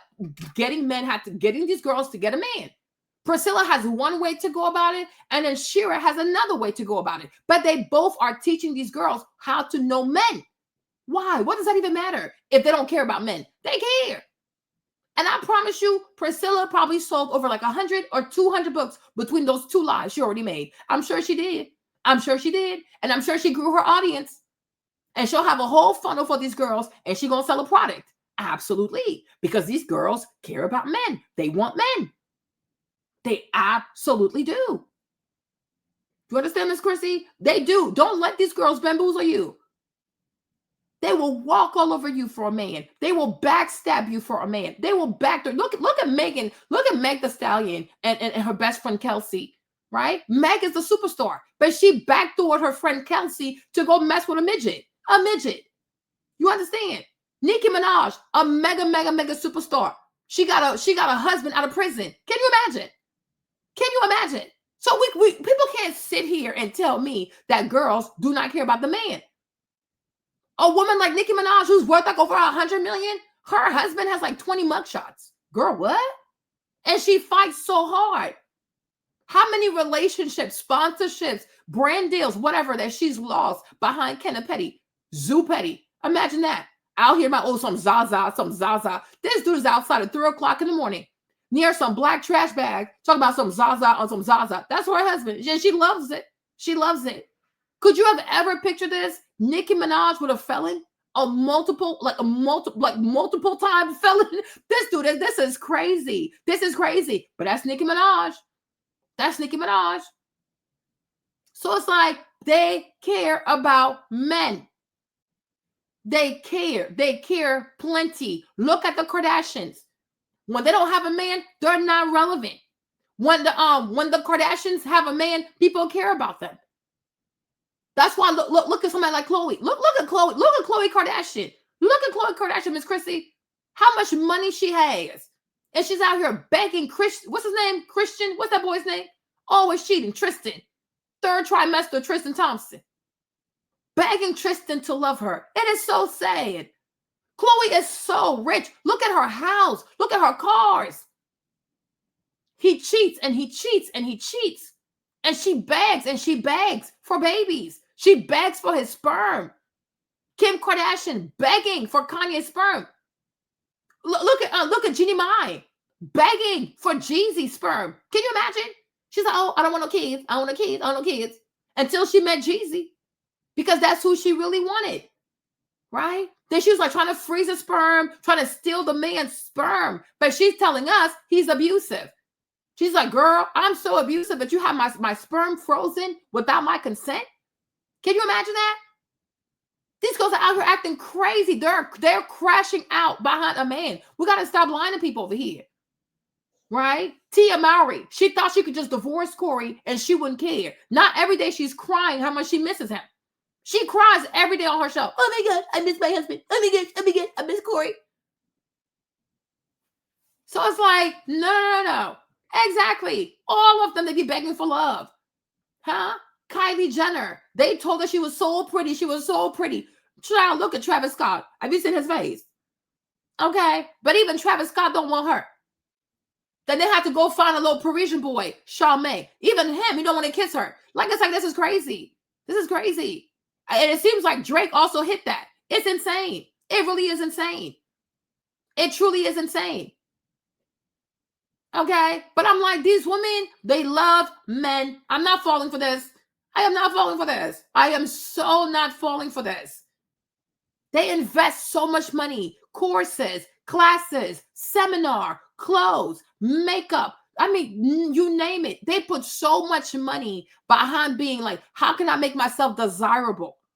They spend so much money. Do you know how much hypergamous content is on YouTube? Have you seen the views? Oh no, the views are crazy. So they obviously care. They obviously care. Make a video that says start a YouTube or start a business. They ain't gonna watch that stuff.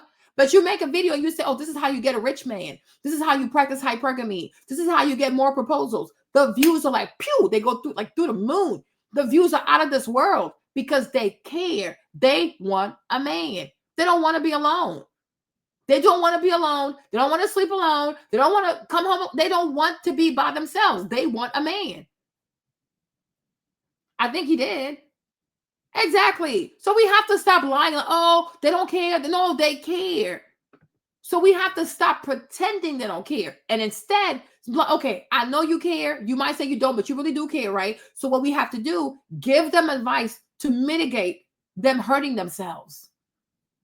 Because there's nothing worse than a woman lying to herself that she does not need a man, but she's pursuing men for the wrong reason because she's really going to hurt herself. You understand? Because it's like driving drunk. You think you can do it, but you can't because you're drunk. No, I'm not that drunk. Yes, you are. When you are in denial about how you really feel about men and how you really want them to love you and like you and find you beautiful, right? It's like driving drunk. When you engage with dating or pursuing men, when you are in utter delusion about how you truly feel about these people, right? You're going to crash and burn hard. You understand? It's a lot better to say, Marlene, I love men. I'm attracted to men. I've been hurt because in the past, right? I've been hurt because in the past, the men I have wanted, they haven't looked at me or they lied to me. I would have more respect for a lot of ladies if they came to this whole dating conversation this way, right? The guys that I like, usually they're not that into me, right? Or the people that I have loved before, it didn't last, right? So it hurts me a lot. It has hurt me a lot. I have not really processed that. I haven't moved on from that. So now I want to date for revenge, or I want to date somebody wealthy to prove to myself that I am worthy. But that's not how you do things. You don't seek revenge in dating because that's not what it's for. Because when you've been used, you shouldn't want to use other people. That's not decent. That's not decent behavior, right? If you know what it feels like to be lied to be bamboozled, scammed, you shouldn't do that to another person because you know how it feels. Okay? You shouldn't do that. Acknowledge that you love men, that you are attracted to men. Unfortunately, it usually does not last or doesn't work. So that from that point, then we can help you to be more successful, right? Because you want to know how to be successful in relationships. Some of y'all say, oh, I want a wealthy man. You don't really want a wealthy man. You want to know how to have a successful relationship that leads to monogamy, commitment, marriage, and a marriage where you'll be safe, protected, respected, and honored. None of that involves money. First and foremost, it involves character. But you have to be honest with yourself. Because if you're not honest with yourself, like I said, it's like driving drunk. You love men. I know a famous YouTuber, I ain't gonna say her name. Once upon a time, oh, I don't need a man. I'm independent. Wumpty wump wump. We wake up one day. She went to London. She fetched herself a man. And I feel like now she's the sugar mama. I mean, it's crazy, right? Come on, she also wanted a man. So she went and bought one. Okay? Because they need, like, they want to be with a man. They do. And like, it's okay. Okay? So I'm just saying, yeah. So it's like, it's okay. But I think the women who are more honest about what they truly want are the ones who are going to be more successful. I do want to be in a relationship. I do want to be married, but I'm afraid to get my heart broken. I'm afraid to just be used up for sex and things like that. I wish people would talk to me like grown ass women and actually be honest and be vulnerable. Well, okay, I understand your fears, right? So this is how we're going to fix it. This is how we're going to have a new strategy for you to be more successful. And I do believe you'll have more success. I don't need a man. I don't need a man. But every time there's a man conversation, they come out in droves. Like, come on, like, seriously? Seriously? So we have to be honest, and it's okay. Me, I will never fault any woman for wanting to be in a relationship. I think that's the way God made us, right? God made us, and it's not even just us. Like, you look at the whole mammal kingdom, whatever, right? Every female wants a man. Like, to mate is normal. That's just the way God made us. It's actually in the book of Genesis. Go and be fruitful, right? So to mate, you need a male. So it's not just us. It's gorillas, it's chimpanzees, it's lions, it's giraffes. Like, all these mammals want to mate. The females want to mate. It is perfectly normal. And when you get in trouble is when you try to go against nature, right? Pretending I don't need it. But the way God designed you, you were designed for partnership, and that is perfectly fine. But we cannot pervert what God intended for partnership and turn that to find a way to make money, get money off of people, scam people. Human beings always want to pervert the things that God has designed for us to enjoy this life. We pervert sex. We've turned sex into a business, into pornography. It was meant to be between two people to, I guess, enjoy, but to also have children. Perverted that. Right? Relationships. We pervert everything God designs. Like, we're really sick. We need help. Right? We truly need help. But it's like, it's okay. I will never fault anybody for wanting to be with a man. You will never hear me say, oh, you have to decenter a man. No, that's the way you're made. But you have to center men in a healthy way. That's it. But it's perfectly normal. When a young lady gets between the age of 25 to like 30-ish, right? It is perfectly normal for her to seek companionship. It is normal. It doesn't make her less than, doesn't make her stupid. This is how we're built. It is perfectly normal. So that's what she wants. So you have to center what you want, right? But you have to center things in a healthy way. Just like success. It's perfectly normal to want to be successful. Like being poor or like living paycheck to paycheck, it's not aspirational. So we cannot fault anybody who wants to be in a position where they don't have to worry about money. I completely understand that. Right? However, there's a healthier way and there's a bad way, like selling drugs, killing people, stealing, robbing, right? You don't have to do things illegally to get the life that you want. You can have what you want the right way. Do things the right way. But the sheer way, it's all about scammery, scheming, lying, conniving, manipulation. And that right there, it's not going to end well. If you know what it feels like to be lied to, if you know what it feels like to be taken advantage of, don't do it to another person. That's not how you're going to recover from what was done to you.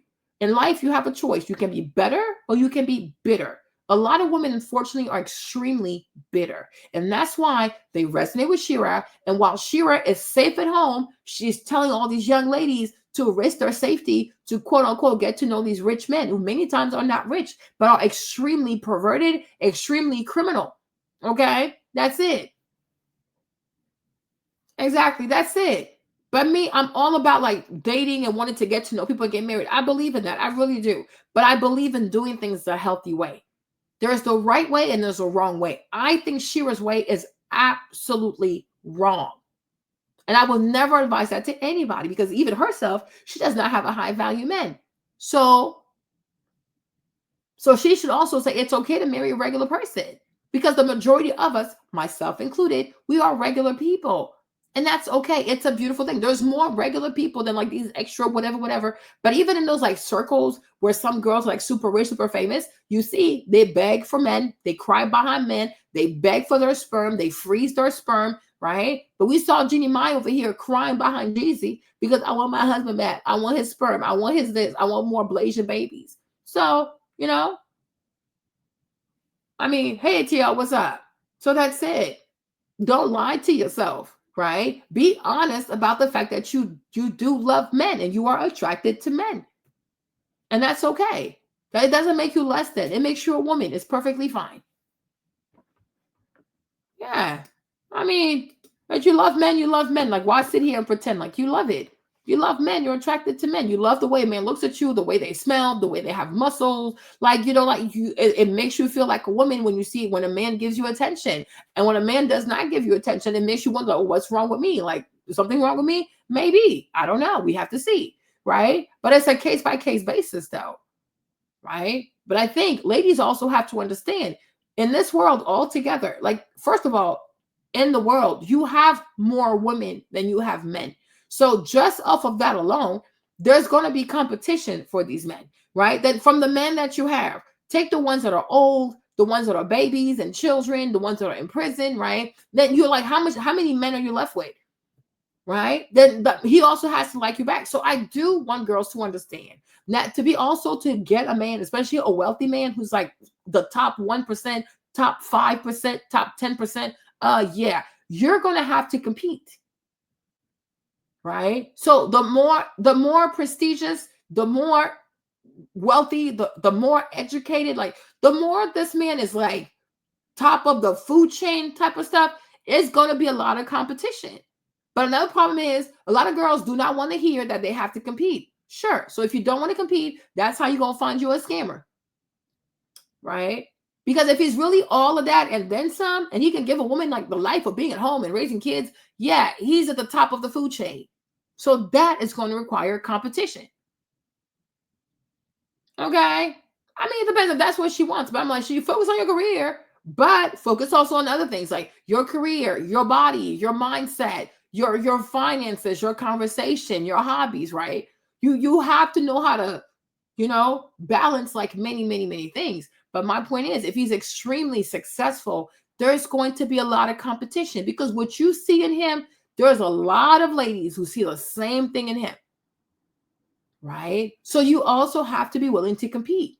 But a lot of girls don't want to compete. They want to cry, manipulate, blackmail, shame people into dating them. No, you have to compete. You can't shame anybody into loving you because even if he does, he'll end up cheating on your ass. Okay? So that's that. But there is a competition. You have to compete. And that's why most men who are wealthy, even when they're ugly, they have these beautiful wives. You know what I'm saying? Because guess what? Even a man's beauty is not really physical. It's his wallet. A man can be super ugly, but if he has lots of money, if he's a man of means and power, he would have the most beautiful wife because she doesn't care about how he looks.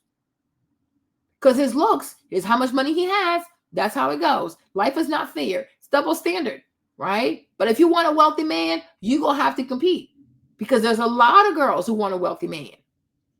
That's how it goes. So that also has to be said because there's nothing you can do that the other girl can't do. That's why when SZA was like, oh, my vajayjay is designer. I'm like, how would you know that? Some are, some are not. It depends how he gets the money. And it depends on his own personality. Some are, some are not.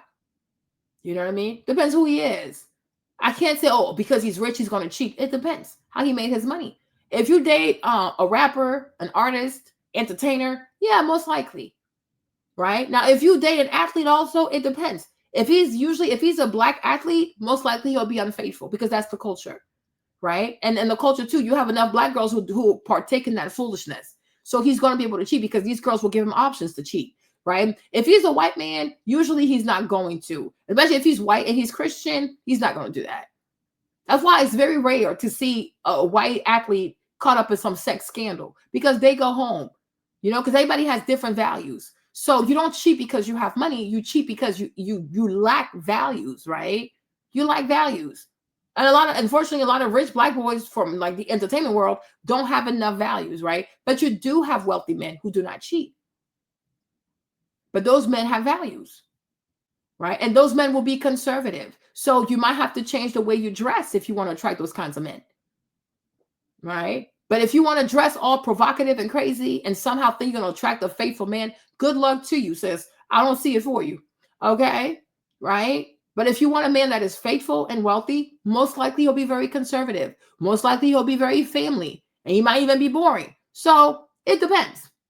Everything comes down to, do you have values or do you not have values? It depends. It all depends. Right? And also, that's why most athletes, especially like most Black athletes, don't make for great husbands, because many of them come from broken homes. So I think it's kind of hard for somebody to give you something he never had. If he never had a father in the home, if he never saw his dad be a father, be a husband, be a community person, right? He can't give you what he never had because he has no role model for that. You understand? Right? So, you know, like there's this show on Netflix, like The Five. It has all these basketball players, right? And so the majority of the Black guys, they get people pregnant, don't marry. But there's this one guy, the white boy, Domus, right? He's from Serbia. Domus, he's actually married because that's his culture. Right? That's his culture. But the Black boys, Jason Tatum, he's not married. You know what I mean? But once again, Black girls are also okay with that culture also. Because you got to find somebody to carry that baby out of wedlock. So many Black girls are comfortable carrying babies out of wedlock. So that's why I think a lot of Black boys, they would never do better, because a lot of Black girls partake in the foolishness, right? They partake in that. So here we are. You understand? So the culture, the way it is, I blame the man and the woman. Okay?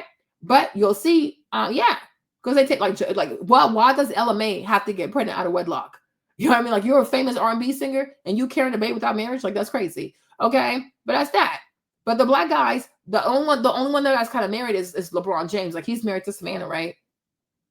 But the other players, they're not married. They're like strippers, they're like sex workers, they're like casual sex. That's most Black men for you. But again, they come from certain backgrounds, like broken homes, broken families, right? And the only reason why they got out of poverty, because they play basketball, not because they're actually intelligent. Okay? So when you're paid to do the same thing over and over and over again, you're obviously not that smart, right? So they have lots of money, but many are quite unintelligent. Just dribble the ball. That's all they do. And there are many girls who are quite comfortable being baby mamas. So there you go. Like, yeah, it's normalized, right? But I'm like, what you see, the white boy Domus, like, he's married. He married her, then she got pregnant. So it's like, it depends on your values. Like, how were you raised? Like, what's your community? Well, yeah, that's just what they do. If you see a Black man in the league, he'll have a bunch of kids by different women. And these women are okay with that because they play along. Because they want to have access to a man with money. So that's why I say they love men. How can a man have 4 baby mamas, 8 baby moms? Because these girls are also complicit. They're complicit. Why don't they say no? Is there like an attrition of good men out here? Like, they're crazy. But they will go right behind another woman, have a baby. You wake up, this man has 8 women pregnant. And they were all intentional getting pregnant by this man. So we have to stop saying that, oh, they don't know. These girls absolutely love men. They love men. And sometimes I think the sicker he is, the more toxic he is, the more they like it.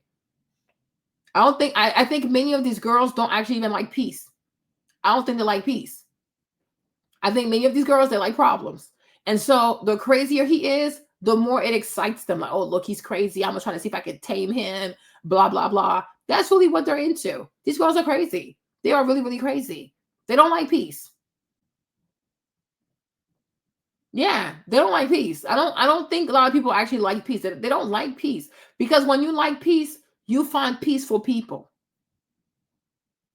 right? And so you stay away from bars, because alcohol can lead to foolishness, right? You stay away from gluttony, you stay away from vanity, right? And you just go right back to the basic. That's why I say, for me, I would recommend like health and fitness, like working out, going to the gym, like running for a marathon, like stuff that gets you back to the basic. Like, what does it mean to actually be a good person? But these girls don't want that. They want the foolishness. And that's why many men will always continue to be immature, because a lot of women are immature. So as long as there are women to entertain the foolishness, men will continue to be foolish, especially Black men. So here we are. So, yeah, like you see, and these girls are very pretty. The girls that he got pregnant, they are extremely beautiful. Right? And they're okay with that dysfunction. So that's it. That is it. So I'm like, we can't say, oh, they don't love men. No, they absolutely adore men. They do. Exactly. They love chaos. They love chaos. The more chaotic, the better. Okay? Because if you see a man or he has one baby or two babies, you should run for your life. She's like, nope, get me pregnant too. Then the next one, I want pregnant too. Because I think sometimes these girls, they actually compete with each other. So it's like, well, whatever he has, I want, whatever she got, I want that too. Even if that's a baby out of wedlock. And before you know it, this one guy has 5 girls, 6 girls, 7 girls pregnant. Right? So I'm like, no, they love men. They really do. People have to stop telling these girls, oh, decenter men. No. Let them do what they naturally want to do. Just give them advice on how to do it better by causing the least amount of harm. That's it.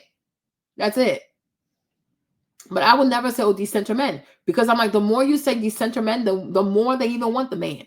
It's like food, right? Food to an addict. If you say to somebody, don't eat this, don't eat that, don't eat this, then they want to eat it even more because you told them not to do it, right? If you say to these girls, don't go after a man, don't center the man, wump, the more they'll go after the man. They'll go even more crazy. So I think we should say, no, absolutely. You should center the men, but just do it in a healthier way.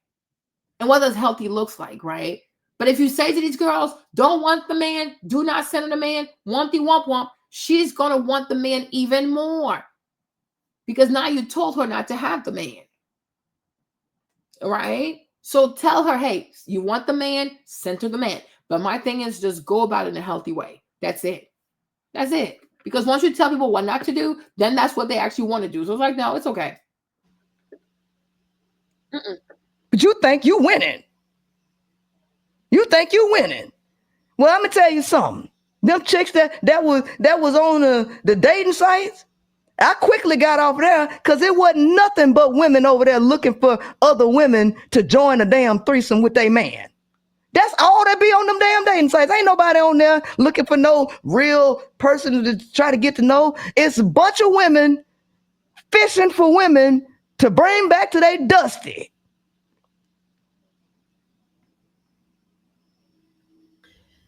Fast forward to today, y'all. Tonight, I went to Bar Louie and I got my original. I got my drink, the drink. Not Bar Louie.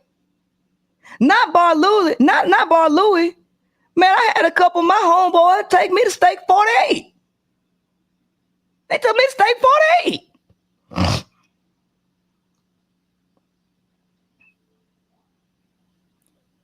What is wrong with y'all? Yeah. Always get some Prosecco, something that just look elegant. Y'all. Prosecco. She can't even say Prosecco right. Prosecco. That's why if you have a friend and her husband cheats on her or whatever, or her boyfriend cheats on her and you tell her, she'll stop being your friend. She won't keep that man. As I always say, people like, mind your business, right? If you have a girlfriend who's married, you think she's your bestie, say something bad about her husband. Even if he's cheating, don't tell her.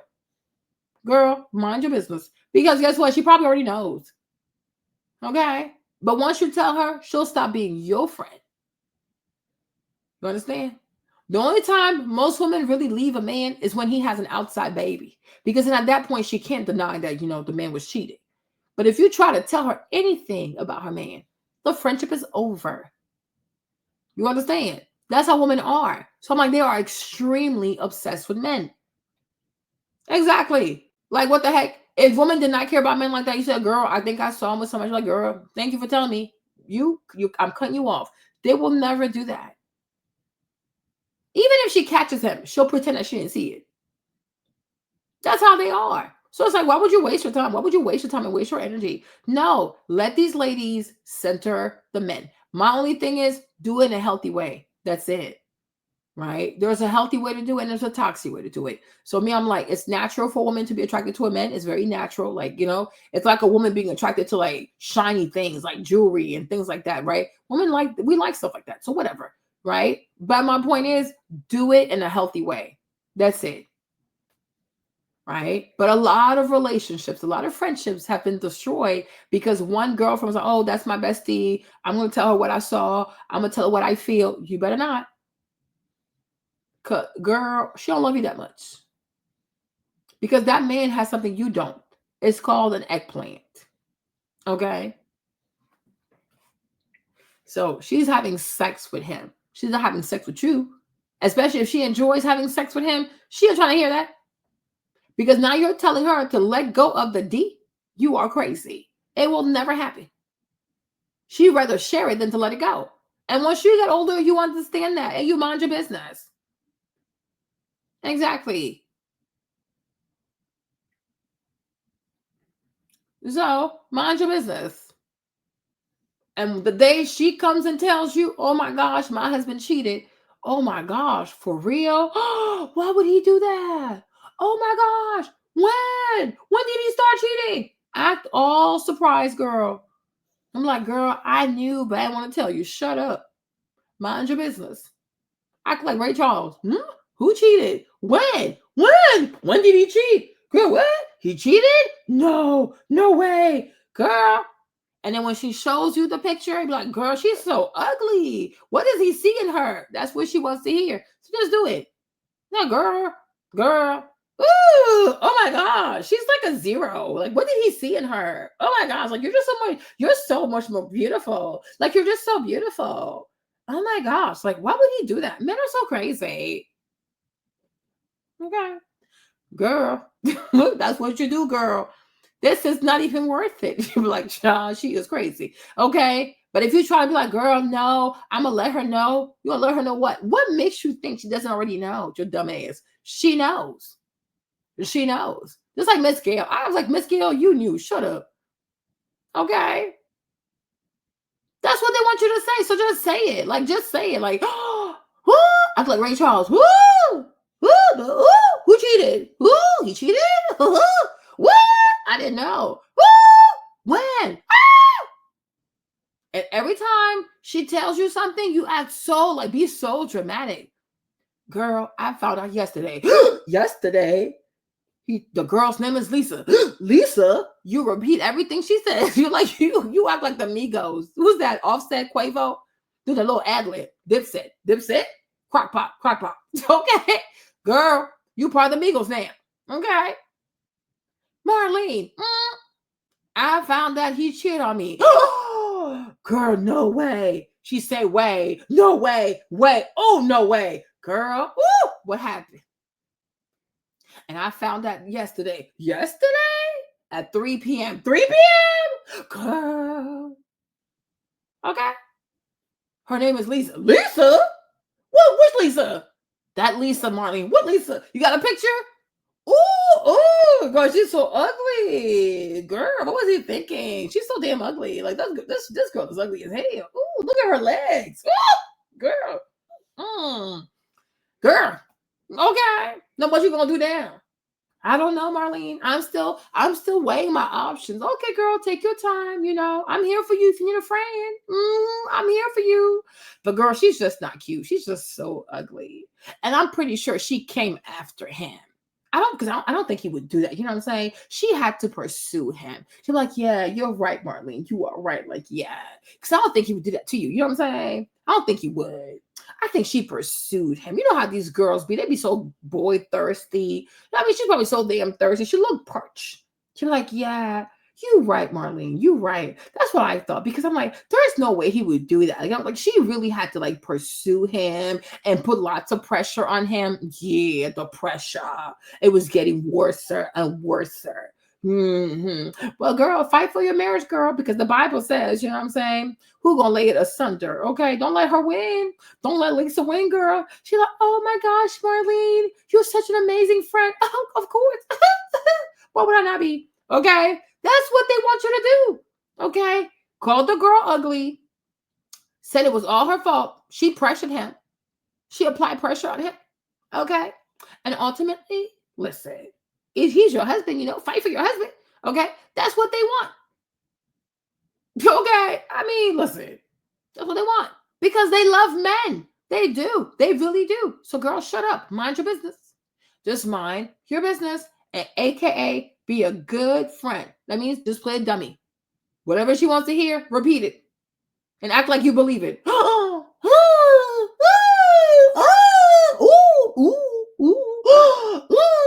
But the whole time you knew. Whatever. That's what it is. It is what it is. Okay. She can't even say prosecco correctly. Prosecco. Now look, I ain't the type of person to just be picking on people. I'm just saying. She too hype. She too damn hype, and you can see why she too hype. Okay. This is what I'm saying. Desperate. This man was looking at me, and I'm like, why he looking at me?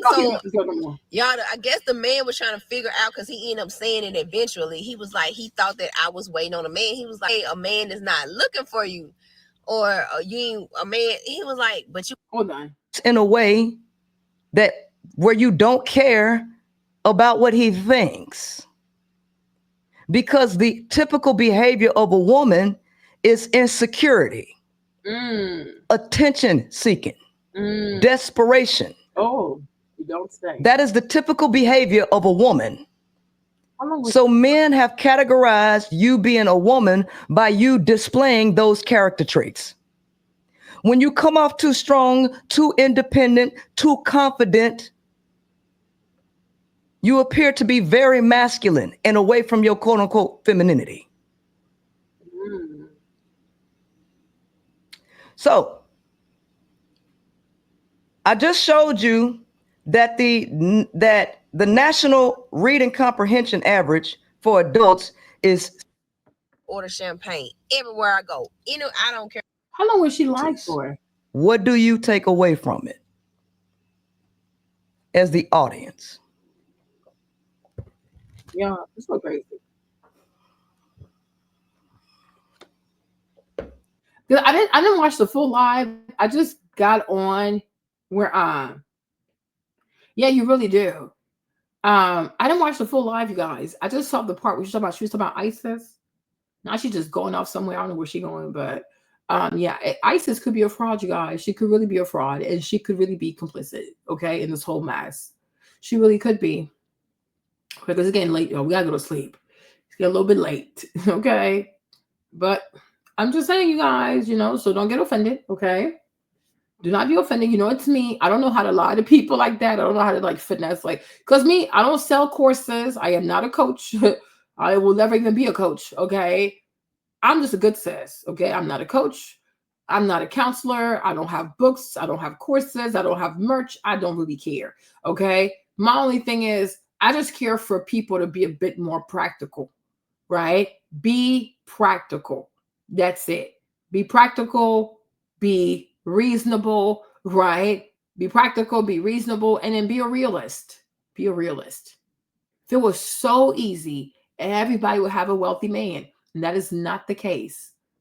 Most people meet their wealthy man in school, in college, or in grad school. That's usually how it goes. Outside of school like that, it gets to be a bit more challenging, right? Like I said, if you get to a certain age and you don't know any wealthy man, the odds of you marrying a wealthy man are quite slim, okay? I would also say sometimes, not to be mean, but I would also say like sometimes look at your dad. If your dad was not a high earner, it might be a bit more challenging for you to marry a man that's also a high earner. It's not impossible, but it might be improbable, okay? Yeah, you have to get your, you know what I'm saying?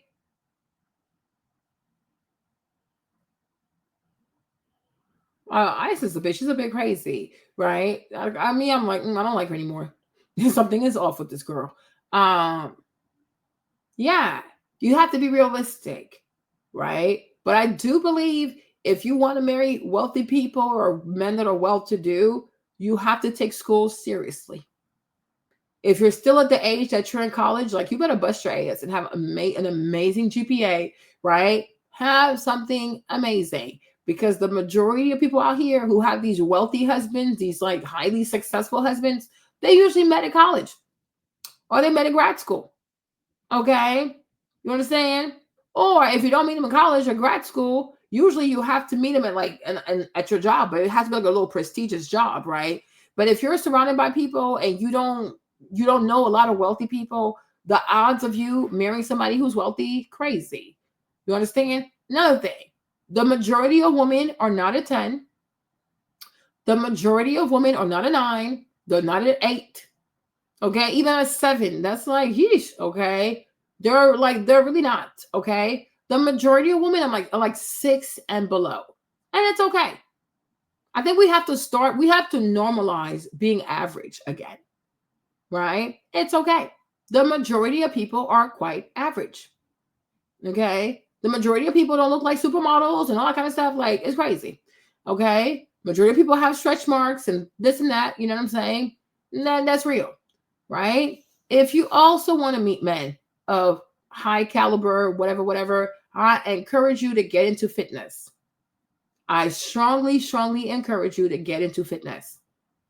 Yeah, get into fitness, eat better, right? Eat a lot better, change your diet, learn how to eat, learn how to meal prep, because a lot of ladies who are in their dating years need to lose weight. That needs to be said. Too many people, especially women, are on social media lying to girls that, oh, if you're overweight, you can find love. No, you'll find somebody to take advantage of you. Right? Because if you're overweight, you have to compensate for being overweight. So either you make a lot of money, you take care of him, you pay the bills, something. Because everything out here is transactional. Right? You understand? So you have to lose weight. Do not let people lie to you. Right? During your dating years, when you're out there dating, pursuing, you have to look your very best. So if you know that you need to lose weight, lose the weight. Right? Also, if you want to attract good men, quality men, stay away from anything that makes you look like a transsexual. If you are a biological woman, you don't want to go outside look like a trans woman. You're not trans. You are a biological woman, right? So the crazy lashes, take them off. Those crazy lace frontals, take them off. The crazy goofy baby hairs, stop doing that. Okay? The long ass nails, stop doing that. Talking crazy, stop that. Chewing your food and talking, chewing gum. There are certain things you just have to stop doing. Yeah. Exactly. Because you can be overweight and want to date somebody who's fit. If he probably is a homosexual. Now, if you're okay with taking care of him, that's on you, boo. Be head of household. I ain't going to tell you no. Okay? But you got to have an aesthetic of a natural woman. There are too many women out here who look like Decepticons.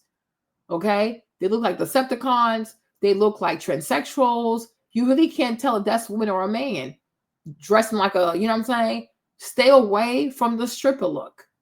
Okay? Stay away from the 20, even, I don't know, maybe 24 is not that bad, but the 40-inch weaves, it's too much. Okay? Go short.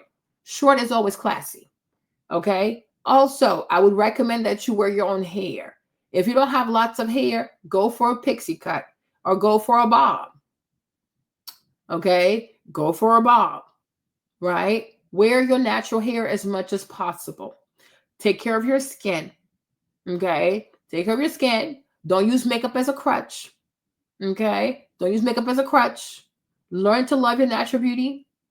Optimize your natural beauty. Take great care of yourself. Right? Take good care of yourself.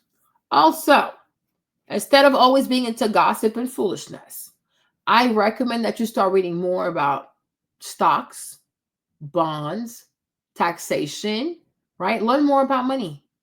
Maybe get yourself a subscription to the Financial Times. I don't know. Learn more about money.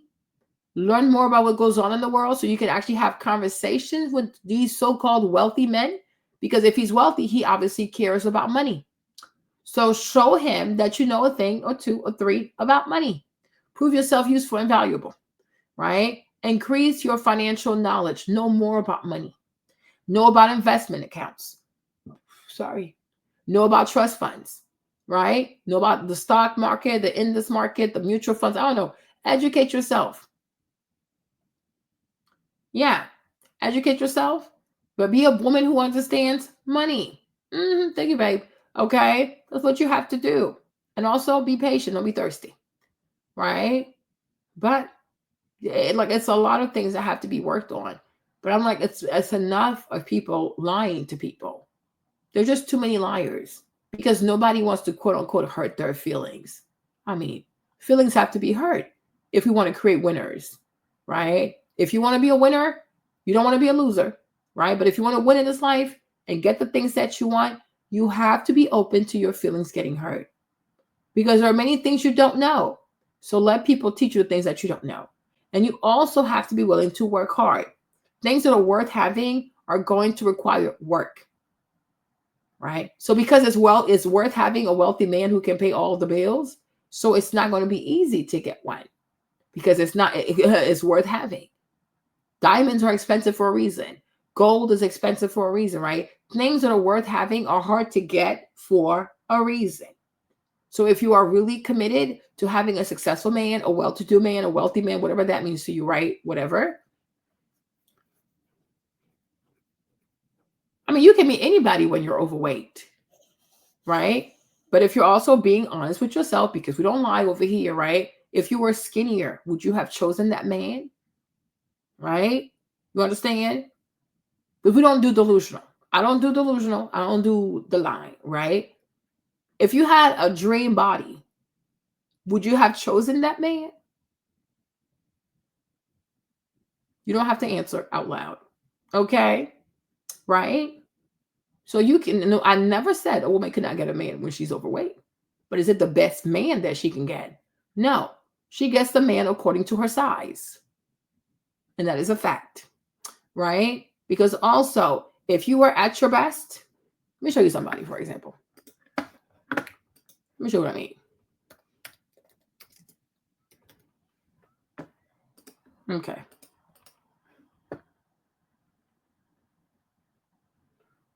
Let me see what she looks like. Okay. All right. If you were at your best, like let's say you had a body like Jenna, right? If you had a body like Jenna right here, right? Would you have even given him the time of day? Right? We have to start being honest with ourselves. We really have to start being honest with ourselves, right? If you look like Jenna, would you have given that man the time of day? Probably not, but it's okay, right? So that matters. I repeat, when you are young and you are in your dating years, you have to look your best. Your body has to look its best. You don't have kids. You only have yourself to take care of. Why are you overweight? I repeat, you don't have kids. You only have yourself to take care of. Why are you overweight? Why are you overweight? It doesn't make sense, right? If you have kids and you get overweight, I kind of get that. But when you're still young, at the prime of your years, like in your like the dating years, like the best years of your life, why are you overweight? Because the problem, especially like with the whole like COVID, like the whole like quarantine thing, we got to a place where we normalize obesity. Oh, it's okay. It's okay. No, it's not okay. Right? It was a time we have never experienced before. That's fine. But we're no longer in that time, though. So we need to get back to normal. It's over now, right? The panini, the quarantine, it is over. We have to get back to business. Okay? We have to get back to business. And part of getting back to business is like you have to reclaim your body. Okay? Where's the young lady that I like? What's that young lady's name? Let me show you somebody before I go. Because many of y'all, you need to subscribe to her channel. Okay? Hold on, let me see something. What's that girl's name? Because I do follow her. Cora. There you go. That's her name.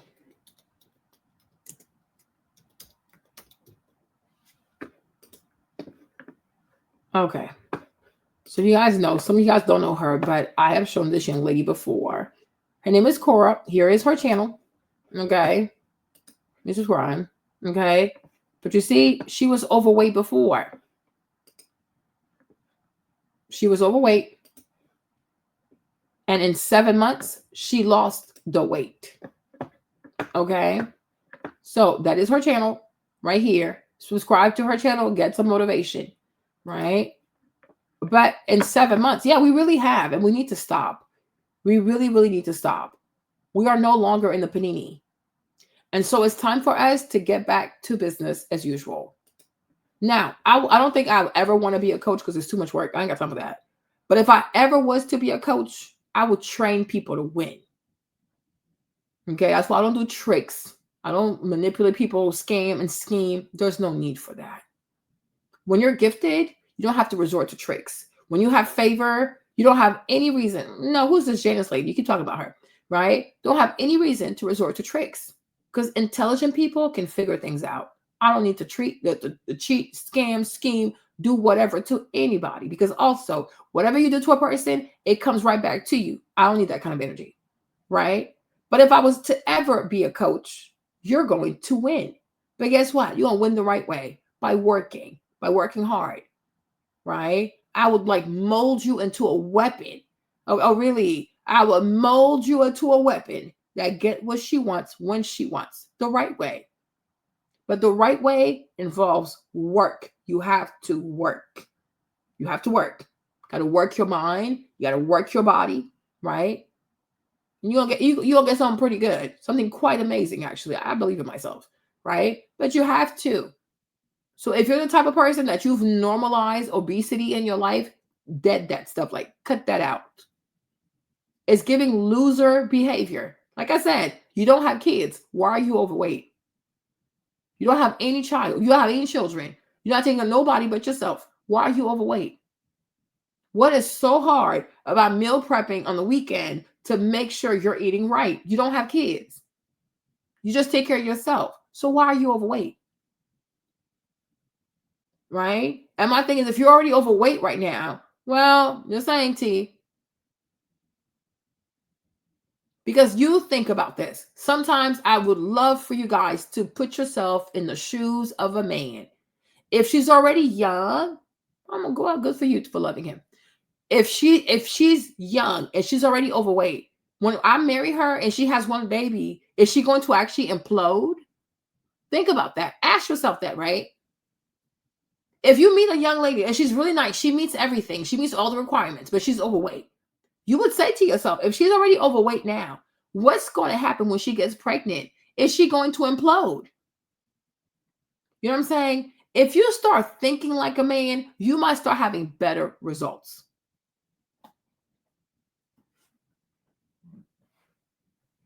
Exactly. Because you were overweight.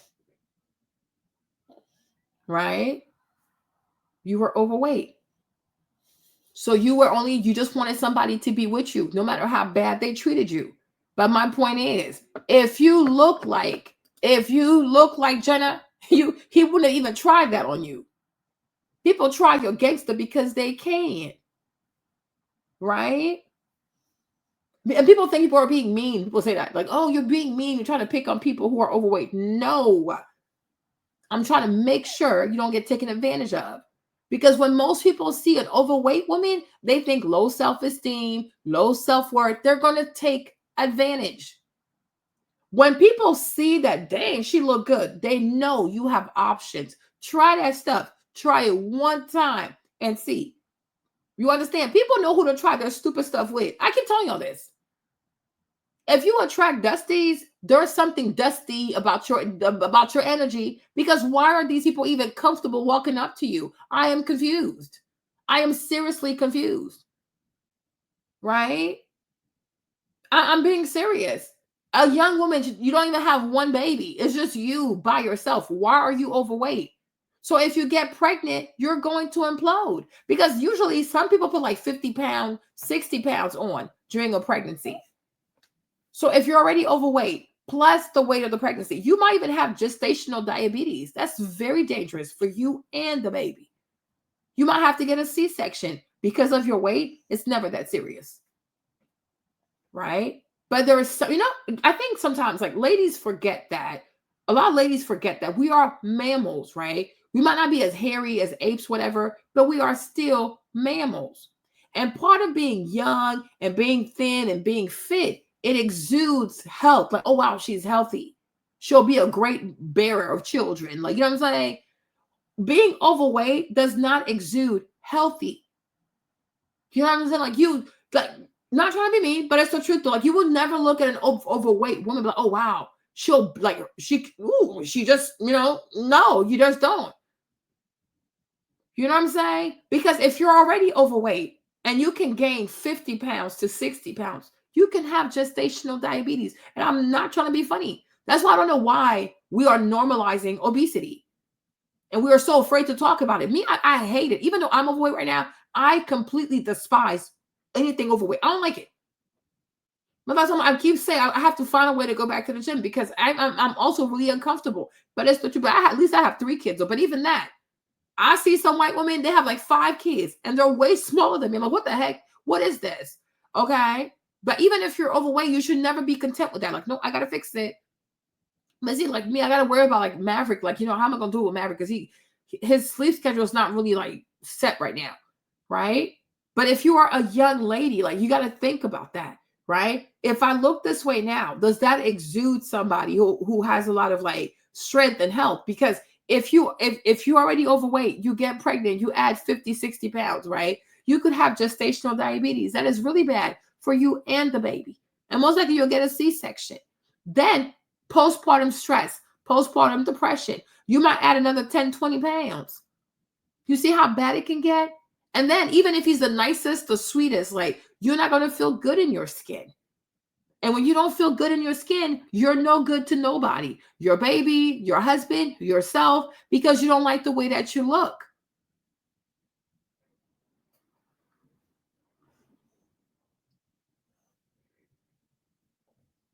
I mean, I don't think you could say you were fine with how you look. You were not competitive. Right? And the thing is, I really believe this, right? Because I don't want to say because it might feel like I'm picking on you, but my thing is, when you don't truly believe that you can have something, you don't care how you look. So low-key, high-key, you're probably depressed, right? If you felt as though, oh, I can do this, this, this, and that, I have all these things waiting for me, I have all these opportunities waiting for me, you're like, oh, hell no, I got to get this weight off of me because I got things to do. Right? But if you're not ambitious, not to be offensive, if you're not ambitious, most likely you will attract a man who's also not ambitious. So nobody cares. Oh, you eat, I eat. You do, you eat, da, da, da. Because nobody really thinks that people can do big things. Yeah. So when you're not ambitious, you just don't care how you look because you don't think that good things can happen to you. So you don't care. So then you go and you attach yourself to somebody who's also not ambitious. And I will also say some men like it when you get bigger because the bigger you are, the less likely you are to leave and the more you are to just lean on them no matter how bad they treat you. So they want you to eat. I'm never, people are like, oh, when I gained weight, my husband never said anything. I'm like, of course he did. Because most likely he doesn't want you to have options. I don't think it's a flex. Because when somebody loves you, they should say something to you. I'm like, okay, you're getting a little big. Of course you'd never felt that because you don't really know what's out there for you. That's what I'm saying. When you're not ambitious, you'll say things like, oh, I never felt like my weight was holding me back because you're not ambitious. Now, I'm not trying to be mean, huh? You're not ambitious, right? But if you had more ambition about yourself, I promise you that weight would have came off ASAP. You understand? Because a lot of people operate with limiting beliefs, right? You could be a person in your life. You have a lot of limiting beliefs. So you're just content with your life. The day you shatter your own limiting set, like your own set of limiting beliefs, you like there are certain things you're not gonna stop doing. I gotta have this. So you gotta get moving. You understand? But that's that. Because sometimes, not to be offensive, right? But sometimes like people look, oh, my mom only did this, my dad only did this, my cousin's only doing this, my sibling. So it's all okay, like, oh, well, it'll never happen for me. So you just content because everybody around you is content. And who wants to be the odd man out that stands out? Like, oh, no, I want to be more active, be more this, and that. You know, you have some families, nobody exercises. You have some families, nobody practices portion control, right? You have families, people have always worked a job. They've always worked 2 jobs. It's like, it's the norm.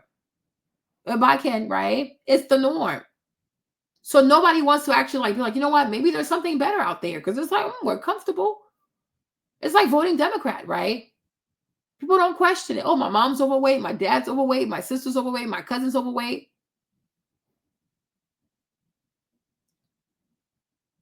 Exactly. That's it. And that's why it fluctuated. You know what I'm saying? It'll make sense to you later. Right? It'll make sense to you later. You understand? But my point is, right? The point I'm trying to drive home. When you know what you can really have out of this life, you'll understand why it's not okay to be overweight. That's it. Right? And until you understand that, you probably will keep fluctuating. You understand?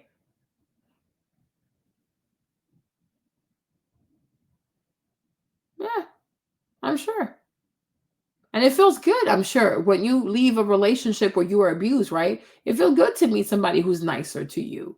It does. Right? It does. But my point is, when you know the things that you want, you will understand why being overweight, it holds people back. That's why the only successful overweight people you see in the world are on social media, right? It's only on social media when someone is an influencer that they can make money being fat. But in real life, that's not how it goes. I wonder why. Right? On social media, you will see a lot of people, oh, it's okay to be fat. Or I'm a fat influencer. I'm an obese influencer. I'm a body positivity influencer. Yes, because on social media, there were companies paying to promote that to people. But in real life, you don't see that, right? Now go to a company and the CEO is morbidly obese. You don't see that because social media is not a real place like that, right? They even told Kamala Harris she's going to win the election. She did not, right? Because it's a place of lies and deceit. Because a lot of people are weak. A lot of people are lazy, right?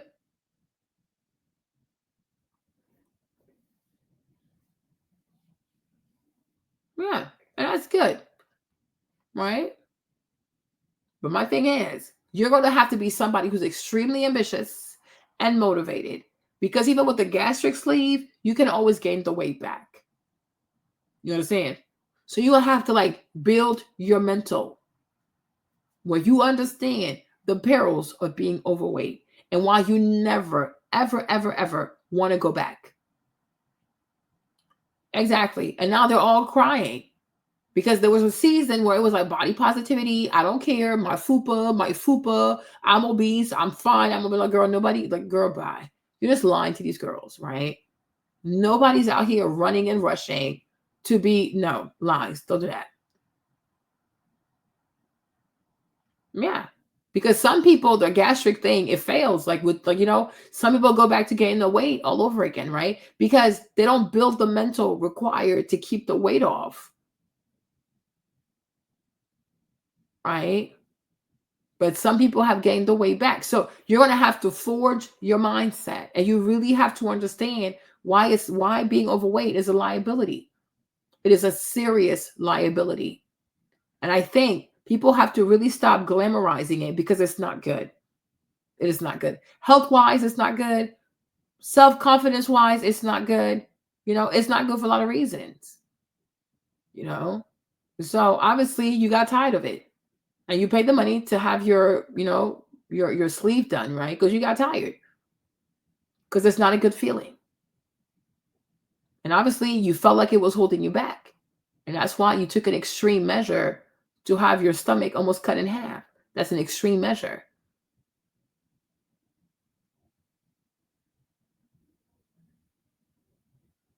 You got complacent, not complicit. Yeah. You got complacent. Yeah, exactly. So if you get it, because again, a gastric sleeve is an extreme measure, right? Cutting your stomach in half, that's an extreme measure. So obviously you didn't like being fat. You never liked being fat. You probably didn't know how to fix it. So now you did. But my thing is, you need to seriously understand why you never, ever, ever, ever want to be that weight again. Because you can't go back. Never, ever, ever, ever go back. Never go back. So my thing is, we have to stop glamorizing obesity, especially people of color. I think minorities over glamorize obesity way too much. Way too much. It's excessive. It really is excessive. We have to learn how to eat, and we have to learn how to eat better, and we have to learn how to eat less. That's why I say when you go out to eat with people, you should order a salad. Order a salad. Okay. Don't go straight for the proteins and the carbs and the sugar. It's excessive. It really is excessive. Right? So that's what I would say. Right? But anything worth having is going to be a lot of work. It's not that easy.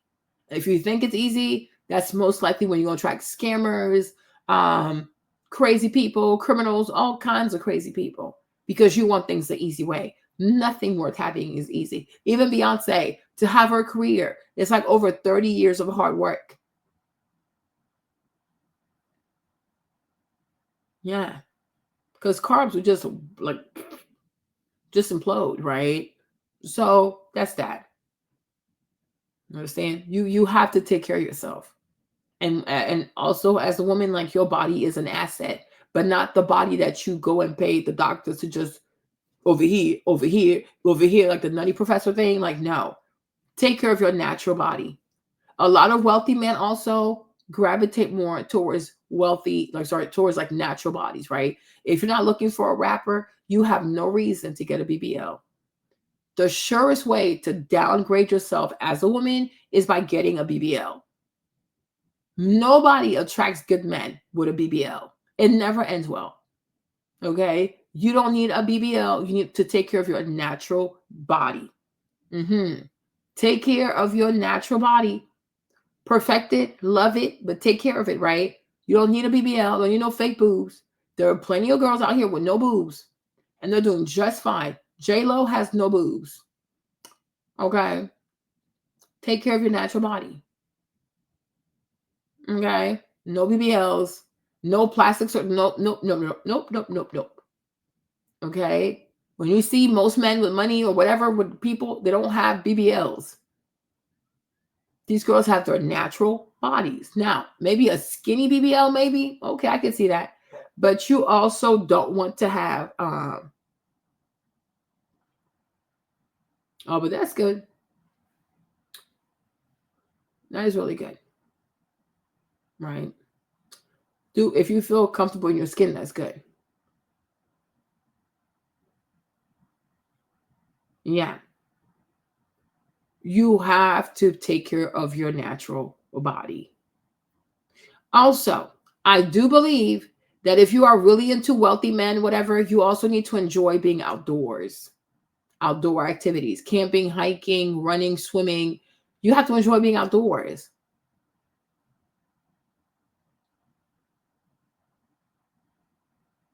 I mean, like I said, I think it takes time to get to know a person. But I do feel like, based on the kind of activities you guys do, you can kind of see what he's about. Restaurants versus being outdoors. I would pick being outdoors because then you get to know a person. Okay. You know, but I would definitely say, no, we really don't. But I would definitely say, to really get to know a person, I think it's better to be outdoors, doing outdoor activities. Okay. Restaurants, alcohol, eating, more food. Okay. It's too much food. It's just way too much food. It's just too much food. Okay. All right. Be outdoors. Go outdoors. Find something to do outdoors and get to know the person. Okay. But that is that. Anything else before we go to sleep? Be here for 5 hours. I need to go to bed. I'm tired. But that's that. But we gotta stop. You know, me, I just all my young ladies, y'all need to get active. You need to work out. You really, that's Jenna. This is Jenna right here. That's her page. I'm sure you can see it.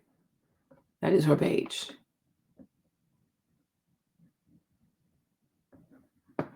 No, I don't agree with her on that. But Priscilla's a lesbian. Well, she's bisexual. So she has an interest in saying stay away from men. But how can people who are heterosexual stay away from men? That makes no sense. That really makes no sense. Right? So also here's Cora's channel. Make sure you follow her. Get into it. Get into her weight loss. And she did this in like 7 months to a year. So you can really change your life in a year. It's possible. Okay? No shortcuts. Work hard.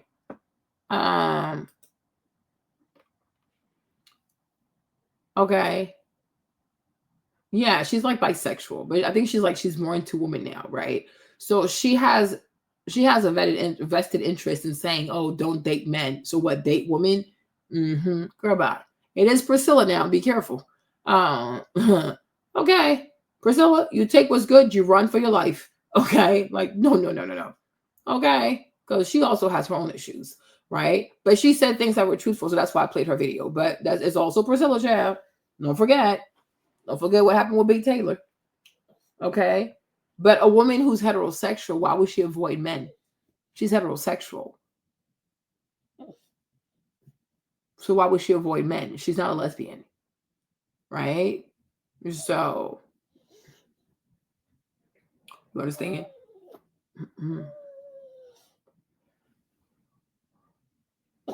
I don't know if she's been hurt a lot. I think T has a problem. Like when she's hurt one time, it's like, oh, life, it's over for me.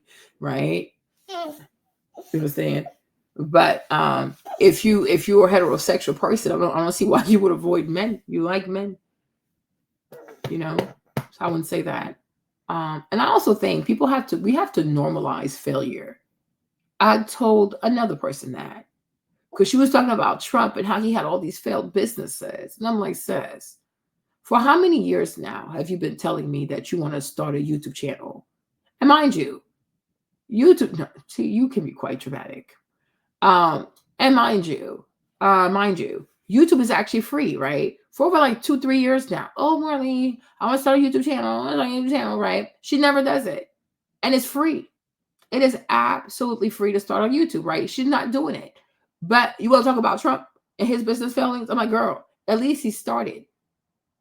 He failed because he started. You never even started. Like, girl, make it make sense, right? But I'm like, we have to normalize failure. Right? We have to normalize you fail and you try again and you try again. Just get better. Learn, get better, try different things, right? Because he's passed out. And James had him for a minute, you know. But we have to normalize failure. But you can't just sit here and just internalize every single thing. Like, that's just crazy, right? You have to learn how to lose and how to lose graciously, right? Yeah. You have to learn how to lose and you have to learn how to lose graciously. But it's not the end of the world. When you don't know how to move on, it's like, okay, do you have a scarcity mindset? It is not the end of the world, right? Many people met bad people before they actually met their husbands. You got to keep a positive attitude, but you can't let bad experiences completely turn you into a lesbian or whatever. Like, that's crazy to me. You have to learn how to lose, and you also have to learn how to win, right? Good sportsmanship. I was telling Lacey that. I was like, we should normalize putting young girls into sports at an early age.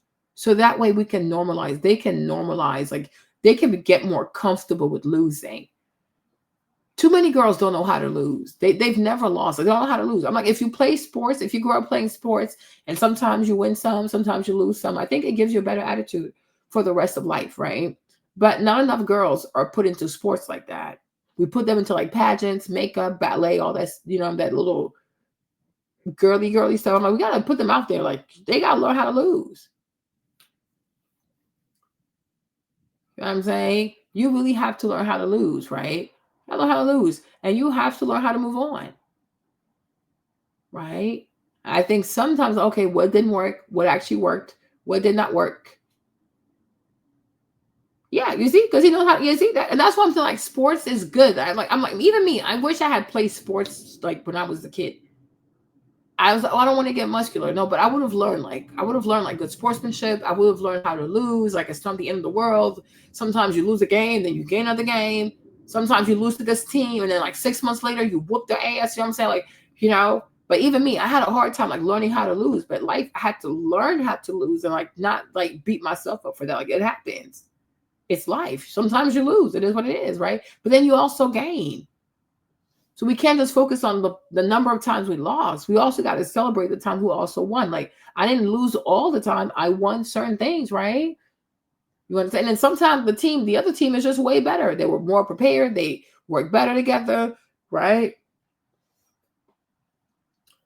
So yeah, because girls don't know how to move on. They don't know how to move on. They're gonna live in that, like they're gonna live in that feeling for like days and weeks and months. And I'm like, and eventually it becomes their entire identity. It's their pain. Like that's crazy. You're more than your pain. Like you're more than the person who said no to you. Like you're way more than that. Like that's just crazy, right? But like, oh, let's live in that. I'm like, child, that's just it's just to me, it really gives like loser. Like, child, you gotta learn how to move on. I saw a video today with Angela Rye. I'm like, she's such a loser. My girl, move on. Learn how to move on. My gosh, like she started yelling at everybody. She was yelling at Andrew Gillum. She started yelling at Tiffany Cross. I'm like, these are your friends. It's like you don't know too much, right? She's just yelling at her friends like that. I'm like, because Trump won the election, girl, shut up. It's not the end of the world. Like you're doing way too much. Like you have to learn how to lose and you gotta learn how to win. And then Andrew was trying to tell her that. Yes. So, you know, because Andrew, with the whole scandal, right? Because he was running for governor of Florida, remember? But he got caught with the escort, whatever. So he lost. But he was like, I still had to call, because I guess he had to call DeSantis. And he was like, okay. He's like, I didn't like him, but I had to call and I had to congratulate him. Like, okay, you won. But he was trying to teach you, like, sometimes you lose and you still have to be gracious and call the person who won. Like, okay, you did better than me, right? I messed up. I shouldn't have gone to the hotel. I should have slept with the people. And maybe I would have won. But he messed up. So he had to call DeSantis when you go, I lost, right? He lost. But she wasn't having it. Started yelling at him. So then Tiffany was like, Angela, like you're getting loud. She's like, oh, my loudness is my passion. I'm like, girl, you are extremely disrespectful. Like she's crazy. Like you're crazy. Okay? She lost. It's over. Let's move on. Okay, America is still America. Wumpty wump wump. But I'm like, it's crazy because even with Tiffany Cross, same thing. She lost. She's a loser. They're a bunch of losers. And I'm like, people who are losers, they have a hard time with moving on because they're losers. Why you lose? Like, yeah. Because they give people the reaction they want. If you show people that you're so deeply affected, they're gonna keep messing with you. That's why you have to learn to be like, okay, I lost, I'm good, and like have good sportsmanship and then move on. But you can't like, oh, because when you show people that you cry, they're gonna keep taunting your ass to see you cry because they think it's funny. Right? Learn to lose and move on. Like, okay, it's cool. Congratulations, you did better. Let's move on. You know? But I'm like, Tiffany Cross, another loser. Tiffany had her show on MSNBC. Instead of focusing on her show, she wanted to go back and forth with Megyn Kelly every day, going back and forth with Megyn Kelly. Even her boss had to tell her, stop. Rashida Jones told her to stop. Stop going back and forth with Megyn Kelly. She was not having it. She had to argue with this girl. And you white women, And guess what? She got fired. She lost her job. On top of using the company credit card, do all kinds of foolishness. But I'm like, Tiffany, you're also a loser. You see, Megyn Kelly, she has her own show on YouTube with like with Spotify or whatever kind of radio. I forgot what it is, child, right? But Megyn Kelly, her views are crazy. On top of that, look at Megyn. Look at Megyn. Look at Tiffany. Allegedly, Megyn Kelly is like 50 years old or something like that. I'm like, what? Tiffany, you would think she has a part-time job at McDonald's and then she comes to do a little gig on the freaking podcast. Like she looks worn out, tired, exhausted. And when she got fired from her job, she went after the lawyer, because Megyn Kelly, when she got fired from ABC or whatever, right, she hired a lawyer and she won like a $7-8 million settlement, right? So then Tiffany Cross went to hire the same lawyer as Megyn Kelly. So okay, so you fought this woman, you lost your job fighting this woman, and now you have to go and hire her lawyer so he can help you out. Like, do you see how much of a loser you are? And how long has it been since she left MSNBC? No one is trying to hire her. Exactly. Like they're just a bunch of losers. I'm like, these girls are a bunch of losers. They cry and they whine about the same shit. It's like, learn to move on. What has been has been. Learn to embrace the future and have a better attitude.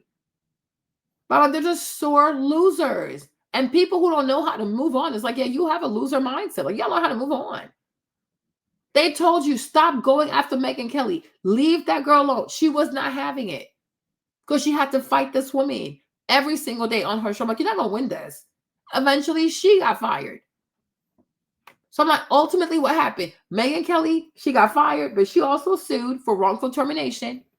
She got a $7 million settlement, whatever she got. She got to deal with Cyrus, whatever it is, right? She has her YouTube channel. On average, she gets like 500,000 views per video.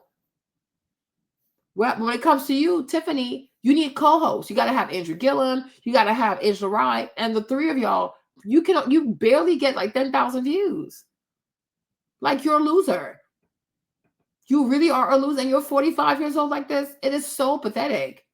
It's so pathetic. Learn how to move on. And you have to learn to let go of things. Like, just let go. It's just not worth it. Has she listened to is she listened to Rashida and that stuff with Megyn Kelly? She probably would have kept her job.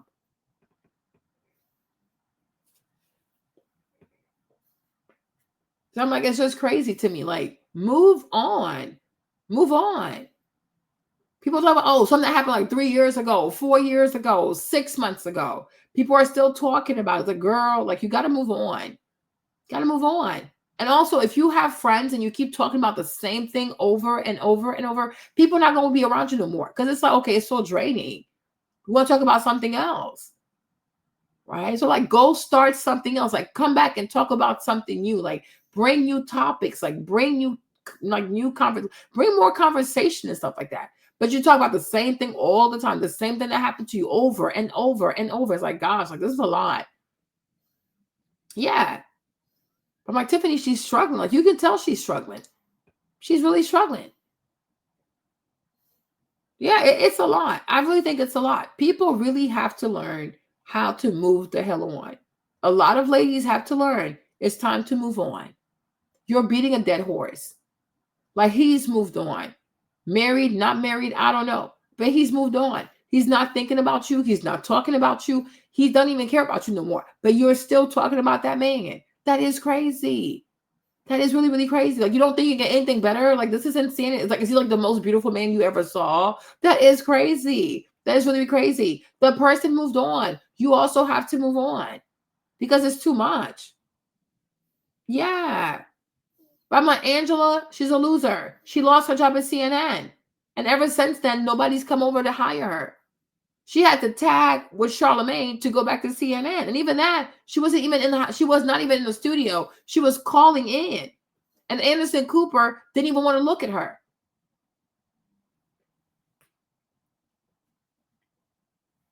Yeah, it's a lot. It's like people, like, we have to normalize moving on with no hard feelings.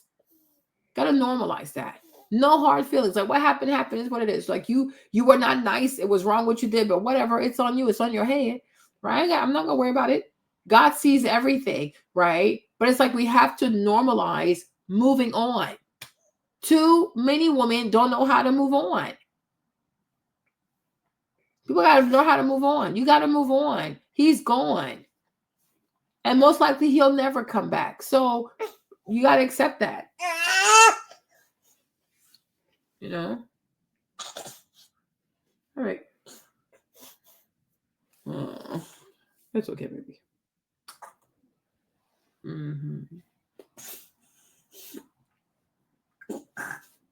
He's a bit congested. It's okay. know?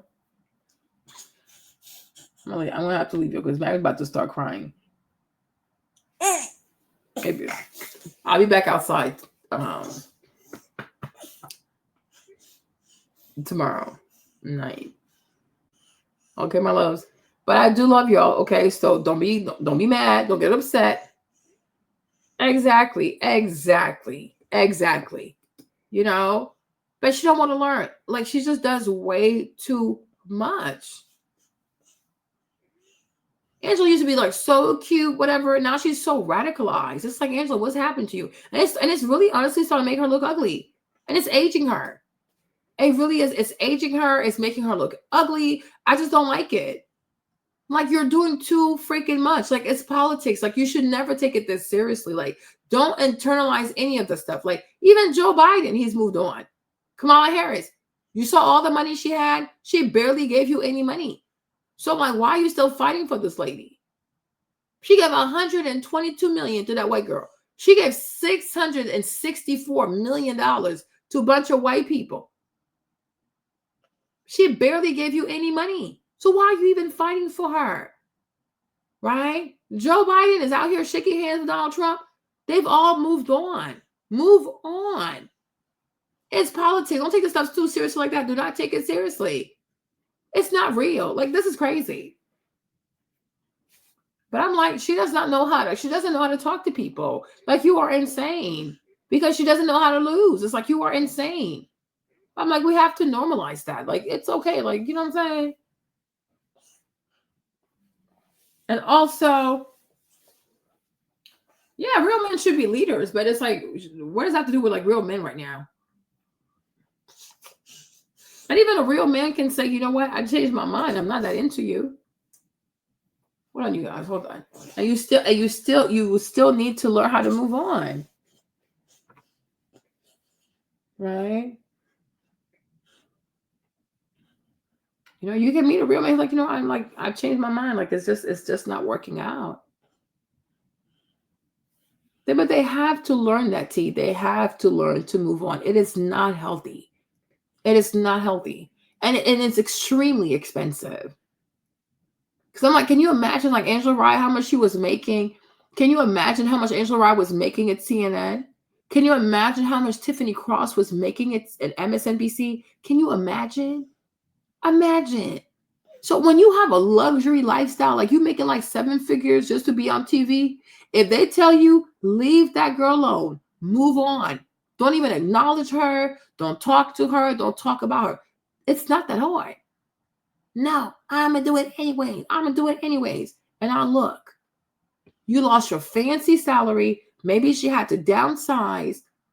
Even getting an attorney. It's not like it's easy because you still have to sue them. You still have to pay your attorney. And then you have to wait to see if you're actually going to win. And what if they kind of sue you and then you lose? That's what happened to Tavis Smiley. You understand me? So I'm like, if they're telling you, leave that girl alone, don't talk about that white girl, let her be, just let her be. You're making a crap load of money. Why are you going to ruin your money like for freaking Megyn Kelly? Like, she's just not worth it. She's not worth it. Or let your fans handle her. Don't talk about the girl. Keep your job. Keep your job. Keep your benefits. Keep your prestige. Keep your fancy apartment. No, she had to go ruin her life trying to fight Megyn Kelly. And I look at her. It's really sad. And to this day, they still don't have the self-awareness to be like, you know what? We actually did mess up. They really think they did nothing wrong. I'm like, these girls are crazy. But Angela, I'm sure she was making great money at CNN. You know, to have to come to YouTube and do a podcast for only like 10,000 views, I see why she's not consistent. She's like, what's the point of this? Well, that's why you should have kept your job. And you have to learn that, like, when your boss says, okay, it's enough now. And on top of that, MSNBC, the CEO is a Black woman. So if Rashida says, okay, it's enough, it's enough. Let it go. She couldn't let it go. She I'm like, between her beef, between her feud with Megyn Kelly and her misusing the credit card, the company credit card for foolishness, that's how she lost the job. But there's no way Tiffany was not making like high 6 figures to like low 7 figures. Like there's no way she had to make that kind of money. Right? Because Joy Reid makes look like she gets paid millions. So Tiffany had to make great money. Maybe they should, you know, but you have to learn not to internalize stuff. Like sometimes you have a little feud, whatever, but don't make it too personal and still make it entertaining. Right? So like, don't be like too like, bada, bada. She's not your enemy, child. It's just TV, right? So sometimes you keep a little feud so that your ratings can be high, right? But don't internalize the feud. It's like it's actually personal. It's excessive. You see? And now she's doing now she has to do all this YouTube stuff. It's like, girl, that is a lot. They all look so tired. They look so exhausted. See? Look at the thumbnail. They look so tired. Because look, this is depressing. And these are pretty people, man. Like, but when you're always mad, angry, stressed out, it ages you. You're going to age terribly. This is not healthy. Look at Tiffany. Why does she look like this? What is this? She's going to start balding. Like, what is going on? What is going on with these people? Why are they looking like this? Why? Okay. They're all aging themselves. It is never that deep. It's never that deep. Right? Meanwhile, here's Megan. You see? Here's Megan. Here's Megan. Hey, everyone. And this is why I'm saying it's not healthy. It really, really is not healthy. It is Years. Then as a senior. It is not in your best interest to always be so mad, so angry, holding on to grudges. You see? Because the person you're hating, look how she looks. You lost your job because of her. Her hair is growing. She's not fat. She looks nice. Her show is doing extremely well. She's Sirius XM. Okay. She has multiple deals. She makes millions of dollars. Millions. Millions of dollars. And she's not even thinking about you. 3 million subscribers. She's 50 years old. Look at how she looks. Look at how she looks. Right?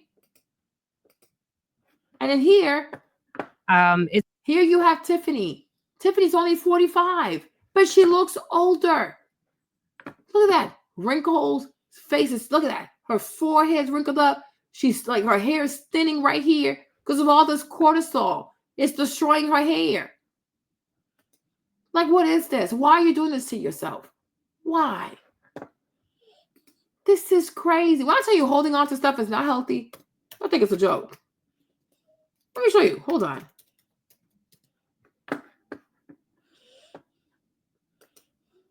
You see? And look at her. This is her before. She was on TV making money. Do you see what happens when you lose your job, your high-paying job, your black job? Do you see the difference? Do you see the difference?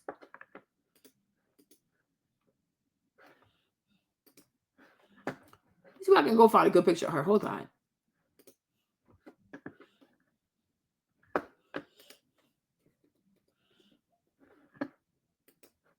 Do you see the difference? Because there, she was still working at MSNBC. She was making a crap load of money. And Rashida told her, dead that stuff. Like, stop going back and forth with that lady. It's just not worth it. Nope, she ain't listening. And now look at her. This is not healthy. Imagine. She probably had to move from her fancy apartment. Probably had to give back her car. Like, oh my gosh. For what? For Megyn Kelly? And she put on weight. I'm like, look, she's balding. She's really balding. Look right here. She really is balding. Look. Wrinkles. her entire forehead wrinkled up. Her posture is sagging. She didn't even have a good bra on. What is going on, child? What is going on? What is really going on? Because you had to fight Megyn Kelly. You see? 84,000, 3 people. And all they have is 84,000 subscribers. And they only got 65,000 views. Like, you will never see that with Megyn Kelly. She won. She won. Because you didn't know how to let go. Yeah, she's balding. No, it's real. She's balding. I feel so bad for her. She got to take her multivitamin and take some zinc and use some minoxidil so she can grow her hair back. Doing too damn much. Yeah, it messed her up. It's really sad. I think sometimes when I say things, people are, oh, I'm trying to be extra, I'm trying to do too much. No, when I'm telling you to let go of things, I mean what I say. Let go before you really self-destruct and you completely damage your beauty, because you will damage your beauty. I don't care how beautiful you are. If you are beautiful, but you're always stressed, you're always mad, you're always upset, you don't know how to move on, you're going to age yourself. You're going to age yourself out, because it's like wear and tear. Like, it's exhausting to always be so upset. It's exhausting to always be sad. Like, it requires work. It's not worth it. Nobody is worth that. No person is worth you losing your natural beauty for. That is insanity. And now this person you fought, she's out there winning, shining. She's doing Pilates. She got all kinds of money. Megyn Kelly makes, oh my gosh, she makes millions of dollars every year. Tiffany's not making money from the show. And by the time she got fired to now, she probably ran out of her savings. And then she's not married. So she pays for everything by herself. Like, this is a cautionary tale. You should have, when she was at MSNBC, oh my gosh, girl. She was so pretty. Now look at her. Stressed out, balding, bad posture, no good bra. For what? Instead of fighting Megyn Kelly, she should have used her position at MSNBC, finesse herself a prominent black husband. Point blank, period. No, you want to be out there, do all of this, do all of that, and now look at you, unemployed, with a raggedy podcast. Okay? It's 3 of them. And they only have 84,000 subscribers. That's crazy. You see this? Megyn Kelly, 3 million. And that's exactly why Rashida said, drop it. It is not worth it going back and forth with this girl, because you're not going to win. Why wage a war that you have no chance of winning? Let it go. It's just not smart. It is not smart. You're not going to win this. Even this whole obsession with Trump, I'm like, you're going to, oh my God, are you going to do this for the next 4 years? You're going to lose your mind for the next 1,200 days? This is just not sustainable. I told a friend that. I'm like, so every time he nominates someone, you're going to be upset about it? Like, girl, what if he nominates like 200 people? How is that even sustainable? You have to learn when to let go. You know what I'm saying? People really have to learn. We really have to normalize accepting defeat, accepting rejection, right? Learning when to let go and learning when to move on. We have to normalize that. You have to move on. You absolutely have to move on. It's just not worth it, because you're going to lose yourself in this hatred, this bitterness, whatever. You're going to lose yourself in that. Then I don't know how you're going to come out. Because it's a lot. It is not sustainable. It really is not. I don't think it's sustainable, but hey, you're both free to do it. I don't think it's sustainable. Because you sit here worrying about people who are not even worried about you. Like, that's crazy. Okay? So you guys, it's 2 o'clock. I go to bed now. But let me tell you this, right? Here is the new channel that has all the content. Ooh, 91 subscribers. Oh, look at that. Good for me. But here is the channel that has all the content. All you have to do is do this, okay? If you can't find me,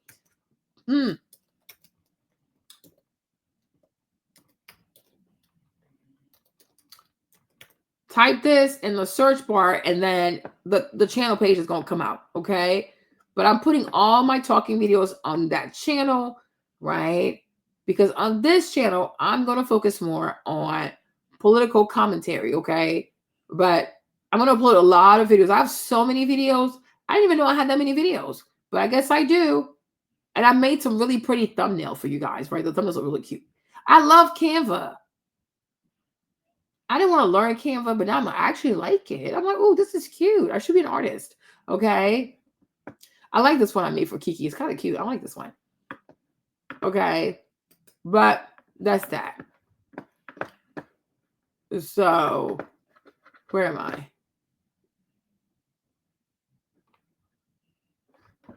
Am I again? Okay. So here is the channel. So if you see this video disappear, do not freak out. It's just going to be on the other channel. Okay. Because tomorrow I have to start my political commentary. I just got to start doing it. All right. But I love you though. Hope you learned something. Okay. Hope you learned something. Have a positive attitude about everything. Have a positive attitude about everything. And that's the way you're going to attract better things coming your way. Yeah, Canva is really nice because Canva has all these templates and stuff. So I just like get some little templates. Not gonna like move things around, whatever. But I really like Canva. I didn't think I was gonna like it that much, but I like it. I'm like, wow, I didn't even know I could do all this. But hopefully I just get better and better at doing like thumbnails, right? And lastly, you guys, you should really consider once again starting a YouTube channel. Right? Because you see what happened with Leah, see what happened with Kira, right? So start your YouTube channel and don't try to be perfect. Like be yourself and just improve. Like slowly but surely, just show improvement. Right? But you have no idea, like 5 years from now, 6 years from now, you have no idea where you can be. And I think by having your own community, your own people, oh, really, that is so cool, right? But when you build your own name, your own brand, when you have something going on for yourself like that, I think it makes you even more attractive, right? So I would definitely say, like start, like create content, create your content. Don't be afraid to start a YouTube channel because those people giving you advice on YouTube, whatever, they're making money off your ass, okay? So understand that. Stop being afraid. Oh, I want to get with the rich man, but I'm scared to post content on YouTube. Make it make sense, okay? Start posting content. Create your own content. Create your own lane, right? Whether it's hair, makeup, cooking, cleaning, I don't know, whatever. You know what I'm saying? There's space for everybody, but it's like create your own lane.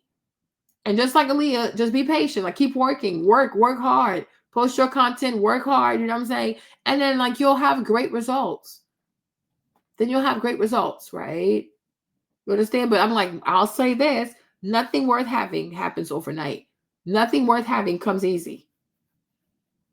Okay, so we all have to work to some extent, right? Even me, I kind of work because I keep my channel alive. Okay, because now, like with YouTube, if you don't have like 4,000 watch hours a month, you lose your monetization.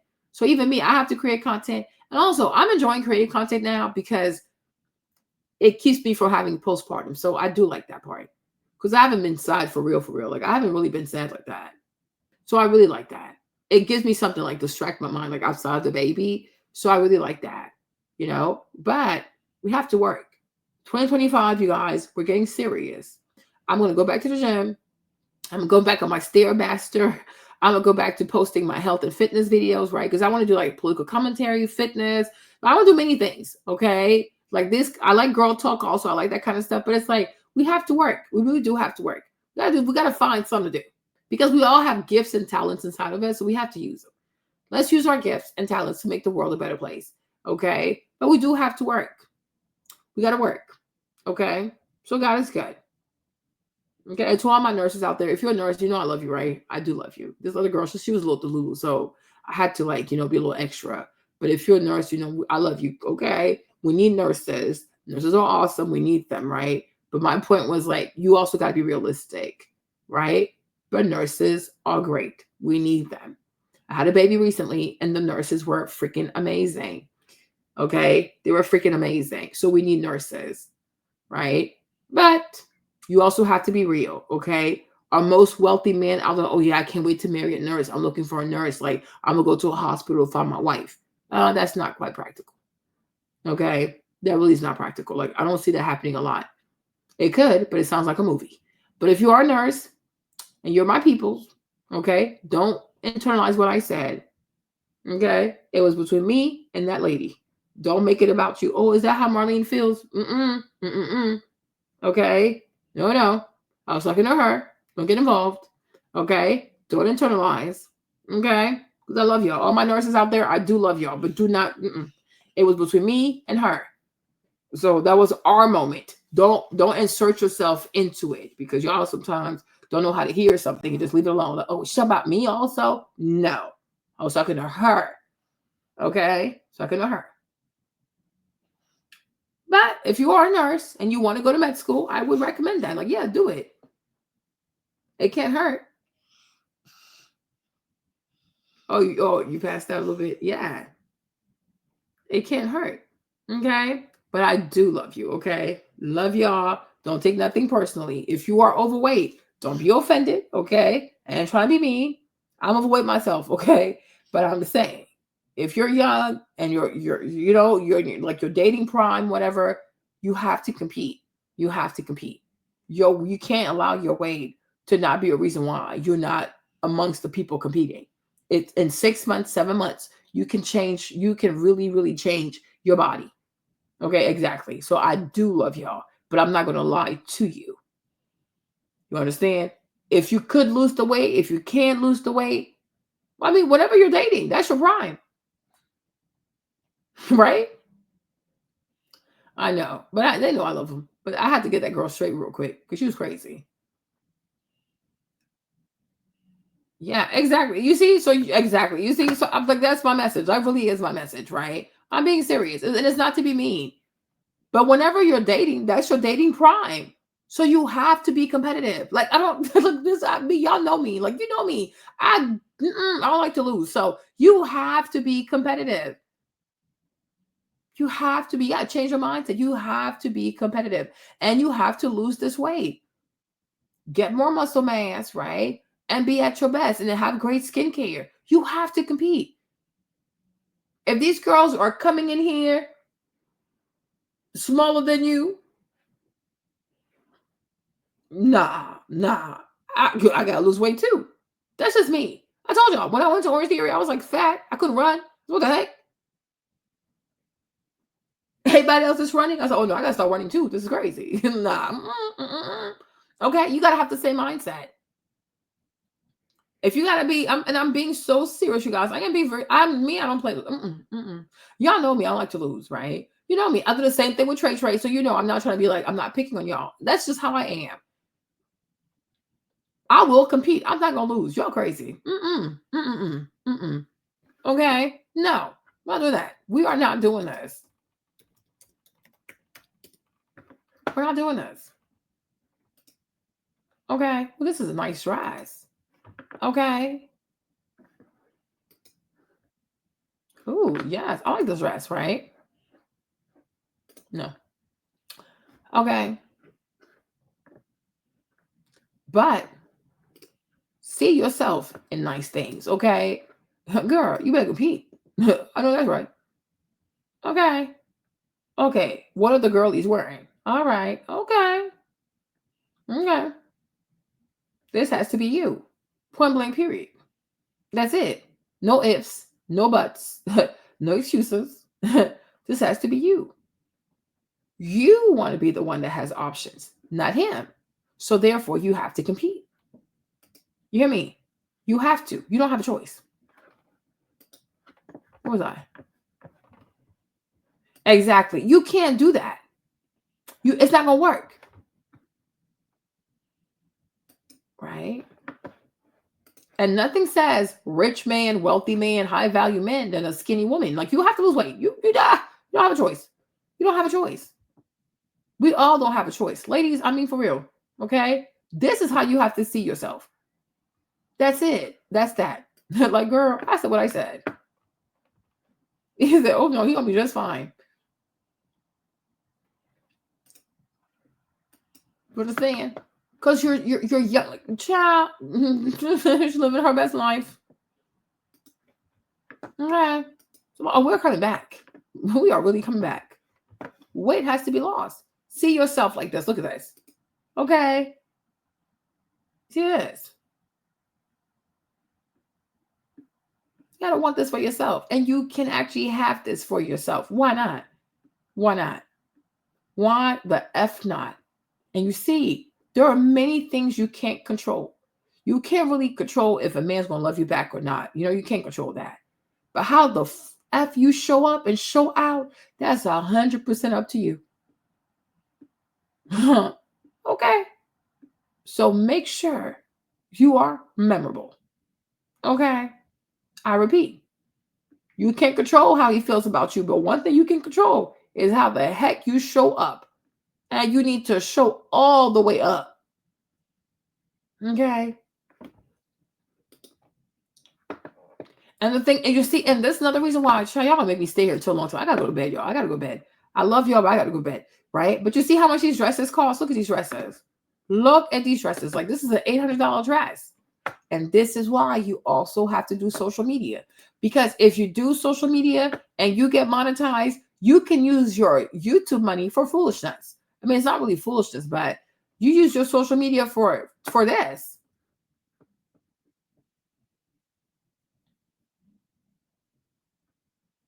You know, but imagine, I just want y'all to picture this. I want y'all to picture this. Imagine you're going on a date with this person and you show up in this dress with the body that goes with the dress. Curl up. You don't even know. You don't even know what you did. Okay. Do you know you're going to bring the power back to you? Like, oh, dang. I know that's right. Okay. Oh, that's right. You understand? Right?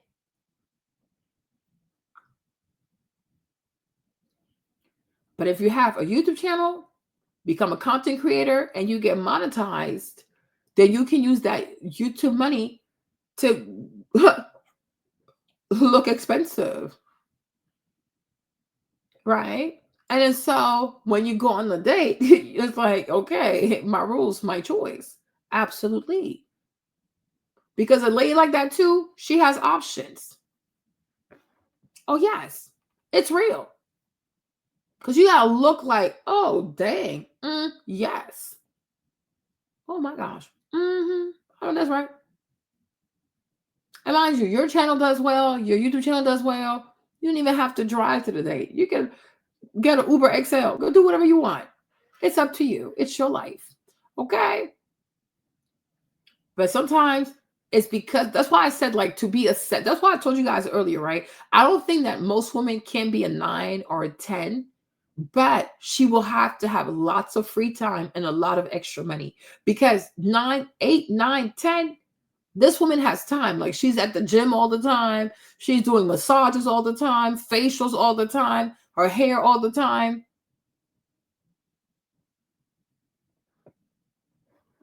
See, you can mix and match. You have a little bit of blonde, not too much. But I think everything done in moderation can be quite beautiful. And I can see blonde with you, like not too much blonde, but like a dark honey blonde. I can see that on you too, because you have a bit more like yellow undertones, so like it'll be really pretty, right? You understand me? But I'm like, you know, but it's like, do not be afraid of becoming that person. Become the woman that actually has options. Like, for real, it's not even a joke. Like, it's not even like, this is my life for real, for real. Then people will come correct. People respect winners. People do. That's why we love sports. That's why these athletes, they make so much money, because people love to see winners. Like people go at people love that. Yes, you see, because it takes time. It takes a lot of time to be a 10. Because a regular woman who works and does everything by herself, maybe she can do like 3 days a week at the gym. And even that, maybe like 30, 45 minutes, because she has to go. You got to drive to the gym, set up, work out, pack yourself up, go home, take a shower, You see what I'm saying? But like when you like a J-Lo can be a 9 or a 10 because she has so much disposable income. So she can do twice a day. Like, oh, and then she has 2 different trainers. J-Lo has 2 different trainers. She has a trainer for the morning. She has a trainer for night. Baby, that requires money.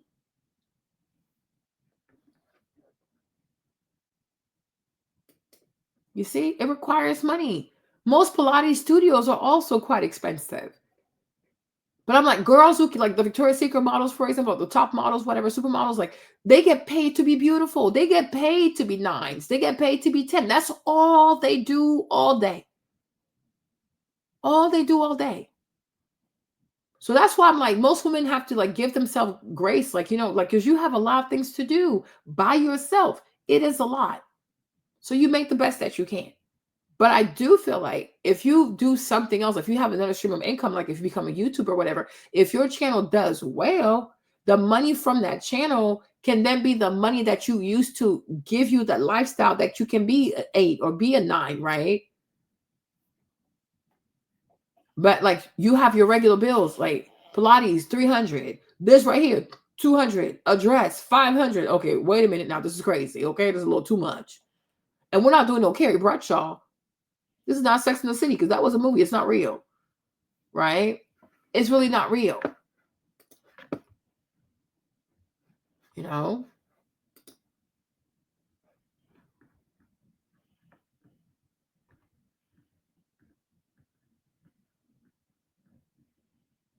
You see? But it's like just 260, you see? And this is why I also said, you think a girl who wears a dress like that goes to the bar? She doesn't go to the bar. She sits down to eat the food. Like what? What are we even talking about? This is cute. This is really cute. See? 255.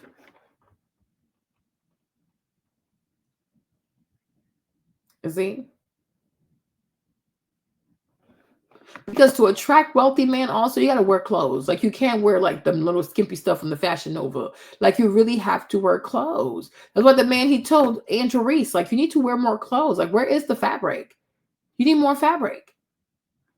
This dress, $198. So you buy like 3 or 4 outfits, it's $1,000. Yeah, you need a YouTube channel. Okay.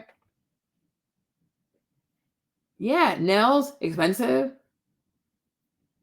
Nails, brows, hair, even your natural hair, but you still have to go get a trim and this and that, your hair products, like, girl.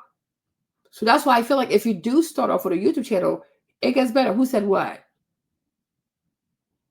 He did say that. Who said what? You know, who's the he? You know what I'm saying? So I'm like, I need y'all to become content creators. And that way you make more money. You take the money to buy yourself more free time. With that free time, yeah, he was like, yeah, she does. Angel Reese needs to wear more free clothes. Like LaRoche told her, like, yeah, this is crazy. But you see, that's why Zendaya exudes class. Like Angel Reese does not, but Angel's really pretty. But I'm like, she's gonna cheapen her brand so quickly, right? She gonna crash and burn because she ain't got no sense, right? But I'm like, you really want, like, this is really what you want. Like you want to look demure, like, I don't show too much body. Okay. I don't show too much skin. Right. This is cute.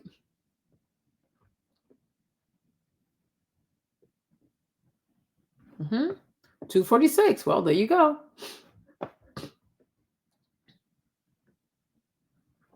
I like this. This is cute.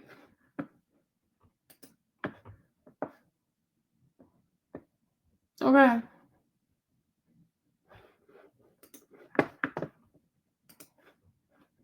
No. You gotta believe, like, I'm gonna win. I'm going to win. And I can't win. And I will win. Absolutely. Well, this is cute. This dress is actually really cute. Look at that, you guys. That is cute. That's a moment. That is a moment. And also another thing also is that yeah, they like some cute stuff. Another thing also too, like, you know, one thing that also helps with losing weight is that when you're not as heavy, it's a lot nicer to wear heels. When you're heavy, it hurts. Sometimes you'll break the heel because you're just so heavy. Right? But in your dating years, like, you should wear heels. But if you're too heavy, it's like, I'm not confident because it does feel like I'm unstable. Oh, you're welcome, Michelle. You know, but that's the thing. These people lie to you. People be lying to y'all. I want you to win. The lighter you are, the easier it is to actually wear heels. Now you can actually start to like strut like this, like, you know what I'm saying? Like you walk like this, because you're lighter on your feet. But when you're heavy, it feels like the heel's about to break. You are so uncomfortable, especially when you're heavy. You wear heels and you have to walk on carpet. Girl, this ain't what you want. Okay. Yeah, light, very, very light makeup. Very, very light. Very, very, very light. You're right. Here she is. Very light. Because in the world of the wealthy, less is more. And I'm like, Shira does not know what she's talking about. She does not know. She's just saying all kinds of foolishness.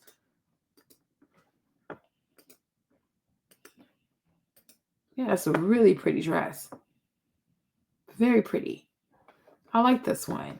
I'm gonna go look at it. Oh, puzzle dress. Like it. Very pretty. You see, this is cute, huh? This one. The Kaya rumple right there. That's really pretty. Look at that.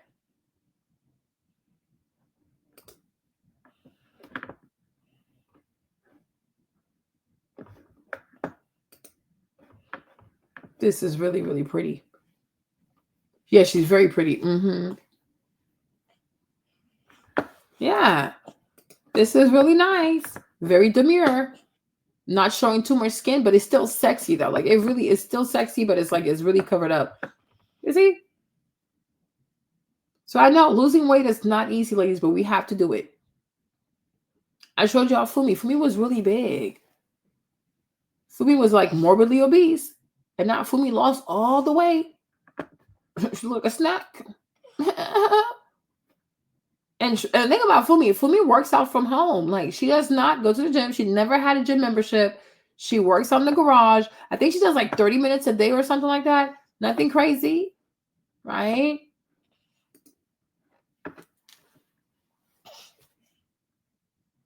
This is nice.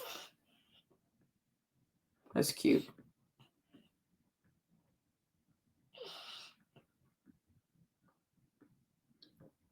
So you guys, let me tell you this. 2025 is going to be the year of reinvention, okay? That is going to be the model for the year. Like 2025, I'm going to reinvent myself.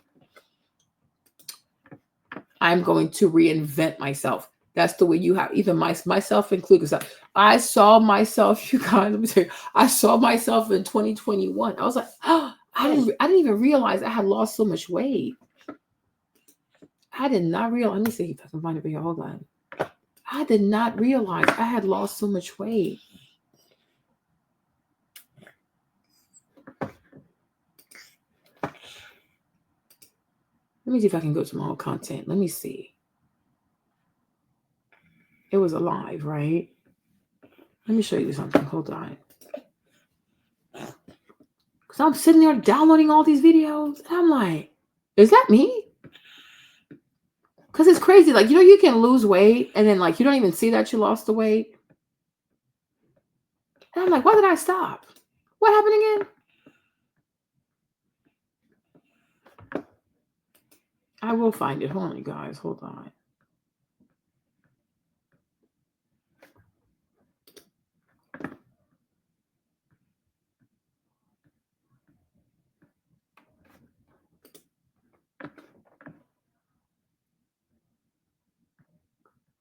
Let me see. And I was like, no. We really have to know. No. I'm like, you know, no. I'm coming back. Where's the video again?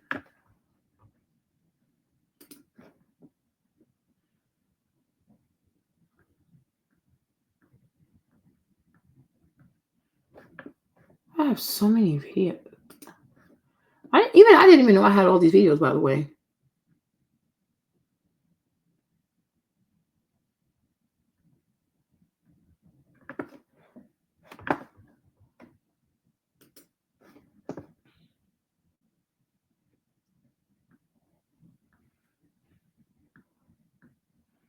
I don't know what video it was.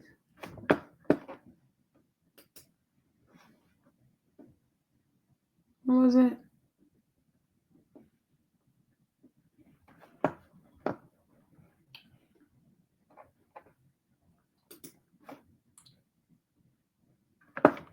It's one of these videos, isn't it?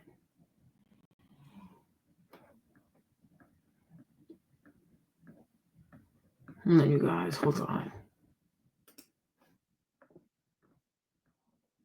Because I really saw it this morning, actually. I was like, oh, here it is. Is this one? Yeah, here it is. I was like, girl, I couldn't believe I had lost all this weight. Look, I was like, what? You see me?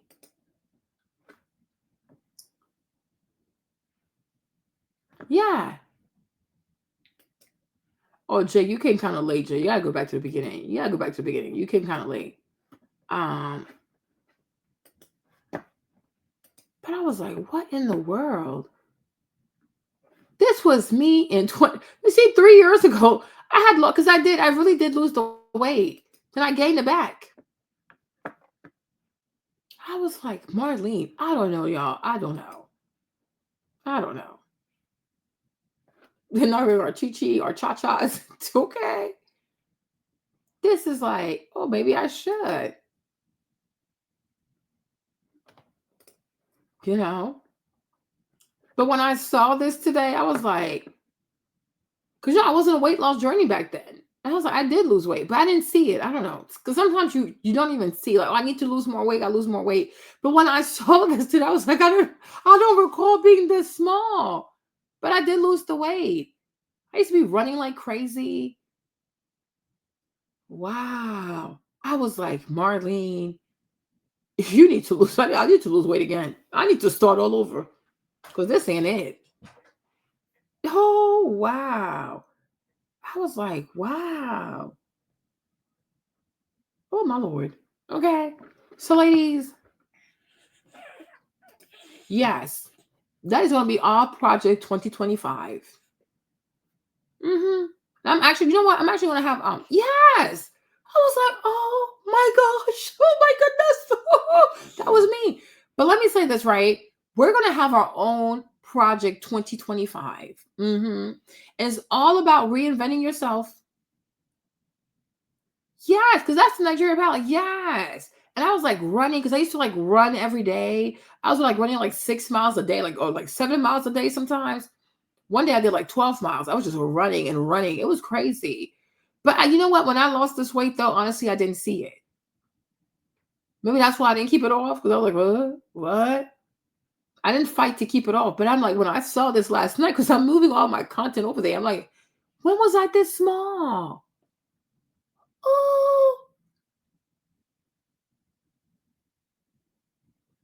Then start a channel, boo-boo. Start a channel. Talk about how you used to be overweight. Then you got the gastric sleeve. Talk. Like, just start the channel. And you already have a YouTube channel.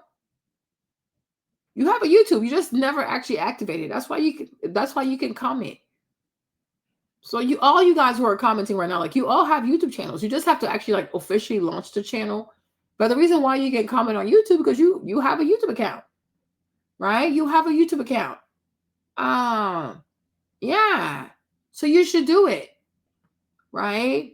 But I'm like, Project 2025. Project 2025. We all need to have our own Project 2025. And that is reinventing myself. I will reinvent myself.